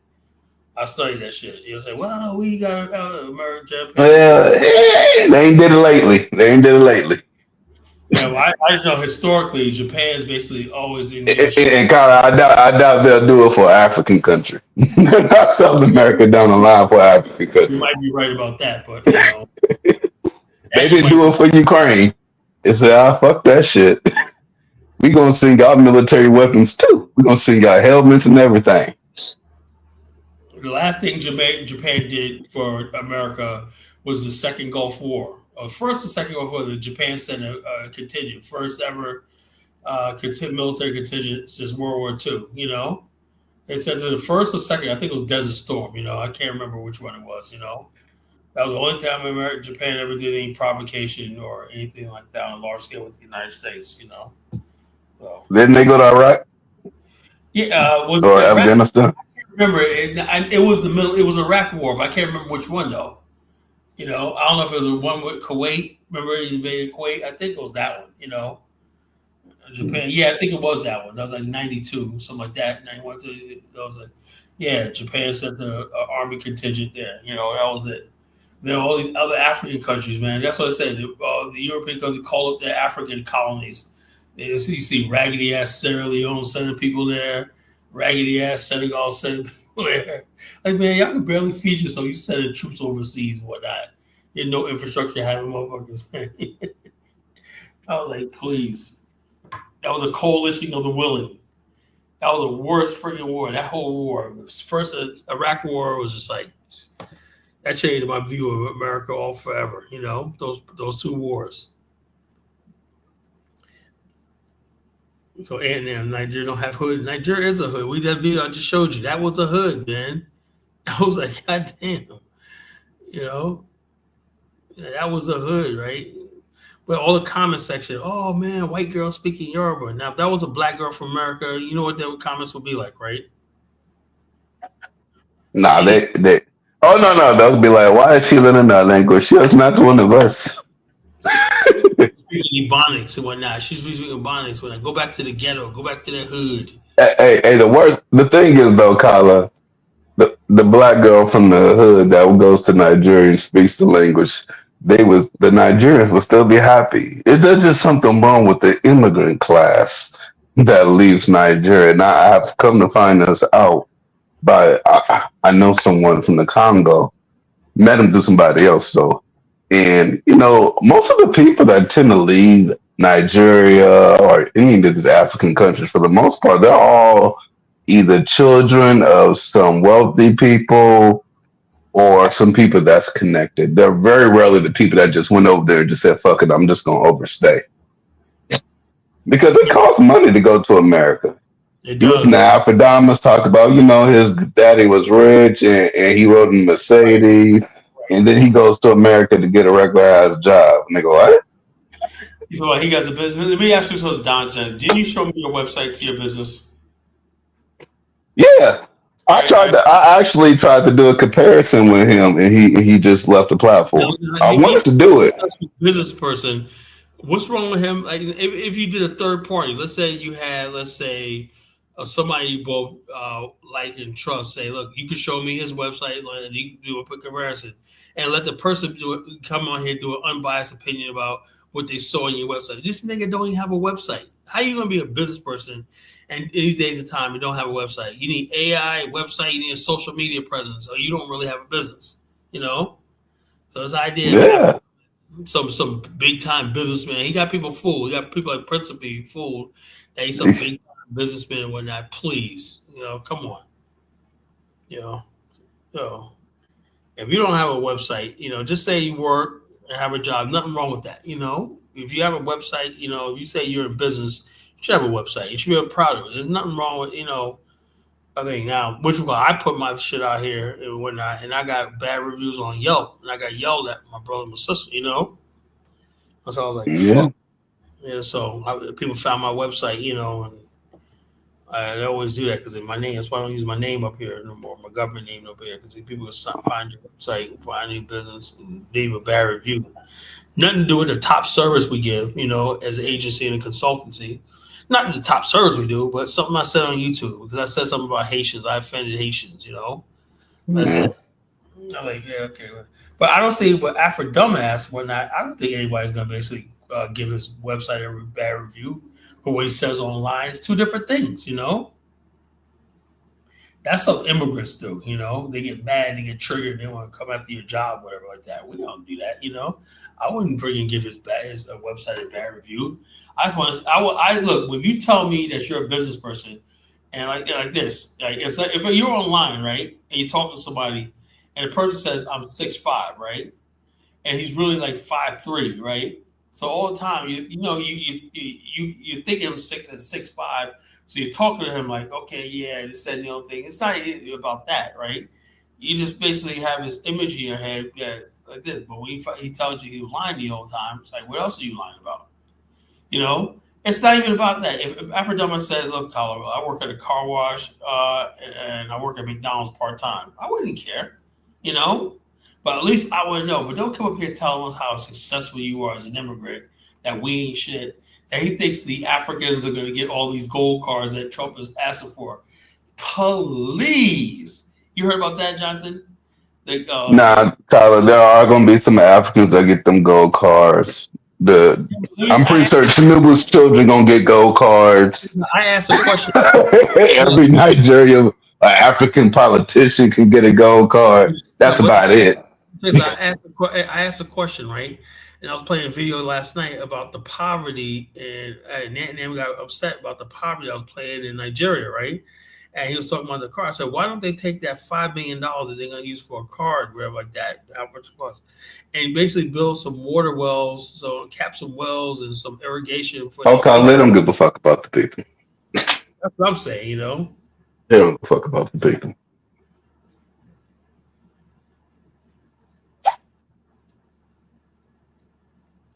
Tinubu in his show. I'm sure Tinubu was a crook, man. That dude was used to be a drug dealer in Chicago. They said nigga on the south side, man. I said, yo, Tinubu, what's up, no?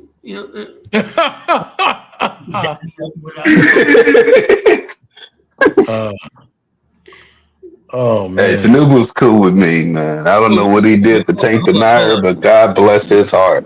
You check this out. Right on, Tinubu.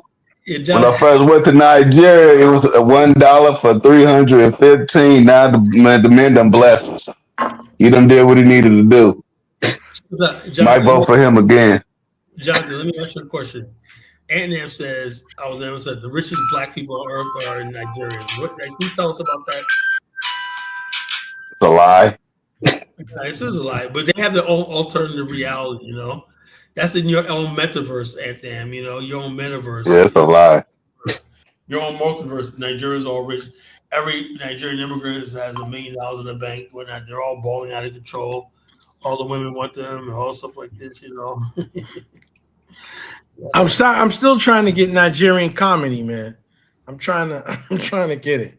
It's crazy. I see one guy and the woman tells him not to shake his hand, and then like one time his face looked like a monkey. I was like, what the hell is this crap? What was that on? Yeah, on you know, it comes on YouTube. So I'm still trying to figure that one out. Yo, did you see that? Did you say comic skin I sent you with the big girl? Dalgo, did you watch that? Yeah. Oh yeah. Should I play that, man? That was funny, man. Yeah, you could. That is pretty funny. All right, let's play that video, man. That was so funny. Yo, tell you, like I said, there's use for African bros, man, because big girls need love too, man. You know, They're gonna get you. Stop messing with the big girls, bro. I'm not, man. I'm just saying, man. I mean, African bros have a need. We have a need for them, man. Yo, stop. Even in the Afghanistan, there's gonna be a need for the African big girls. Need love too, you know.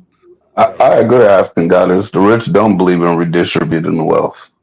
Nope. They don't. Then go to places. Then go to a person that's one of the richest people on the planet pays his employees like crap. Like crap. But I realized something. I have. And at one point, wasn't paying them at all. What the fuck? The weight requirement for African men. No.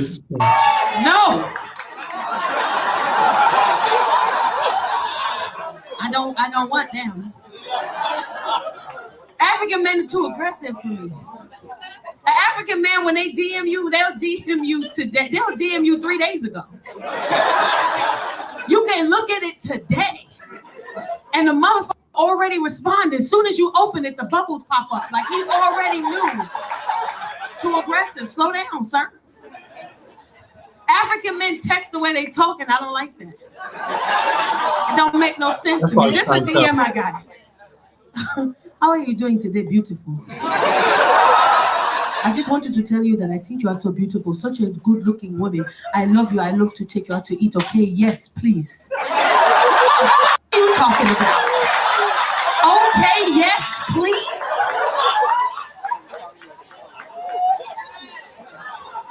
And don't let you leave an African man on red, or you getting a voice note. I got a voice note. I read the message. It was bubbles popping up. And before the bubbles even responded, I clicked out. But he could see that I read it. 30 seconds later, I get a voice note. I go listen to the voice note. This is the voice note. Why are you treating me like this?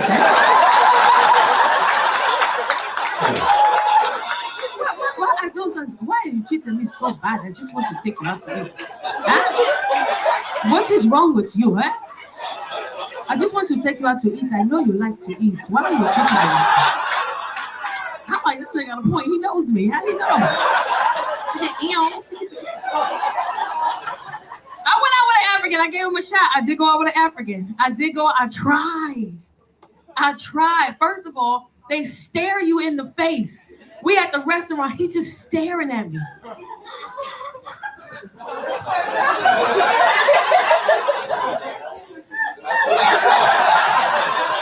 So I said, can you say something? You scaring me. This is what he says. I said, can we have some conversation, some dialogue? This is weird. You're not saying nothing. Oh, I didn't come here to talk to you. I just want to look at your pretty face. Just eat. Don't worry about me. Eat your food. Eat. I know you are having a good time when you are eating. Just eat your food. Look at you, so beautiful when you are eating. Eat. Eat whatever you want to. I'll pay for it. Eat your food. Look at you, so beautiful when you are eating. Then he started complimenting me. The compliments were hurting my feelings, but he thought he was doing a good job. Look at you when you are eating. Such a beautiful, fat woman. I love it. So big and beautiful. Eat your food. Eat up, eat it. You're so happy when you are eating. Eat your food. Eat it. Don't worry about me. Eat it for yourself. Look at you, so big cheeks like squirrel. Eat your food. Looking so good and beautiful when you are eating. I was like, man, fuck you, man. I got so mad, I was like, your mama fat. Yes, my mother is fat. That is why you are reminding me. You are reminding me of my fat mother. I love my mother. She is so fat, so big. She loving to eat food, you know? You eat your food, eat it, eat it. Fuck you.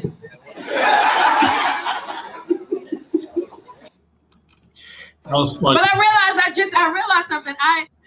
As we have more interactions with each other, man, you're gonna see more comedy skit. That was good, you know. That's Mystic Dime, bro. Stop. You know, that's what I'm trying to tell. See you doing a big girl joke, man. Come on. No, I'm not doing a big girl joke. I'm just saying, Mystic. Listen, I think she's attractive. I don't know. Yeah, she's all right, man. If you like big girls, she's a cute big girl, you know. Yeah, I have no problem with her. I can go out. I can hit a buffet with her one night, you know. Oh Lord. Get a buffet and once I chugging down and whatnot. Big girl's good for hanging out like that, man. You know? Don't start. I'm serious, man. You go get your eat on, man. You know, get yourself a big girl with that, you know. Don't start. That's Adnam. He knows. You know, she's an East African language, but they don't go for big girls. That sounds like a Nigerian, man. We talk about, what did that sound like? A Nigerian, right? That's 100% Nigerian. Nigerian, you know. That's Nigerian, bro. They go Principe. AAs be dating for fun. Could you stop it, Principe? Stop saying that nonsense, bro. What are you saying? AAs be dating for fun. What the hell? So what? What that mean? Yeah, we date for fun. What you Adnan says, I'm gonna run out of Zeppelin. He wants me to get fat so bad, you know. So, I'm sorry. Let me show you my profile thing. You know, Is this really Elvis? I don't think this is Elvis. As the true African? Yeah, that's Elvis. Nah, I don't believe it. I don't know why. Let me talk shit about crime people. Crime people. Now, Carla, me and my wife were coming to Liberia. I'm kind of scared. I told you that I was kind of scared because the crime people might. I'm contemplating, do I bring our baby or do I leave our baby? Because Elvis said. Bring your kid. We got house. Elvis said they were eating babies during the war. I don't know. We got houses every this is the most peaceful country in the friggin' world. I'm safer here than I am in Virginia, to tell you the truth, you know. Really? Yeah. I could go outside. I don't believe that, Kyle, because that was true. Elvis would have been back a long time ago. No, Elvis is basically double cook. He don't have to drive a Pan or KK. You know? Yeah.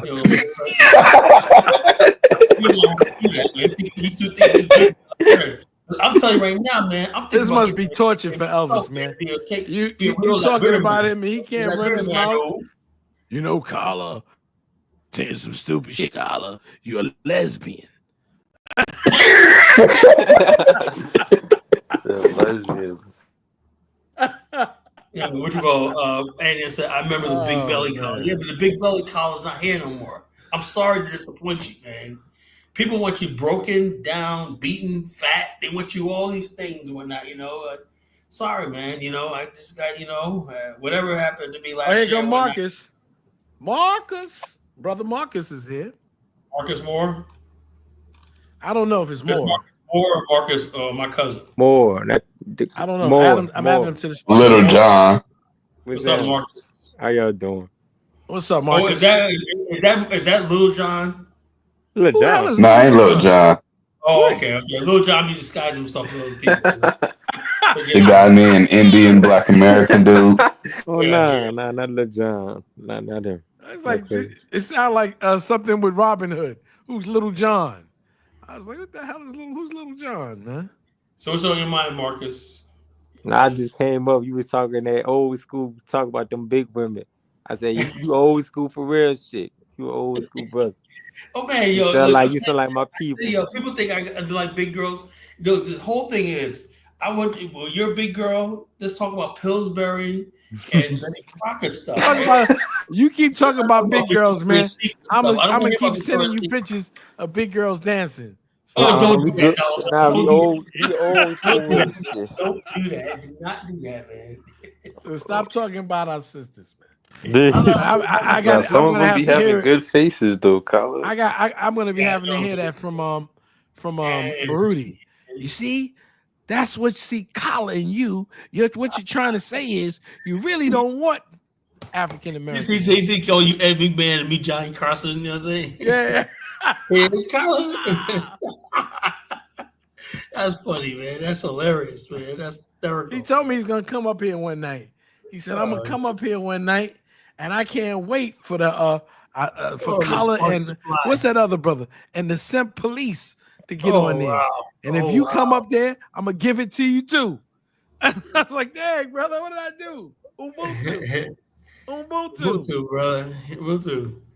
Bruce is a good brother, man. Just say y'all set each other off. That's what it is. Check this out. The thing is, Baruti likes Dr. Arcana. Then African guy says she's nothing but. It's just obvious. The lady's a scam. Look, it's hard to. I hate to freaking character assassinate somebody, but look, why do we deserve? Remember, the Godfather, Dollar Bill. He said, "Why do I deserve this deal?" Remember that? Remember that? Yep. You got always question, why do I deserve this deal? Why are you coming to me? Why do I deserve this deal? You know, what do I do to deserve this? Well, you know, because people are like, oh, I don't understand this Dr. Arcana lady, you know. All I know is she's taking that AAI, whatever the thing she's doing, is taking a lot of money, you know. Where that money's going to and whatnot, you know. Black America, man. That's unfortunate that the Pan-African world, right? Like you saw the thing I sent you, right? One of my so-called followers, whatnot, kicked me to the curb and joined with Dr. Arcana, you know. You know, she's more popular than you, Colin. Yeah, sure, of course. Yeah, she's a public figure. Of course she's gonna be bigger than me, but she's not more organized than I am, you know. And so whatever they're trying to do, whatever, I wish them a lot of luck. But what I just don't want is the people, when it all flops and people are like, man, I was in that Pan-African stuff and I got money taken and we'll have the end of this, you know. Yeah, man. You guys got to get up and join, man. Go to Dollar Bill 46, man, and join my Ubuntu channel, bro. That's the Ubuntu king. Let me ask you something. What's the future of America? Because everybody talking about Trump selling out for the Russians or to the Russians. Well, that's a lot of nonsense. Look, let me tell you something. Let me tell you so you don't believe anything I say. As far as white people, they're good. Mm-hmm. They're good. They're good. Now, here's black people's problem, right? Now, if you're going to ride with white people, right, you'll be good, right? If you want to go on their jobs, work with them, and live in their neighborhoods, everything like that, you know, look, this is what you're going to lose, right? Your daughter's coming home with a little white boy as a boyfriend, right? That was not part of the deal when it was back in the days, right? Your son has a little white girl. I can't see no black. I don't.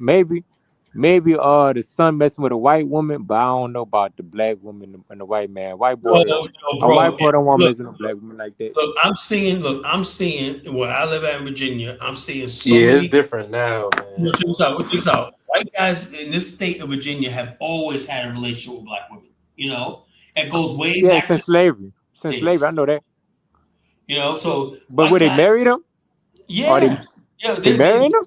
White military guys marry black women. Yes, they do marry me. What? But what you call it? And not only that, what you call it? The whole thing is white guys have this thing where it's almost like accepted in their culture that you get a black woman, whatever like that, you know. But the thing is, it's just the opposite for their women, right?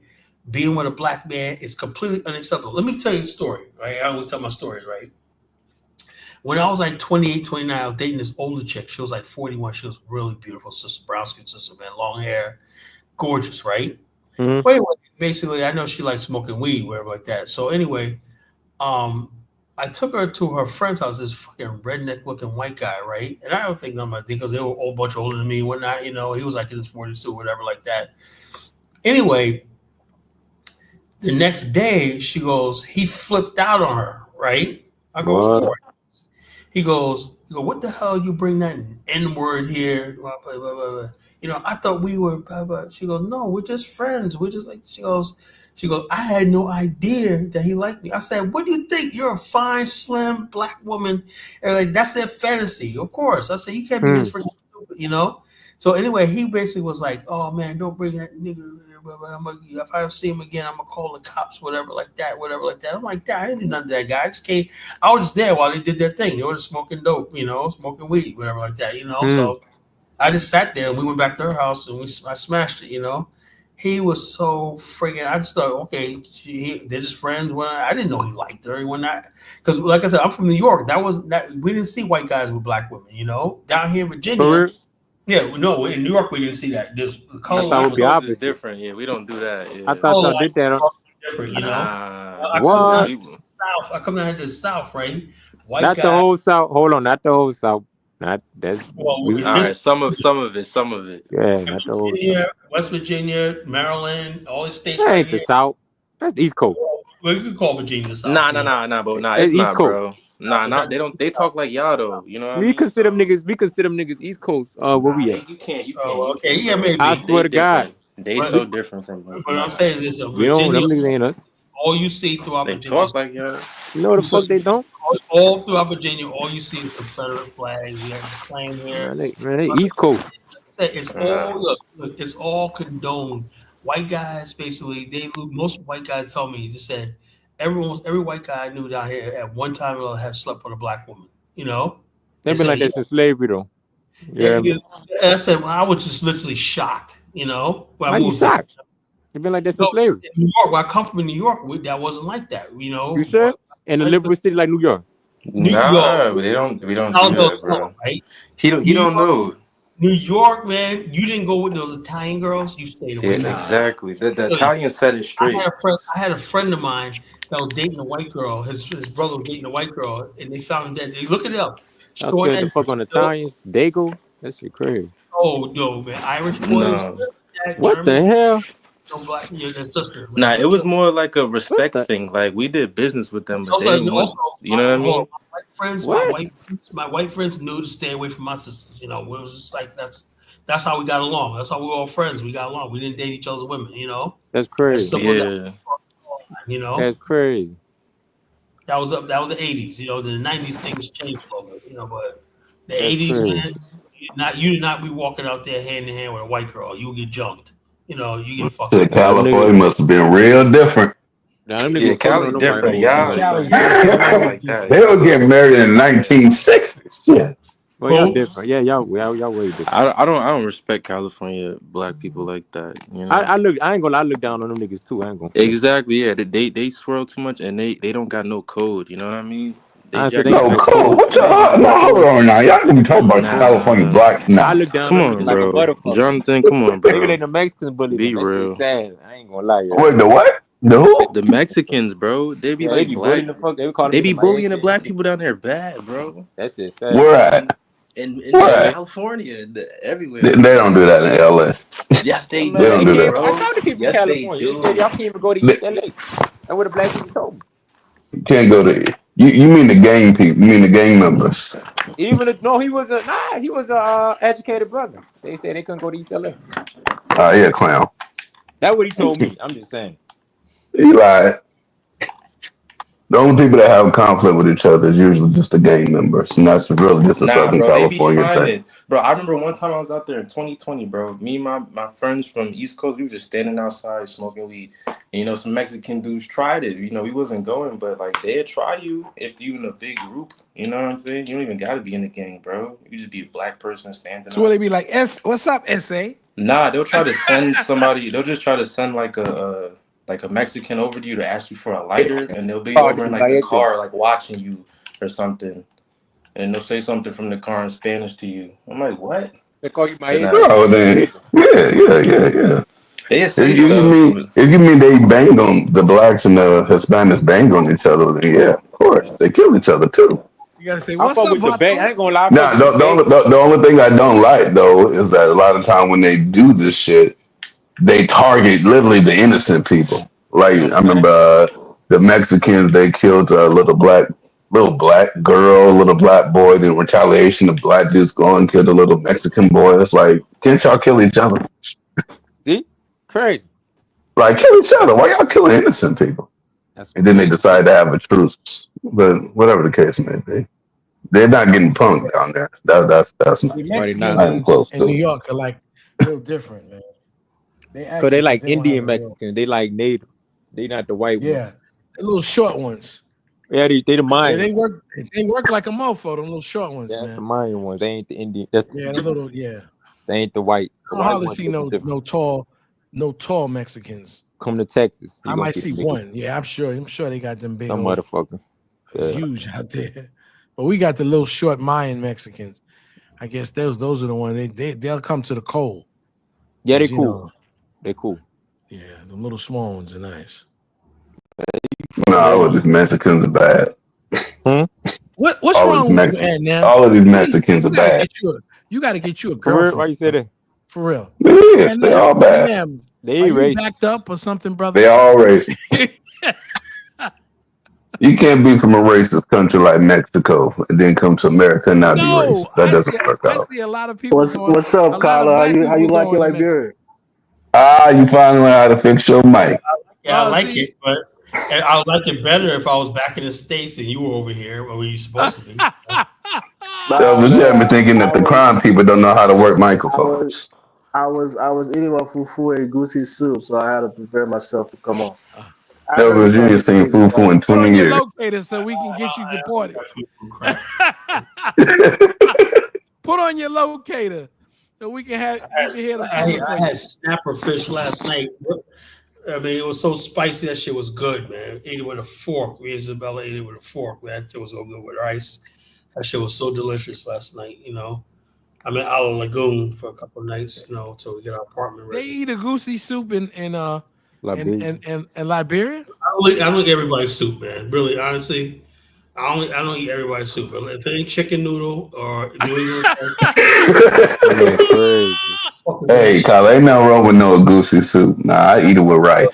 I don't give a goddamn. I don't eat it like the Africans eat it. That's the problem. I turn their shit around into something whole completely different. You don't use fufu. You might have some white rice or something. What is fufu? Look, I don't eat. I ain't touching that shit. That little round ball. Crazy. The Play-Doh. Somebody said Kyla was built like fufu. I told you he gonna call you some kind of name or lesbian or something. No, but I'm enjoying it here, man. It's a nice country, nice place. When the people are friendly. Where you at? Second home, you know. What you in Liberia? And we can't tell them because the true African might send some people over there to try to get you or something. He in Liberia. Oh, you know in how Pelé land. you know how about me tonight, Dollar Bill? You know about me tonight? Remember those two guys that did a YouTube video about 2 years ago saying they found home and whatnot? One dark skinned brother, I think they look like the Hebrew Israelites, whatever. Uh-huh. You know, the YouTube video, whatnot, you know? And I'm up to them tonight, man. They're probably watching right now. You know, I told them about the show, whatnot, you know? Oh, the dark skinned brothers from New York. They from New York? I think so. They're out there in Liberia? Yeah, they're at the hotel right now. You know, I was just out there in the lounge. Oh, okay. Okay. It was on a computer, You should interview them, man. Yeah, sure. But like I said, I was late, so I said, "Watch me tonight." I was thinking anybody was watching and call in. Maybe he went to bed and it's late over here. You know. So my Hebrew Israelite brothers, shalom. They said they weren't Hebrew Israelite, but they practice some religion. But they wear the hat like them. You know. The kippah. They Israelites. They just don't want to tell you. They believe they got the kippah. You know, if you see that they got fringes on the sides of their garment, man, and you'll know they're like, I didn't know Bootsy was a. This guy had the black fez on. Bootsy. White. Bootsy. Lil Bootsy? No, he not. Bootsy is an Israelite, man. No, he not. Lil Bootsy. That nigga. I don't know if it's little Bootsy or big Bootsy. Not no. Bootsy is an Israelite. That man is not a Hebrew Israelite. Bootsy is a Hebrew Israelite. What's wrong with being an Israelite? Little Bootsy grandpa was What you mean, what's wrong with it? They crazy. And I know he is Little man, I know Bootsy he's is Little Bootsy is a Hebrew how Israelite. the hell he is a I'm gonna tell you how I know. Because one day I'm looking at her. Listen, my girl is from Atlanta, and you know a lot of the people came from Louisiana and they came to Atlanta, and so I'm looking at him and he's wearing fringes. Anybody who's a Hebrew Israelite knows what a fringe is. well, you know, Lil Boosie a little retarded. He don't know. He ignorant. He's wearing his fringes, and I said, my goodness. "Baby, look!" I said, "Little Bootsy's an Israelite." She said, "Yeah." I said, oh, "Okay then." I said, "Because I saw when he's wearing his fringes." Okay, because I used to be an Israelite. So Dollar bill, you might see me in some fringes one day. Don't think I'm an Israelite though. You know what fringes are? Yeah, they can't wear it. They can't wear. What is it? I ain't gonna tell you if you don't know now. I wear like a fashion. The Hebrew is like the little strings that come from the shirt. They can't wear like a regular. It's in a quarter blue. It's on each side, right? It's a fringe. Let me look it up. My Bible. And that's to remind them of the commandments, right? So when I saw a little, why you an Israelite, bro? Or you know people? Who? You. Oh, I know people, but I'm not no Israelite. But you know about the fringes. I was born and raised a Catholic. You hear me? So you was a Catholic. Yeah. But so you know Israelites if you knew about the fringe. Oh no, dollar bill. That don't mean you're an Israelite. Yes, it does. I know niggas that wear shit like that. Now I know Israelites in Dallas and New Orleans. I know niggas that wear that shit. And they like, nigga, this shit lit dope. Like African shirts with the fringes on them. I don't mean we Israelites. It's not just African shirts. It's any shirt you're supposed to have your fringes, whether you display them or you stick them inside of your pants. It's to remind you of the statutes and the commandments. That's what it does. That's what it's for. Some people wear this out. Some people wear this out if they're wearing like an African garment or something like that. You know, and so when I see that, I go, oh, okay. I know that's an Israelite, bro. Well, you ain't gonna see me doing that because I'm be breaking every commandment that they got. I can imagine. You know, probably down on that swine. African guys have sucked, you know. Oh man, please! I'm knocking down pork, bacon and shit. Ain't changing. I'm going down. I'm going under. I know what they like to be like. They be like, "Don't eat no bacon. Don't eat no pork." You know what? And then it's this and this that, and it's like, man, you keep it up, man. I'm gonna have to take you off. Nah, it really is bad for you because though, bro. You gotta don't disrespect African goddess, bro. Don't do that, bro. I'm gonna delete your comment, man. Respect your elders. Have some respect. You understand what I'm saying? Stop it. With it. You can't do that, and you need to go. And then we from Nigeria. Yeah, maybe get you a girlfriend or something, man, and get a life. You understand? Nah, you can't. The Nigerian shorties like Black Americans. So he got to do something for us, but don't disrespect the sister, brother. You know? Stop. I'm confused. What happened? Yeah, I took his comments off, man. He's saying some disrespectful stuff, you know, to African goddess, man. What's going on, guys? Shalom, man. Shalom. Ja, what's on your mind? What's down with it? Who's this? That's Ja. You from North What's Carolina? up, Ja? North Carolina? That's my people's hometown, North Carolina. My pops was from Winston. Yeah, my father's side is from North Carolina too, from Fayetteville. Oh yeah, I got an ex-girlfriend that live out there. And my mother's side is from Georgia. East Coast nigga. Ja said he's an Israelite. He got some Israelite shirts. North Carolina, but on the eastern seaboard. Ja, it's not the fringes are not just for shirts. I mean, it's supposed to be at the corner of all of your garments. You Israelite? No, I'm saying like no. People were saying like the fringe, talking about Israelite attire, but the shirts is just it's pretty much shirts with just fringes, but it have to be like a certain level, and it has like ribbon attached to the borders of the shirt. They pin them on the corners, on the four corners of their garments, and it's supposed to be in a quarter blue, and that's for them to to look down on it and to remember the commandments. Yeah, I got some shirts, man. Some of those shirts is kind of alright. I'm not gonna lie. And then they have like the African type ones as well. Like it has like the various different colors, but it just has the fringes. You know what I'm saying? And some people just sell the fringes. Some of the sisters make it and sell the fringes also to people in the community. Yep. Yeah, I don't have no issues with Israel. It sounds like you had issues with Israelites. I don't have issues with them at all. Honestly. What'd you say? Why you leave the Hebrew Israelites? Well, it's a long story. But I like the Israelite people, except when they be like too crazy or some shit like that. Yeah, but those ones, Jonathan, those ones that you're talking about is like they're mostly like the one Westers. I think there's generally like 3 schools of thought. Yeah, exactly. Those are the one Westers. You have like the Christian Israelites, and then you have like the one Westers. And then you have like before. There was one Israelite dude came on the panel, and he was just like, "Do y'all know who y'all are?" And I'm like, "Yeah."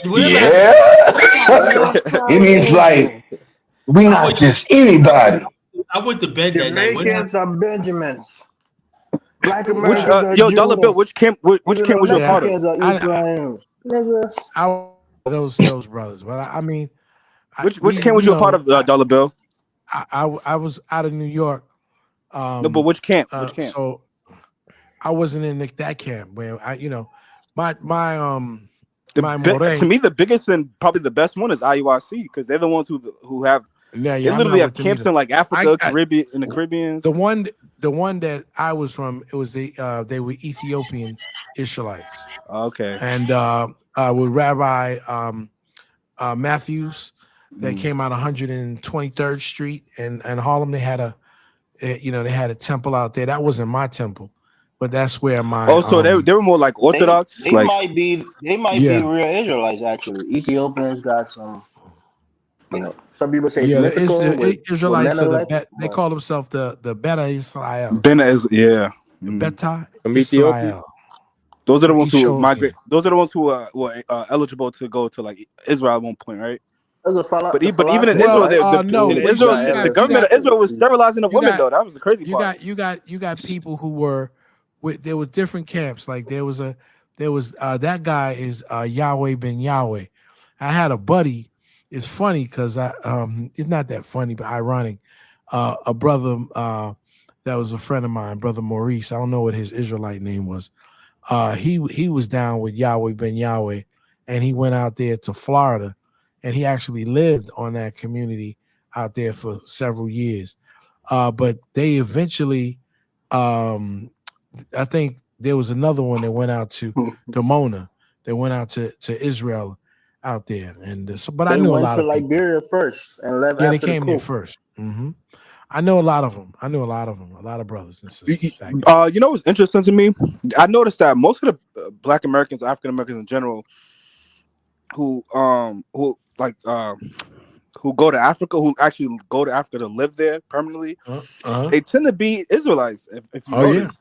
Absolutely. Like you have the Bag family, the Bag family, T3andMe, Journey with Us. These are people, certain families that I follow.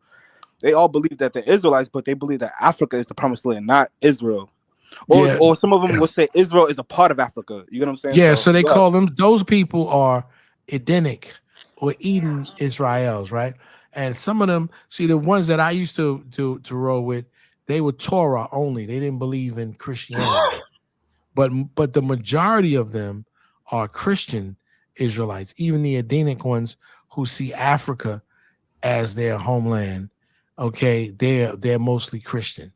They call themselves I forgot what the name they call, but they believe in the New Testament.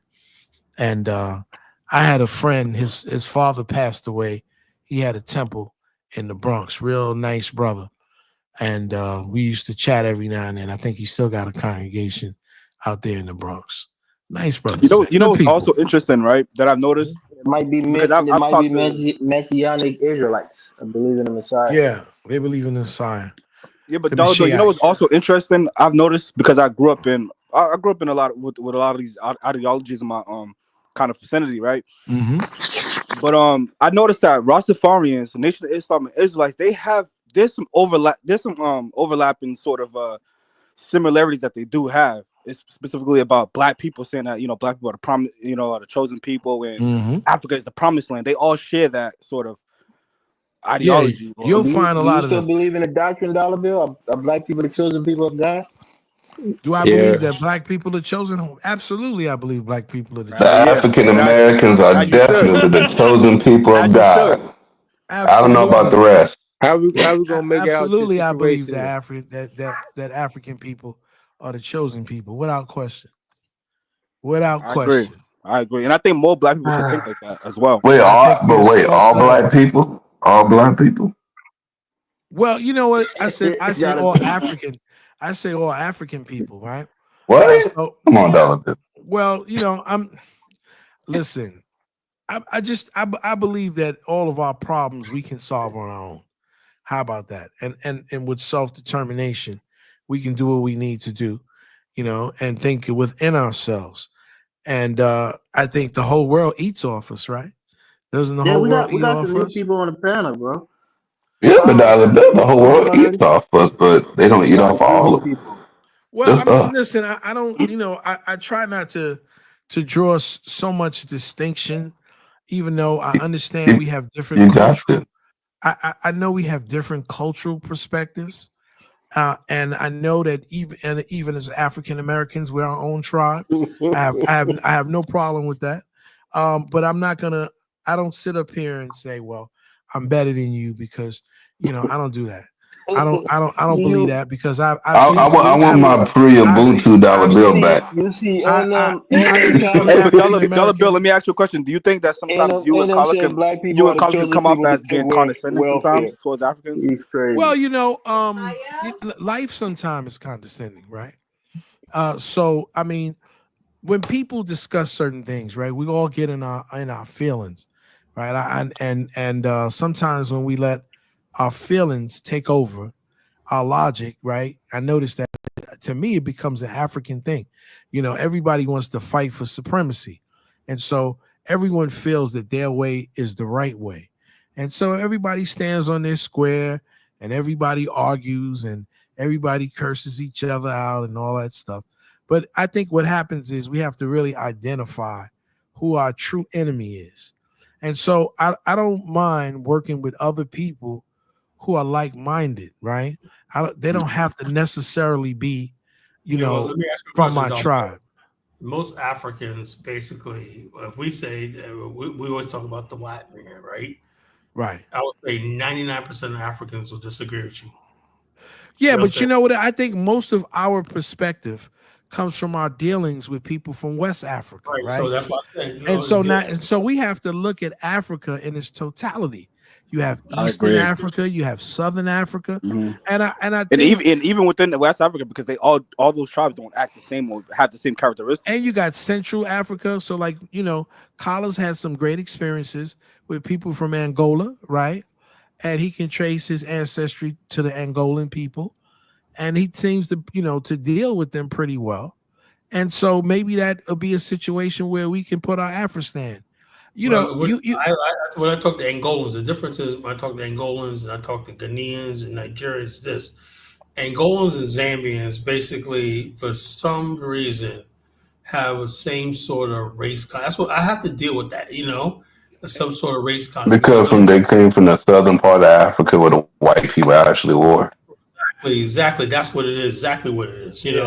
And so therefore, when you tell them about Black unity and stuff like that, it resonates with them. But yeah, so it's hard to it's hard. Like I said, if everybody who oppresses you looks like you, it's hard to see who's controlling the strings. Elvis, why don't you read this thing from Mobamba? Can you read that? Hello? Yeah, he asked me. He said, Elvis, have you seen 1960s Johnny Quest cartoon reruns? At the ending, the Quest jet is being hit with African spears at takeoff, reminding me of Kyla inciting anger. Would Kyla incite trouble? Would Kyla incite trouble in LIB? Guarantee it. I guarantee Kyla knows very well to behave himself in Liberia.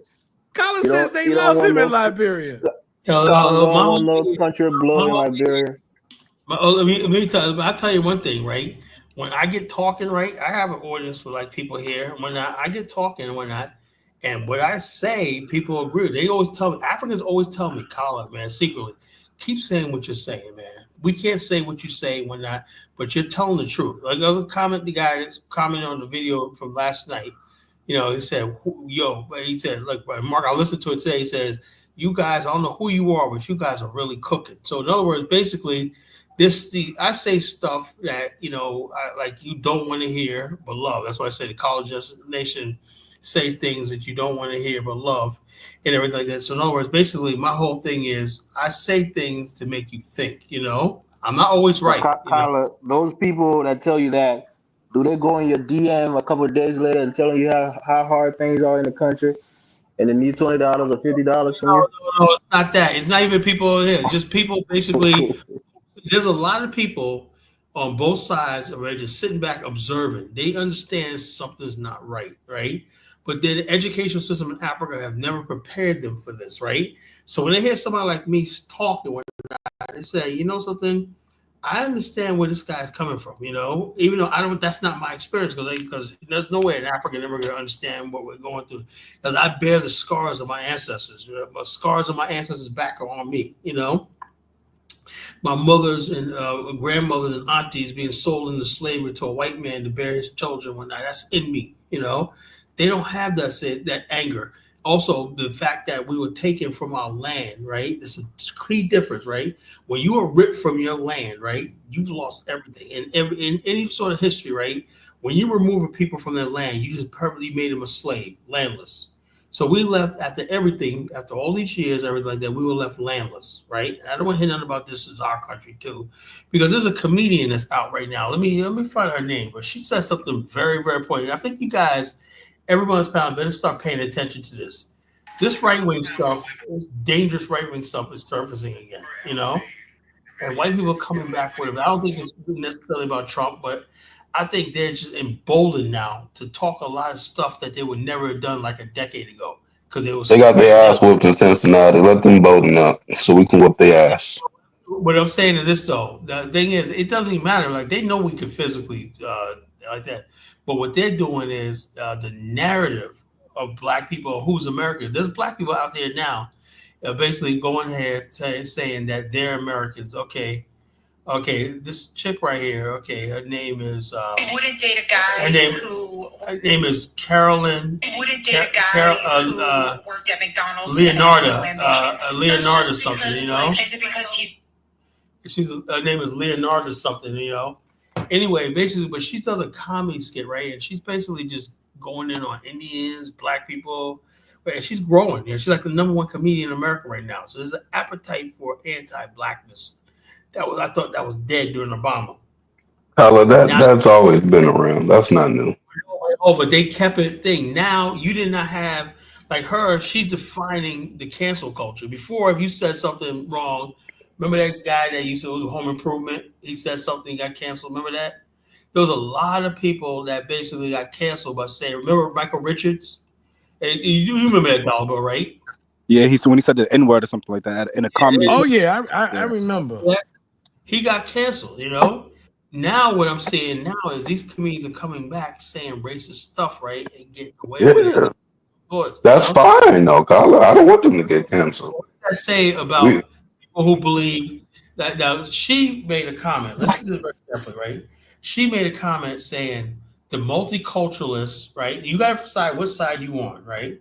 I'm a black nationalist, right? I believe my ultimate goal is a nation of my own. I concede that America is a white country. That's what I believe, you know? Now, there's a large number of white people say you cannot redefine America by like she was talking about Vivek Ramaswamy, some of the new Americans, the immigrants. No. She said, I don't give a damn. We don't have anything. This was a lot of black immigrants need to understand something, right? America was founded in blood and soil. That means the descendants of those who paved in blood, whether it's the Civil War, the Revolutionary War, the World War I, World War II, they're the ones who built the country. They're the ones who sacrificed everything. That's who the country really belongs to, right? Now that's cool. But Kyla, our ancestors also served in those wars, I know unfortunately. that, but we didn't serve voluntarily. Come on. In every war we served, yeah.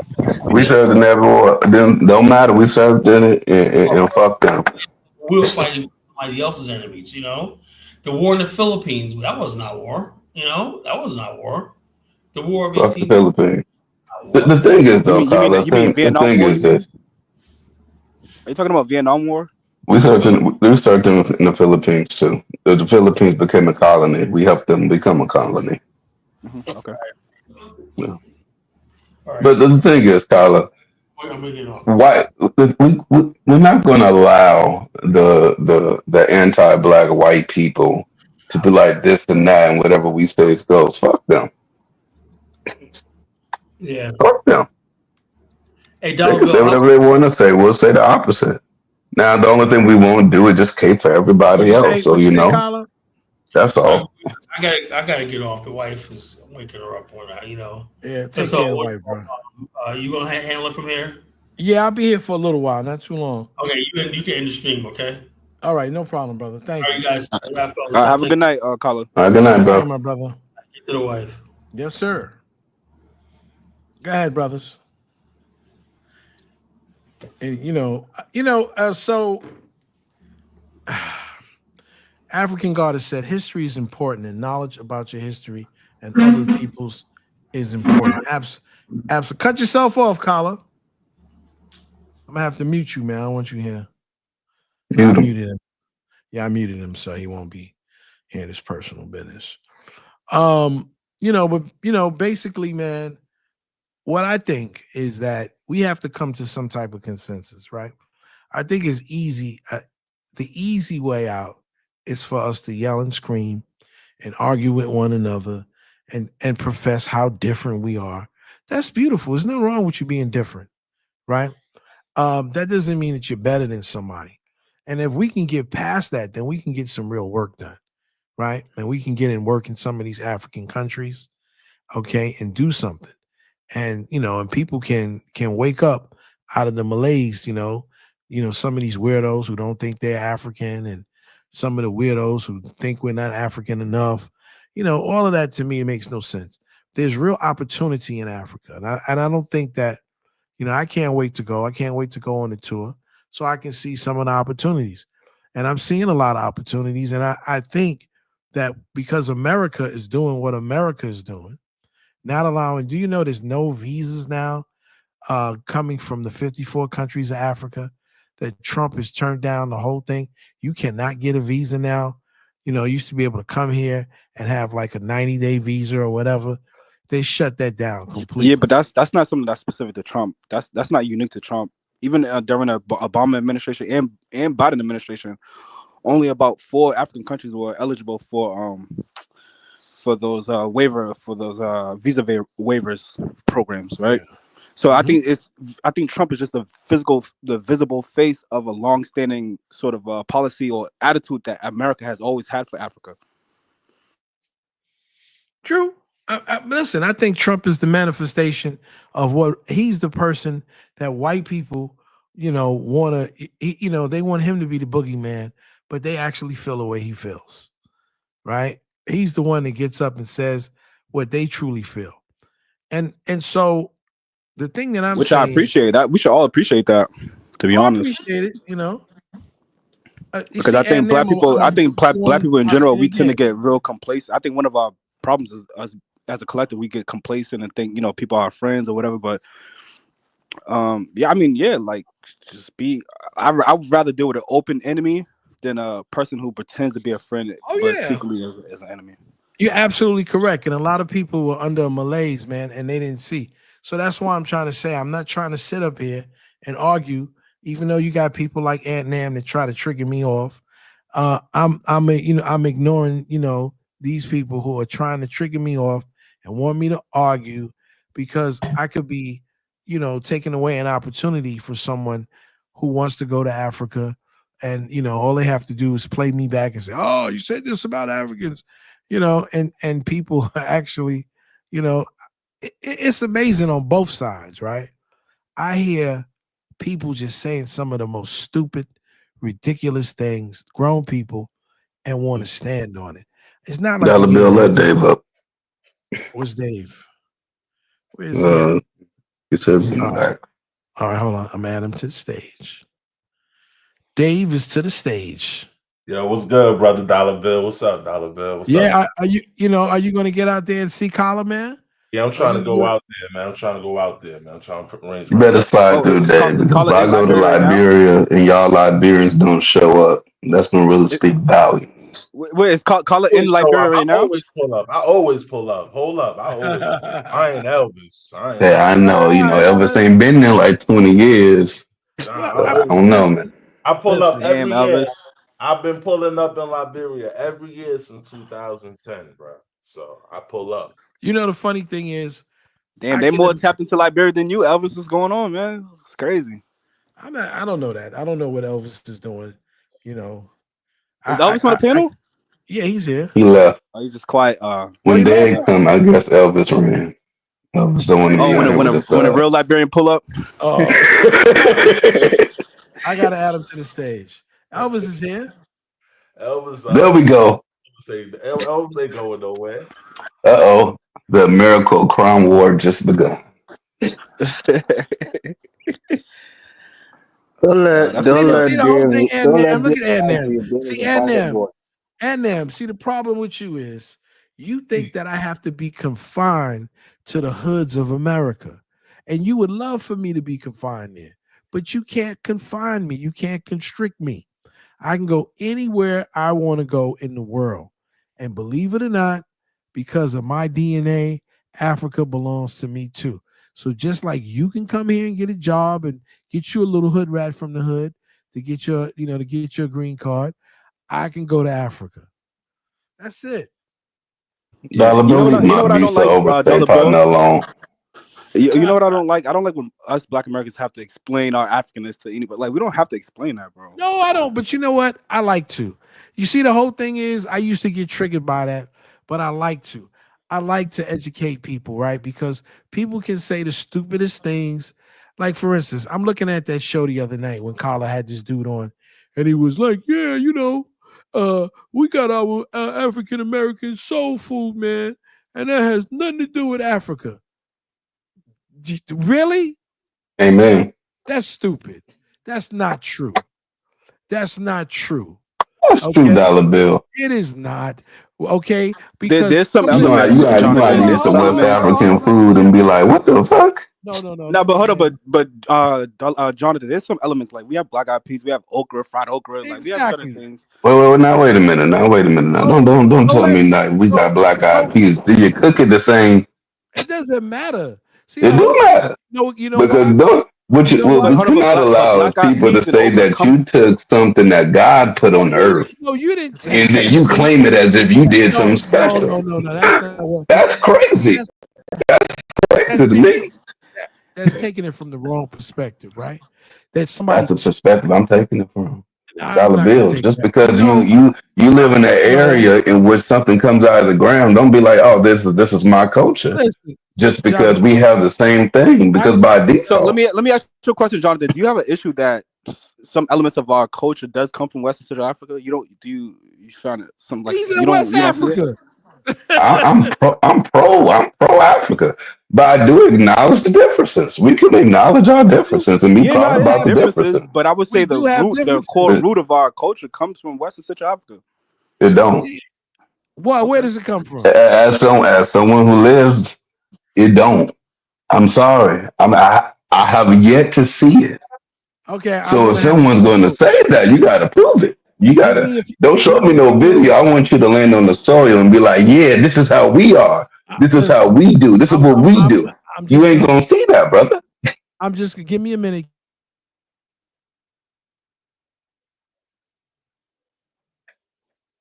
I said keep talking. No, stop. No, you said give me a minute. Go ahead. Thought you was about to start talking. We don't want. But no, I ain't seen it. It reminds me of that thing in which a person would be like, man, you know what? We got soul food, and what? Chinese people can fry some chicken. You gonna call that soul food because they fry chicken too?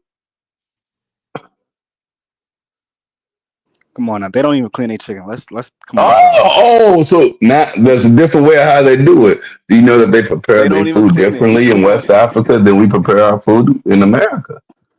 It's different. They cook their Yeah, no, chicken it's different. definitely. They I don't think over. actually deep fry their chicken like we do. They don't do that. Yeah, They but throw that's that why. That's chicken why I right there said. in the oil.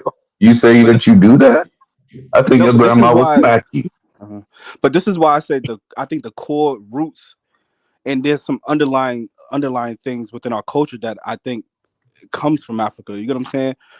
Like for example, Like what? for example, I think Black people both in America and in West and Central Africa, we tend to like certain savory foods, and you can see that within our health. Within our health, typically in West Africa and in America, we tend to have high blood pressure because of our inclination towards sodium based foods or oily foods. You understand what I'm saying? But I just think that No. obviously there's difference. We different over time. We became a different. We formulate our own culture, and we combine a lot of other elements. Based on our No. vicinity, But we based on our environment. But I think the core roots of it. I think we have some underlying things that we do that comes from Africa. Like for example, the way something small like sucking teeth, right? This is something that's been in the Black American community for a long time, but the root of it comes from Africa. Sucking teeth and cutting your eyes and certain things like that. Another thing, wait, cutting your eyes? Tell me what that means. like rolling your eyes, cutting your eyes. Oh, But okay. yeah, and then again, like our diet in a way, Yeah, like how yeah, we're you sound Liberian, bro. You're using words and slangs that Liberian people say. I cut my teeth, I suck. you Yeah, get what I'm saying? Yeah. But my that's teeth. something that I never I really. never heard that term cut your eyes though. But that's something Yeah, that I I guess never it just realized means like until I rolling started. your eyes at somebody. Well, that's an Yeah. African way of saying it. That's what I'm saying. Ja, you might be Okay. African. hmm Oh yeah. He Yeah, but that's just something I grew. That's something I grew up with. Like my grandmother, like would be Guys, could like you give say, me a minute, please? Give me a minute. yeah, I'm busy talking, and I'm like, damn, you can't hear But me. we didn't forget about you. Go ahead and do your I thing. know. yeah, we over here building. All right, hold on 1 second. Here we got a thing right here called High on the Hog, how African American cuisine transformed America, right? And this is a good show. It's on Netflix, and it's a real good show. So let me just look at the trailer. They might. This is 3 years ago, and one is 1 year ago. So let's just take a look at it for a minute. Brothers forgot all about me, man. Okay, hold on. Let me pull it back. It got me spinning. Our rap spinners. Our rap spinners. We don't stop. Our rap spinners. Go ahead. All right, here we go. Here we go.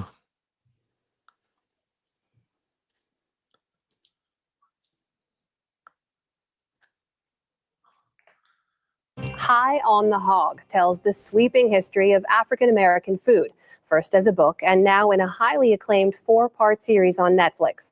Special correspondent Charlene Hunter-Gall talked with some of the show's creative team about why this approach has sparked such interest. The story is part of our Race Matters series and our Arts and Culture series, Canvas.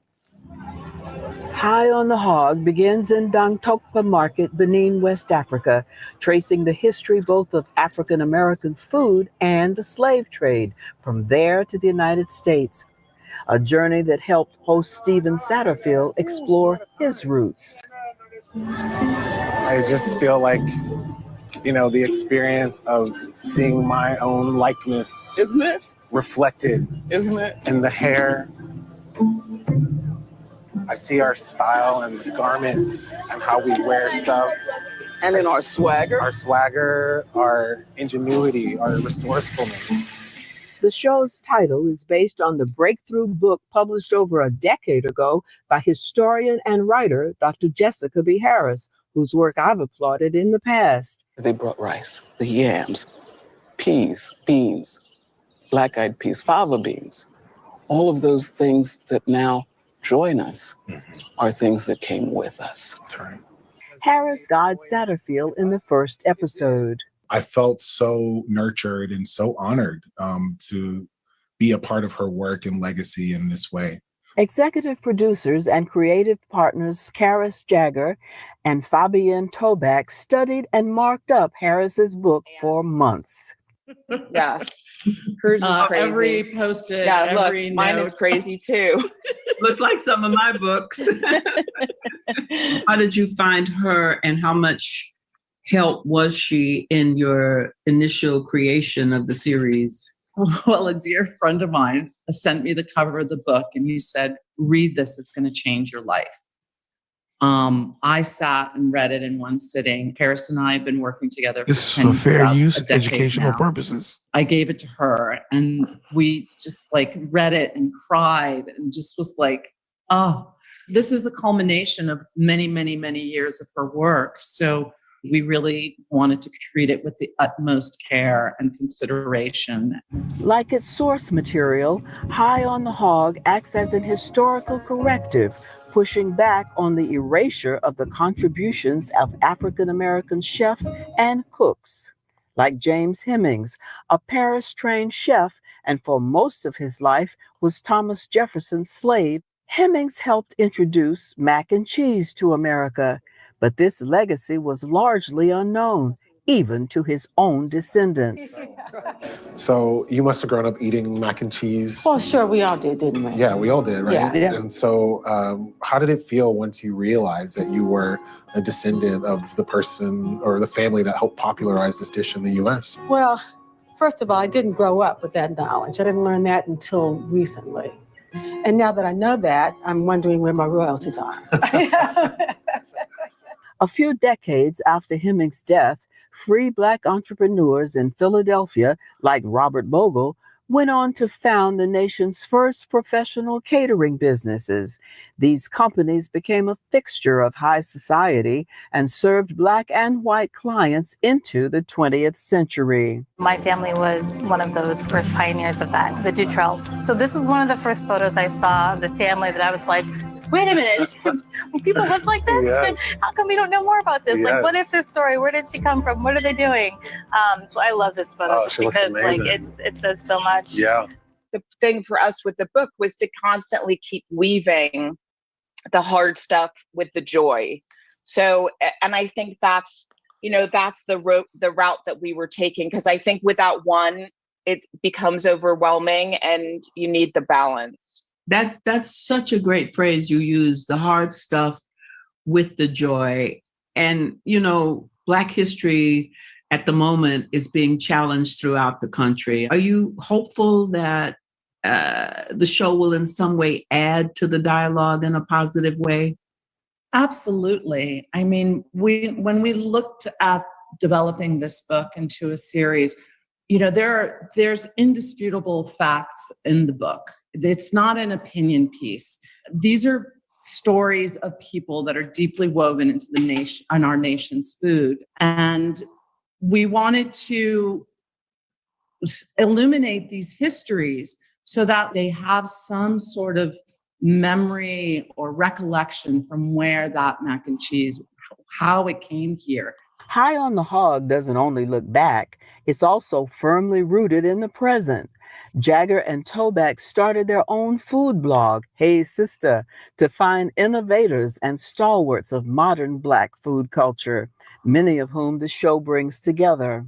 It's about community and a way to come together. And I think that's something that we show in the show a lot. Every episode focuses on a communal table and a communal meal. And for me, that's what food is. It's about having my family come together, having my friends come together, breaking bread, learning things. And that's where I get my joy. The show was produced and led by a mostly Black creative team, including Academy Award-winning director Roger Ross Williams. There's so much power in each of us in connecting our own personal, ancestral, historical identities to the food we eat every day. Did you think of an audience, or did you have in mind a certain audience? What was in your own mind as you pursued this? We wanted Black people to feel seen and embraced and inspired and loved by this work. And so what you have is something very unique for Black people, in which our stories are put into our hands and our care without needed additional context, without filtration. That is not to say that this is only for Black people. I think that there's a lot to be garnered for the ways in which we can simultaneously celebrate the contributions of a particular culture, but also as human beings, appreciate those contributions for our collective lives and societies. In these racially divisive times, Satterfield and executive producers Toback and Jagger all feel optimistic about the power of inclusive storytelling.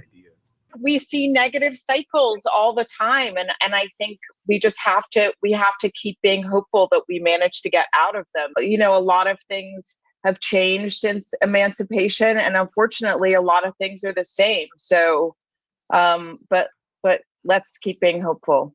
For the PBS NewsHour, I'm Charlene Hunter Galt.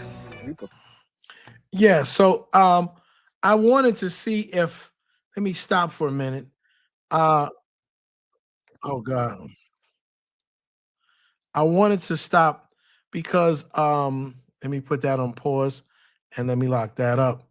So when I talk about this guy actually goes in depth from West Africa, from Central Africa, and actually takes the information that we talk about, of course, and he explains why we prepare our food differently.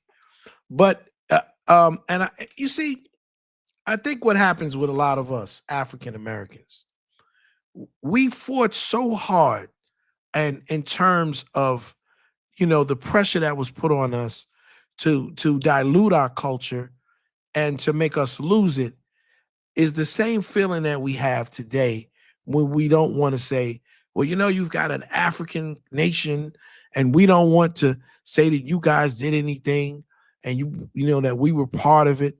But we got to also understand that we're not native to this land. I'm sorry for all of the Indians. War.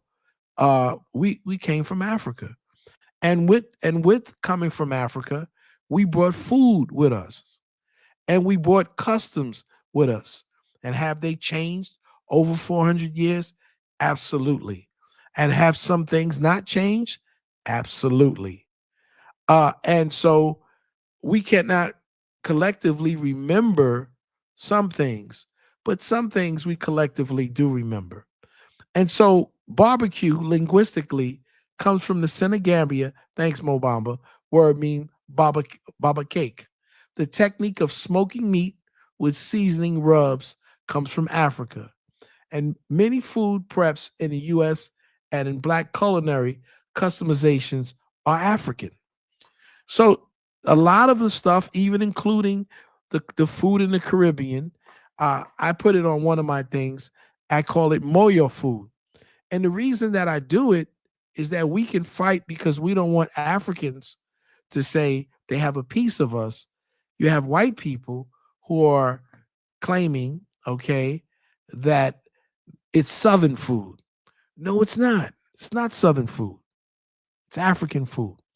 And we were the Africans who were brought here, enslaved, right? And we brought our food, our customs with us. And some people, like the Gullah Geechee people, like my people, That's my people too.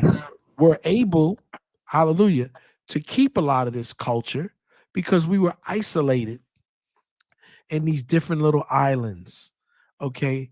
And that's what South Carolina basically is. They're little islands. And so the temperature was like Africa. We were brought, and the people who came from Africa, the white people just didn't have us, you know, doing picking cotton, okay, which is nothing wrong with picking cotton, but they also had us doing the rice, right? Yeah, White working the rice people, fields. yeah, they knew there was a thing called Carolina gold. So when people say, oh, this has nothing to do with Africa and you're not African, I don't listen to those goofy folks. They're goofies, right? And so everything I just showed is for education, was the Fair Act, educational, okay, and entertainment purposes, to teach, to show our people we can sit down and go from region to region. I could be from North Carolina, another person can be from New York, and we can sit down and talk about our differences all day long, right? When I went to Georgia, right? You said your mother's from Georgia. When I went to Georgia, like my mother always used stuffing, right? When I went to Georgia, they don't use stuffing, they use dressing, right? They don't have it. Like my mother would stuff her stuff inside of the bird. Now in Georgia, they prepare it outside and they call it dressing, right? And so people prepare food different in Louisiana, right? And so people prepare food different, some similarities, but different in Jamaica, right? But the fusion of this Black food, right? This African food, what we hold on to, okay, is who and what we're about. And if we go and create an Afristan, all right, we're gonna have to learn how to live with each other, how to take the best out of our cultures and create a new type of person, right? Does that mean that something's wrong with the old person? No. I was saying it the other night. I would say kind of yes, to be honest. Well, I mean, I'm not gonna make judgment, right? It's not my judgment. What I can do is I think Black people in America and even in Africa, I think we need a cultural renaissance. Personally, absolutely, I do, but I don't want to get flack for that, because there's a lot of things in my own culture and my own community I'm not happy with. Right? We don't need a cultural renaissance. We good. I think we do. We do. Why we need a cultural renaissance? Because there's some things that are undesirable in both cultures and communities that we need to do away with. There are undesirables in every culture on the planet. That's not what I said. I said there's certain behavior that is there's not certain acceptable. Behaviors that are unacceptable in every culture on the planet. You will never, even if we all moved into Afghanistan and you tried to cherry pick, if you say you're Christian, Israelite, we all believe we descended from God. I think God tried to do this himself when he decided to flood the earth, right? And he took the most righteous people that was left over. And at the end of that, the world descended right back into chaos. We're not better than God. That's if you believe that, right? If that is your narrative, right? If you accept that as your narrative, right? Some people don't. Some people say that's a fable, right? Some people say that's looking at life through a Eurocentric lens. So I'm not going to say... We could remove it from a Eurocentric lens. We could just simply say people that grew up in a wealthy class, middle class, do they have people who fuck up in life? Of course they do. Yeah, but I'm just saying... Even though that's not the culture of the family. There's nothing wrong with our culture. Middle class. You can be middle class. I think there's something wrong with all our cultures. It's not. It's not. I'm going to be honest with you. I think there's certain things that happen in the African American community that I don't like. I think there's certain things that happen in indigenous African communities. There's some things that are happening in the Caribbean communities. I think that there's a lot that is self-destructive. Yeah, I believe that there's some cultural decline happening, in my opinion. And I think the current status quo that Black Americans, and even you can extend it to Caribbeans and Africans as well, the current status quo, people are not happy. We're not satisfied with it. We're not good with that. Exactly. We have to, and if we sit here and pretend that everything is good, then nothing's gonna change. Exactly. It's just gonna get worse. So it's not true. The difference is that it's one thing. The one thing you do is you pretend that everything is just bad, or a lot of us that we got going on is bad. Oh, there's some things about our culture that we need to tweak or turn or do something like that. We need to tweak some things. I think. Like what? Give me an example, Dollar Bill. What do we need to change? Man, listen. I'm not gonna focus on. Everybody knows what it is, right? No, say it. I want to know. No, I'm being honest. And it's not. Put it to you this way. It's not just us, right? because the same kind of negative behavior is happening in Trinidad. The same type of negative behavior that happens in Africa, America is happening in Africa. So it's not that it's something It's happening everywhere on the planet. Yeah. So what I'm saying to you is that what we want for our people going forward? Is that what we want? Do I mean, is that what we aspire to be for the rest of our lives? The majority of us aren't like that. So that's the question. You can't say that's what we aspire to be. You can't take the negative one thing of a particular people and be like, okay, this is just all the people in general. And then be like, yeah, since we got this one very bad percentage of our people, then now we have to fix all of our people. I didn't say all of our people. That's not what I said. I did not say all of our people need to be fixed. That's not what I'm saying. I don't want to, let me put it to you this way. I don't think that I should throw away anybody. I don't think that, see, I'm not one of these people who sit around and say, you come from a low class or no class, that you don't have the ability, okay, to change your behavior or change your trajectory in life. I make it clear when I always say that I was a young child in poverty, right? And education, I escaped poverty through education. My father got educated, he got a better job, okay? And we were able, okay, to do certain things that we didn't do. So we were able to leave a rat-infested crib to an apartment in the projects, to owning our own homes. We were able, and that was only done because of perseverance and education.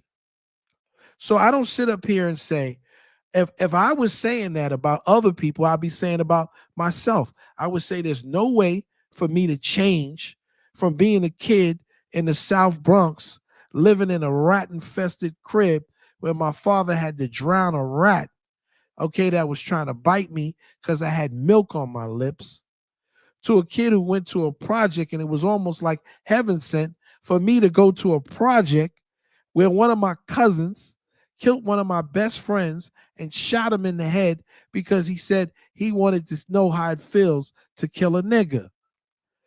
So I'm not sitting up here and saying that, that there's nothing wrong. There are some things wrong. There are things wrong when girls in certain part of Nigeria, okay, are not being protected, okay, and Boko Haram rapes them. That's a problem. It's a problem when there's a baby mama epidemic in Jamaica, and when they test them, 70% of the people that they test are not the father. There's a problem in all Nigeria over the as black well. world. There's a problem and so for us to sit up here and say it's hypocritical to say my shit don't stink, but your shit, your shit stinks. Shit is shit. Say it for Most what it definitely, is. shit is shit. I think what I'm saying is, Daladale, is that You understand if you want to go and look for every problem, whether it's a Nigerian problem, a Jamaican problem, or African American problem, if you want to look for problems, you're going to find them. Yeah. Yeah, but if it's not, it's not an epidemic. It's not an epidemic if a percentage of the population has problems. That's going to be in every ethnic group that's ever existed on this planet. Absolutely. And you'll But never be able to fix it. No, you Never. can't fix it. You can't. It's never been fixed before. Listen, what you do, you can fix certain. You're not fixing every one, but you can set an ideal for what you think. See, what I learned about dealing with Dr. Amos Wilson is to tell you that manhood is an artificial thing. So when they say, what the hell, what do you mean manhood is not determined by a woman saying you're a man or you're not a man. Manhood is determined by the group. What is deviant from behavior is the deviation from the norm of the group.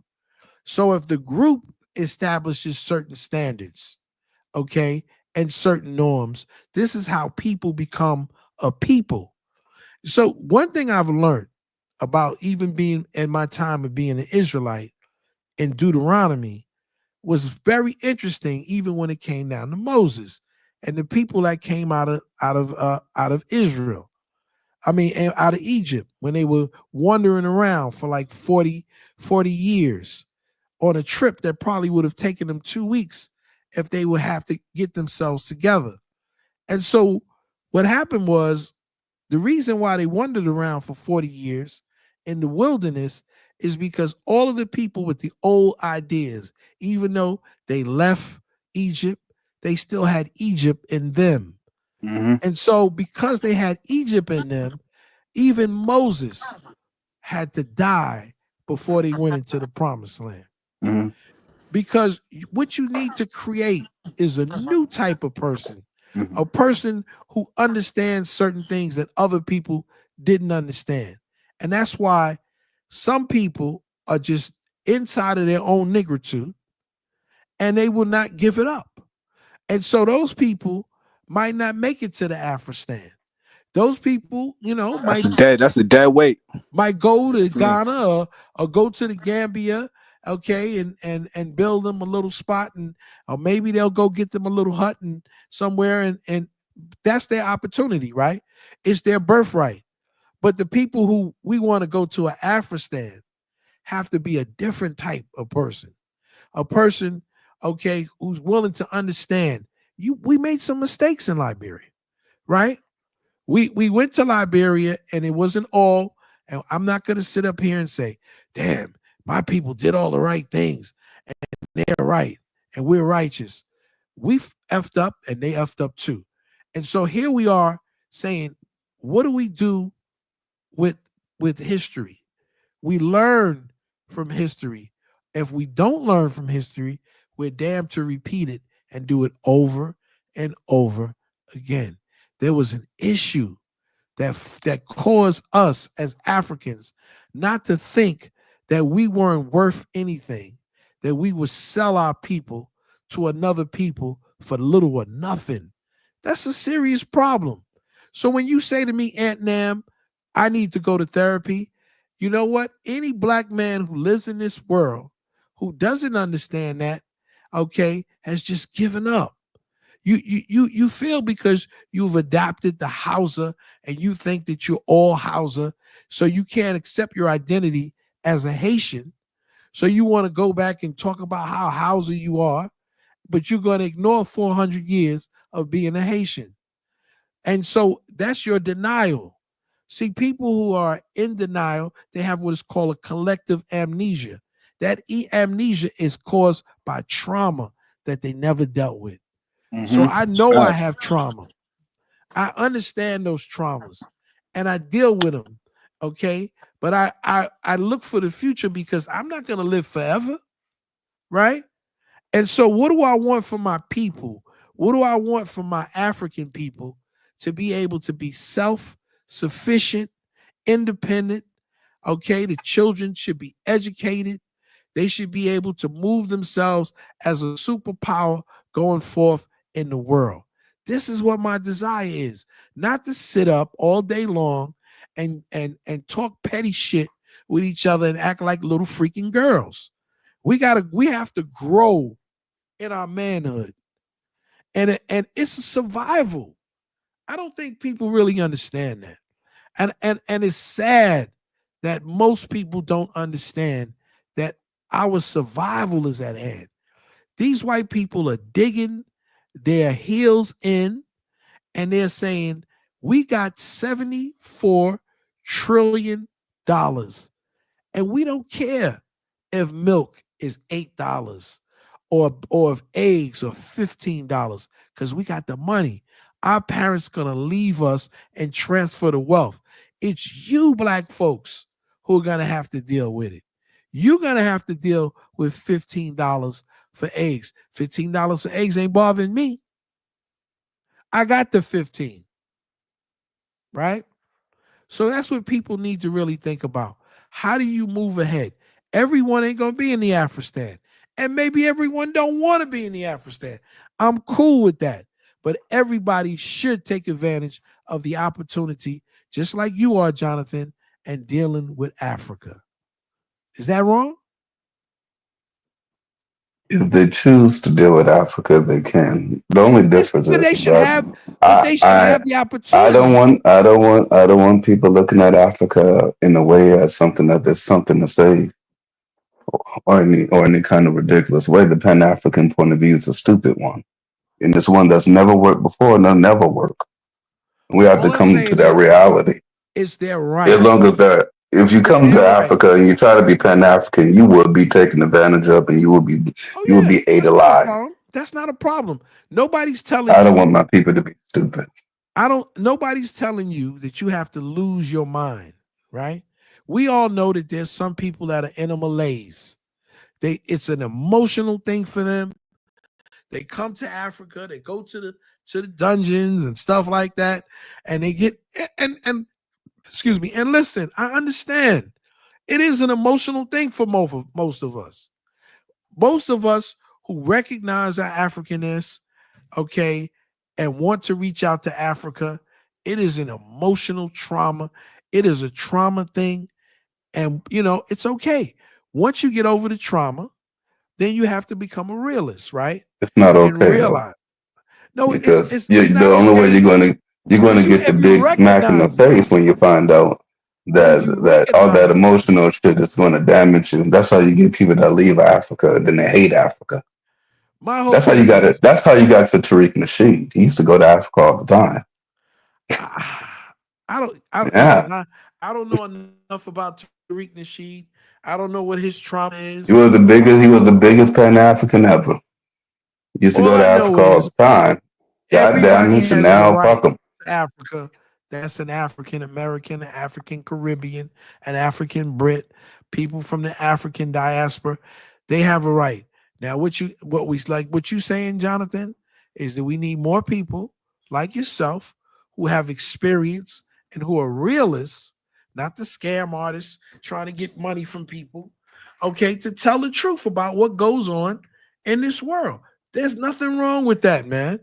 But like I said, those people who want their own piece of land, who want an Afristan, I think they have the right to have it. Those people who just want to blend in and do what they do, they have the right to have that too. And so that's how I look at it. I'm not uptight. I'm not upset about it, and I don't care what Aunt Nam or these other clowns who want to clown on me and talk all kind of nonsense. I could care less. You need to get a girlfriend, bro. Find yourself a release. Get you a woman or something, bro.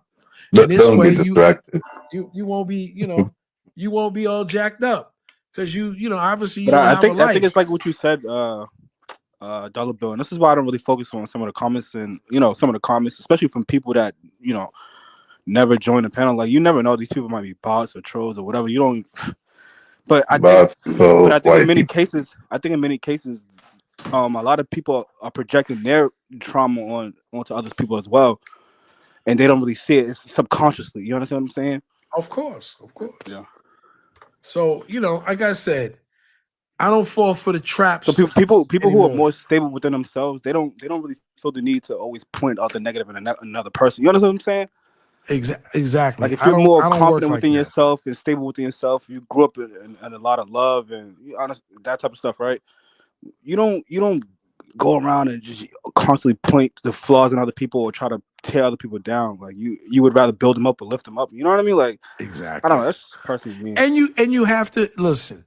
Like I said in the past, I've contributed to that nonsense because I fell for the triggers.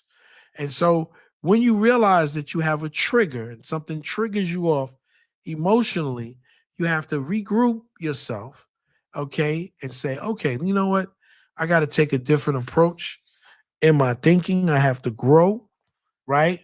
And I have to be in a growth mindset. And so when you're not, that doesn't mean you're going to think everything is rosy. I don't think everything is rosy. Everything ain't rosy in America. Why would everything be rosy in Africa? Why would everything be rosy in Central and Southern America?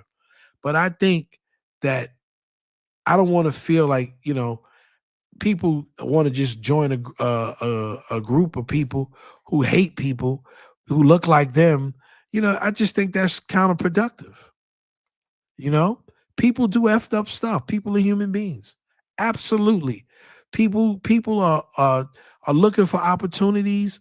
They're you know, they're trying to get in your pocket. That's America too. Everybody knows that there are women in the hood that'll line you up, okay, to try to get your cash. You got relatives that'll pick your pocket. You know, we all know that. When you in the street, you got to keep your head on the swivel. You understand? Because you don't know what's gonna go down at any time, and you got to be prepared, okay, to either fight or run. That's just the way it is. So if you know how that is, and you know things are getting kind of quiet and stuff, you let your you let your hair down and think it's different, something can happen to you. But prepare yourself. I don't understand the people who tell people, "I'll go to Africa. I ain't dealing with no African Americans. I ain't dealing with no. I want to go and be with the people." That's the stupidest thing I ever heard in my life. Yeah, I heard that before too. What That doesn't immigrant make sense. community don't deal with their own people? Right, that doesn't make sense. Right? Every immigrant community in America, at the Italian community, they set up their Italian restaurants, they set up their housing, and they be around each other. They even when they tricking each other, even when they exploiting each other. The same thing in the Jamaican community. They're around other Jamaicans where they can go get their patty, and they can go get their curry goat. They can go get their jerk chicken, right? The Chinese have their Chinatowns where they can be around their Asians. They can go and eat their food from their homeland.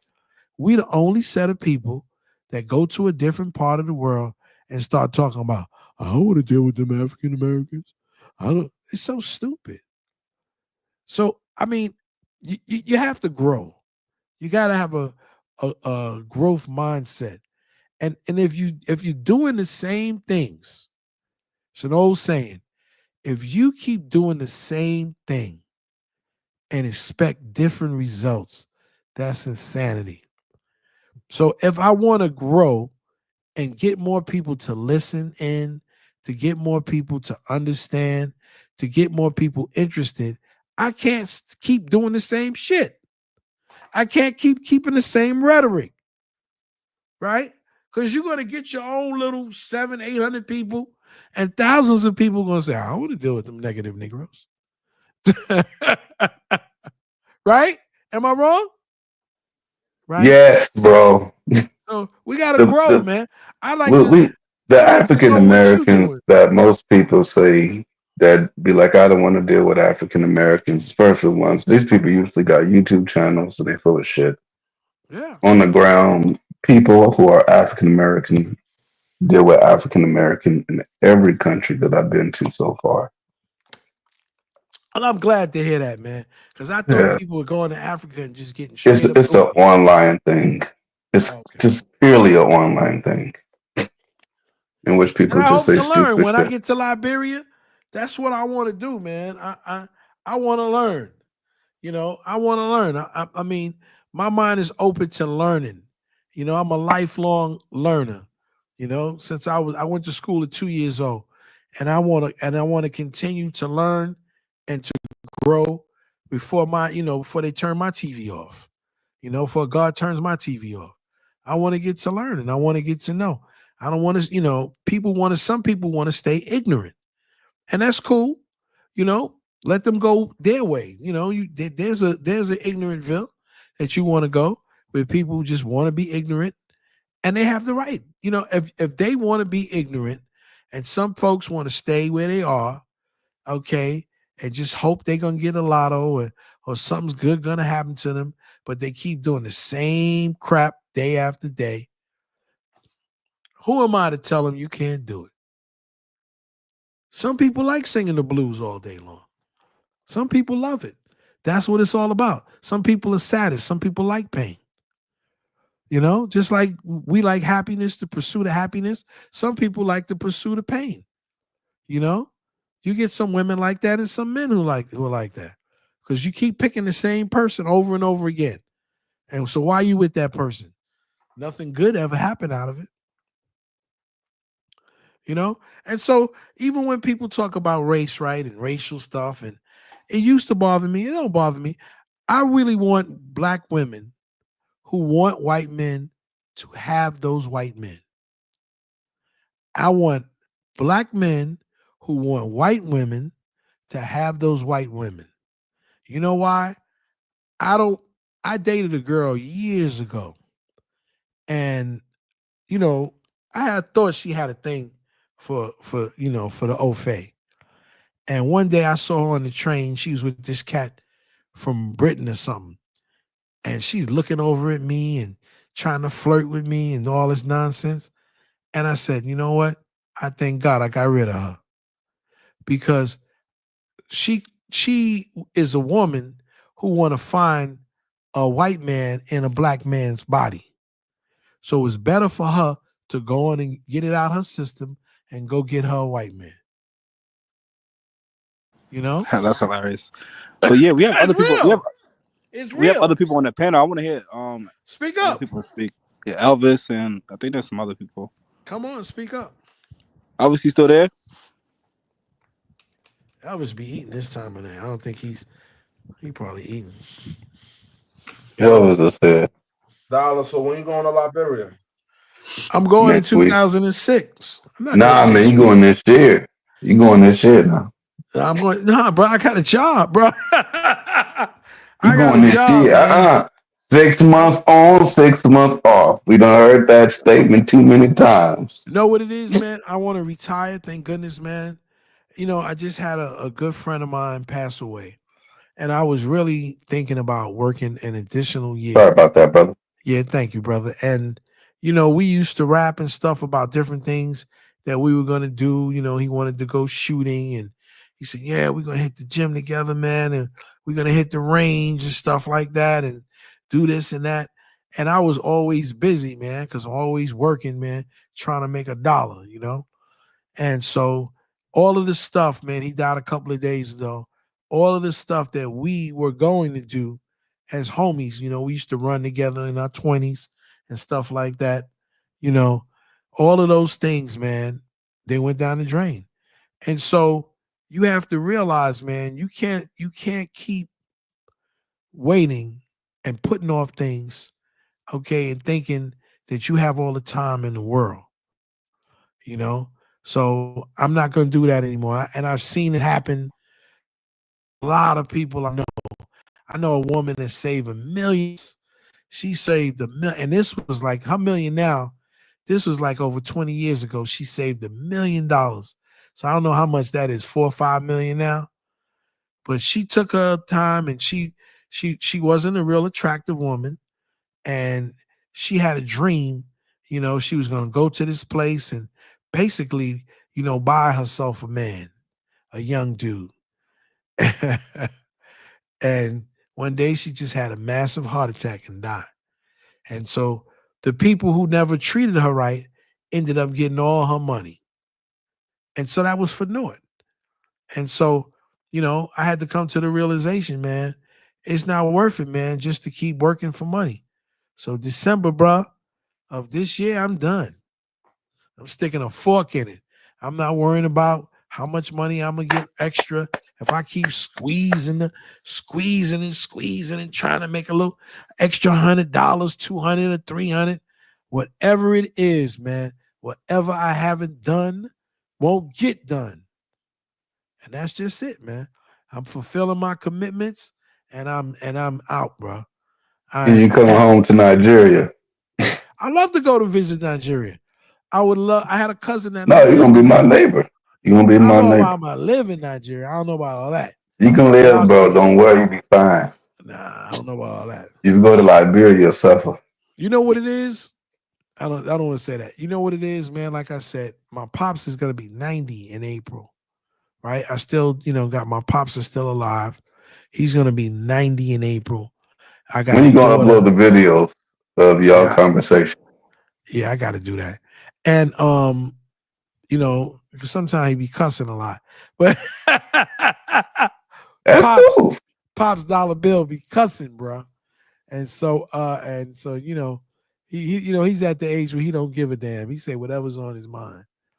And so, and I got a daughter, in her 30s. I told you, she's doing her thing, getting her PhD. I got a son. He's 30 years old. And I got family, man. So I can't just up and leave them because I know they ain't leaving America. I know that. I know that they firmly entrenched in America. So They'll follow you, Dollar Bill. Trust me. I don't know if they will. But you know what the whole deal is, man? I'm also a person, right, who, I'm used to certain conveniences in life in my particular age, a man of a certain age. I ain't a young buck. Like I said, I got a 30-year-old son, 34-year-old daughter. If I was their age, man, I'd be like, yeah, let's go. They're your age. If I was that age, man, I'd be like, yo, let's go, man. And I like air conditioning and stuff. And I don't want to hear, you got air conditioning in Africa. They got air conditioning in Africa. I know. You can buy one. You got $200. Yeah, and I like to go to the hospital and get myself checked. They got hospitals in Africa. My wife gave birth You know what to it is, one. Jonathan? Dollar Bill's worried about his life alert necklace not working out in that. Yeah, I ain't got no life alert. But Nah, Dollar Bill, I'm gonna tell you now. If you press that button, when it comes time, it ain't here yet. ain't nobody coming for your ass. Listen, Ain't no paramedics to call Dollar Bill. Listen, it ain't there yet. But when it's time, I want to make sure that mofo works. Hey, I ain't gonna lie. You better make sure that shit's iced out too. Exactly. I seen the funniest shit in my life. I don't know if y'all know what a KK is, right? But man, they brought a KK ambulance. I was just like, what the? And it got stuck. I was just like, this nigga gonna die right here. Eat this bitch. My ass Stuck died in the mud. Come on, man. during rainy season and shit. I ain't going for that, bro. I ain't doing Nigga that said shit. rainy season. I'm too old for that shit. I'm too old for that shit. People be looking at me, what you say? Nah, I'm good. So I will visit, I'll make a contribution, all of that stuff. So what I tell you is basically, for the young folk, man, it ain't for me. It's for you young people, man, to get out there and, hopefully my son will get out there, man, and do his thing, give me some grandbabies and stuff like that and do what he do, because I was quick like that. And I got married in May. My wife was pregnant in June. So I handle my business, So I don't got no grandkids. So those are the type of things, man. I might shoot over to places like Panama or Belize and some of those joints when it's cold in New York, and then when it's weather's nice, I'll shoot back, check on my property, check on my peoples and stuff like that, What he says, Dollar Bill never been to a black nation. I've been to the Caribbean and I've been to Cuba. Man, shut up, man. You was an ignorant nigga. You been to Cuba? Yeah, I was 2017. My daughter. Oh, when they opened the embargo, right? Yeah, she took us to. I spent 11 days in Cuba, man. I had a beautiful ball, and I bet you did. Yeah, I wanted to see my peeps. And I was with my family, man. It was a family situation, bro. Mm-hmm. And we had a guy came in. We had a guy for like $5 more came in. It was a chef, cooked breakfast for us every morning, and we had all the natural guava and watermelon, and man, it was nice, man. And went out there in one of those pink Cadillacs and tore all that. My biggest thing is, like, my pops at the time, he wanted to get some cigars. So when I went out there to Vienna's out in the mountains, I actually brought him back some, souvenir cigars, same as the ones that they just didn't cut them, And you said Vienna or Sierra? Vienna's. Okay, but they also have like the Sierra Mountains, right? Yeah, beautiful mountains, man. Beautiful water. By the Mousion, man, the water hits the road. The people, man, were beautiful, man. The sisters were absolutely gorgeous. Beautiful skin, beautiful attitudes. If I was a young brother, I would have planted a flag. But without question. Nah, but that's what's up, bro. I always wanted to go to Cuba. That was always like a country that was like high on my list. You get what I'm saying? But me, I'm young and I've been to several countries in the Western Hemisphere. You get what I'm saying? But this year I'm planning my trip to in July, God willing. I should be going to Tanzania, and then I have another trip at the end of the year that I'm gonna go to Nigeria. I have a friend there that's getting married, so yeah, make that trip. Yeah, that's fly, man. Have a good time. Get out there, man. Like I say, man. I'm doing these things, man, trying to get my son interested in all of this, man, so he can do. I like to take my daughter, because she's so caught up in the system. Systems working. But I think for it depends her. on the individual. Like me personally, growing up, I always been like a worldly sort of person. Like I was always into like National Geographic and you know what I mean, the Discovery Channel. I used to get like the National Geographic magazine sent to my house. So I always had that mindset, that worldly sort of mindset. I've never been like that person that was just contained into just American society and stuff like that. So yeah. I'm gonna tell you, man. Let me just say this. That's nice. I was a National Geographic guy too. I love National Geographic, but God bless the National Geographic. Yeah, Although they always show Africans looking crazy. When I was a kid, we used to get the National Geographic mags. We used to get we used to get the Final Call magazines because my father used to be a Nation of Islam as well. Oh, you know how to make I that grew up bean in that pie? culture. Huh? You know how to make that bean pie? Nah, I don't know how to make it, but I grew up. So the way I grew up in that sort of black nationalist like sort of mindset. You get what I'm saying? Like, I didn't grow up with like no white Jesus on the wall or like American flag plastered on the wall. Like I grew up with like Malcolm X and black Jesus pictures on the wall. So yeah, I still got my mom passed 20 years ago. That's one of the first things I did, man. Yeah. So when I was a kid, black Jesus. Yeah, so when I was a kid, my father actually before he was a Nation of Islam, he was a 5%er, and he used to try to. Yeah, so he used to try to like drill that shit into me as a kid. Like I still even remember it, like my mind or whatever. He was a Nation of Islam. I mean, he was a 5%er. Then he went to Nation of Islam, and then as now he's older, he's more Orthodox Muslim or whatever. But okay. So what's today's mathematics, bro? But I got a question. Do they still sell bean pies? I don't even know. I can't even think off the top, but because I don't even know the schedule right now. But I know that knowledge is to know, look, listen, observe, respect all things in existence. Knowledge is the foundation of everything in existence. Knowledge to be the black man's symbol to the sun. Just the sun is the foundation of the solar system. The black man is the foundation of his family. So like, shit like that. That's right. Knowledge, wisdom, and understanding. Now what the hell is a 5%? Because the Akala said he was a part of that. Y'all had all of these movement back in the day. It's like a renegade sort of Nation of Islam in a way. Yeah, and they follow like Clarence 13X, and it's pretty much like a renegade type of guy. They call him the father, right? Yeah, I think I got one of. But it's basically a bunch. It's like a renegade people that don't want to conform to like structure and discipline of Nation of Islam. So I remember I used to be in both circles, and the Nation of Islam guys used to talk down on the 5%ers, and the 5%ers would never like speak up against them. But they would talk down on them like these guys don't want to conform. They just want to use their knowledge to further their own advancements or whatever, right? Or to manipulate people, almost like a 10%er in a way. And I think, and it's true in a lot of senses. When I look at least the history of where I grew up at, I'm from Boston, and we had like we had 5% of dudes from like New York that used to come out there in the early 90s. And that would use that knowledge, but in a bad way, right? They would use it to manipulate women and people, and and would just sell drugs and stuff like that. Like I don't know if you ever heard of a guy named Daryl Whiting, aka God. Oh yeah, God. yeah. So the movie Into Deep is actually based on a real story that happened in Boston.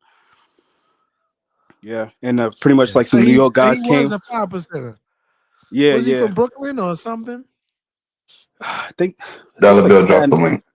I think like maybe I don't know. Maybe he was from like drop the link. Someone want to come or something. I don't know. I forgot how to drop the damn link. Anyway, man, I must keep it on for a little while. I'm about ready to get out of here, man. I got to work tomorrow. So listen, guys, thank you, man, for enjoying the show. I'm sure Kyle will be back on tomorrow night, and probably he'll come earlier. I'm gonna give me a little sleep tonight, and I don't want to keep Kyle stream on saying I owe him some money. But thank you, brothers, for coming out. I'm you about to glad shut it down? Yeah, I'm gonna shut it down. I'm glad it was a positive interaction between us. We didn't get into any petty bickering and arguing and looking like little women. Well, we have a panel full of Black Americans, so what you expect? Well, I mean, we got some continental Africans in here, and so we got to give it up, brothers, for We have ourselves. $1 bill. Yeah. We get along when we're amongst ourselves. Ubuntu, my brothers. Ubuntu. I'll talk to y'all tomorrow. Peace. All right, later. Peace. Yo, Jonathan.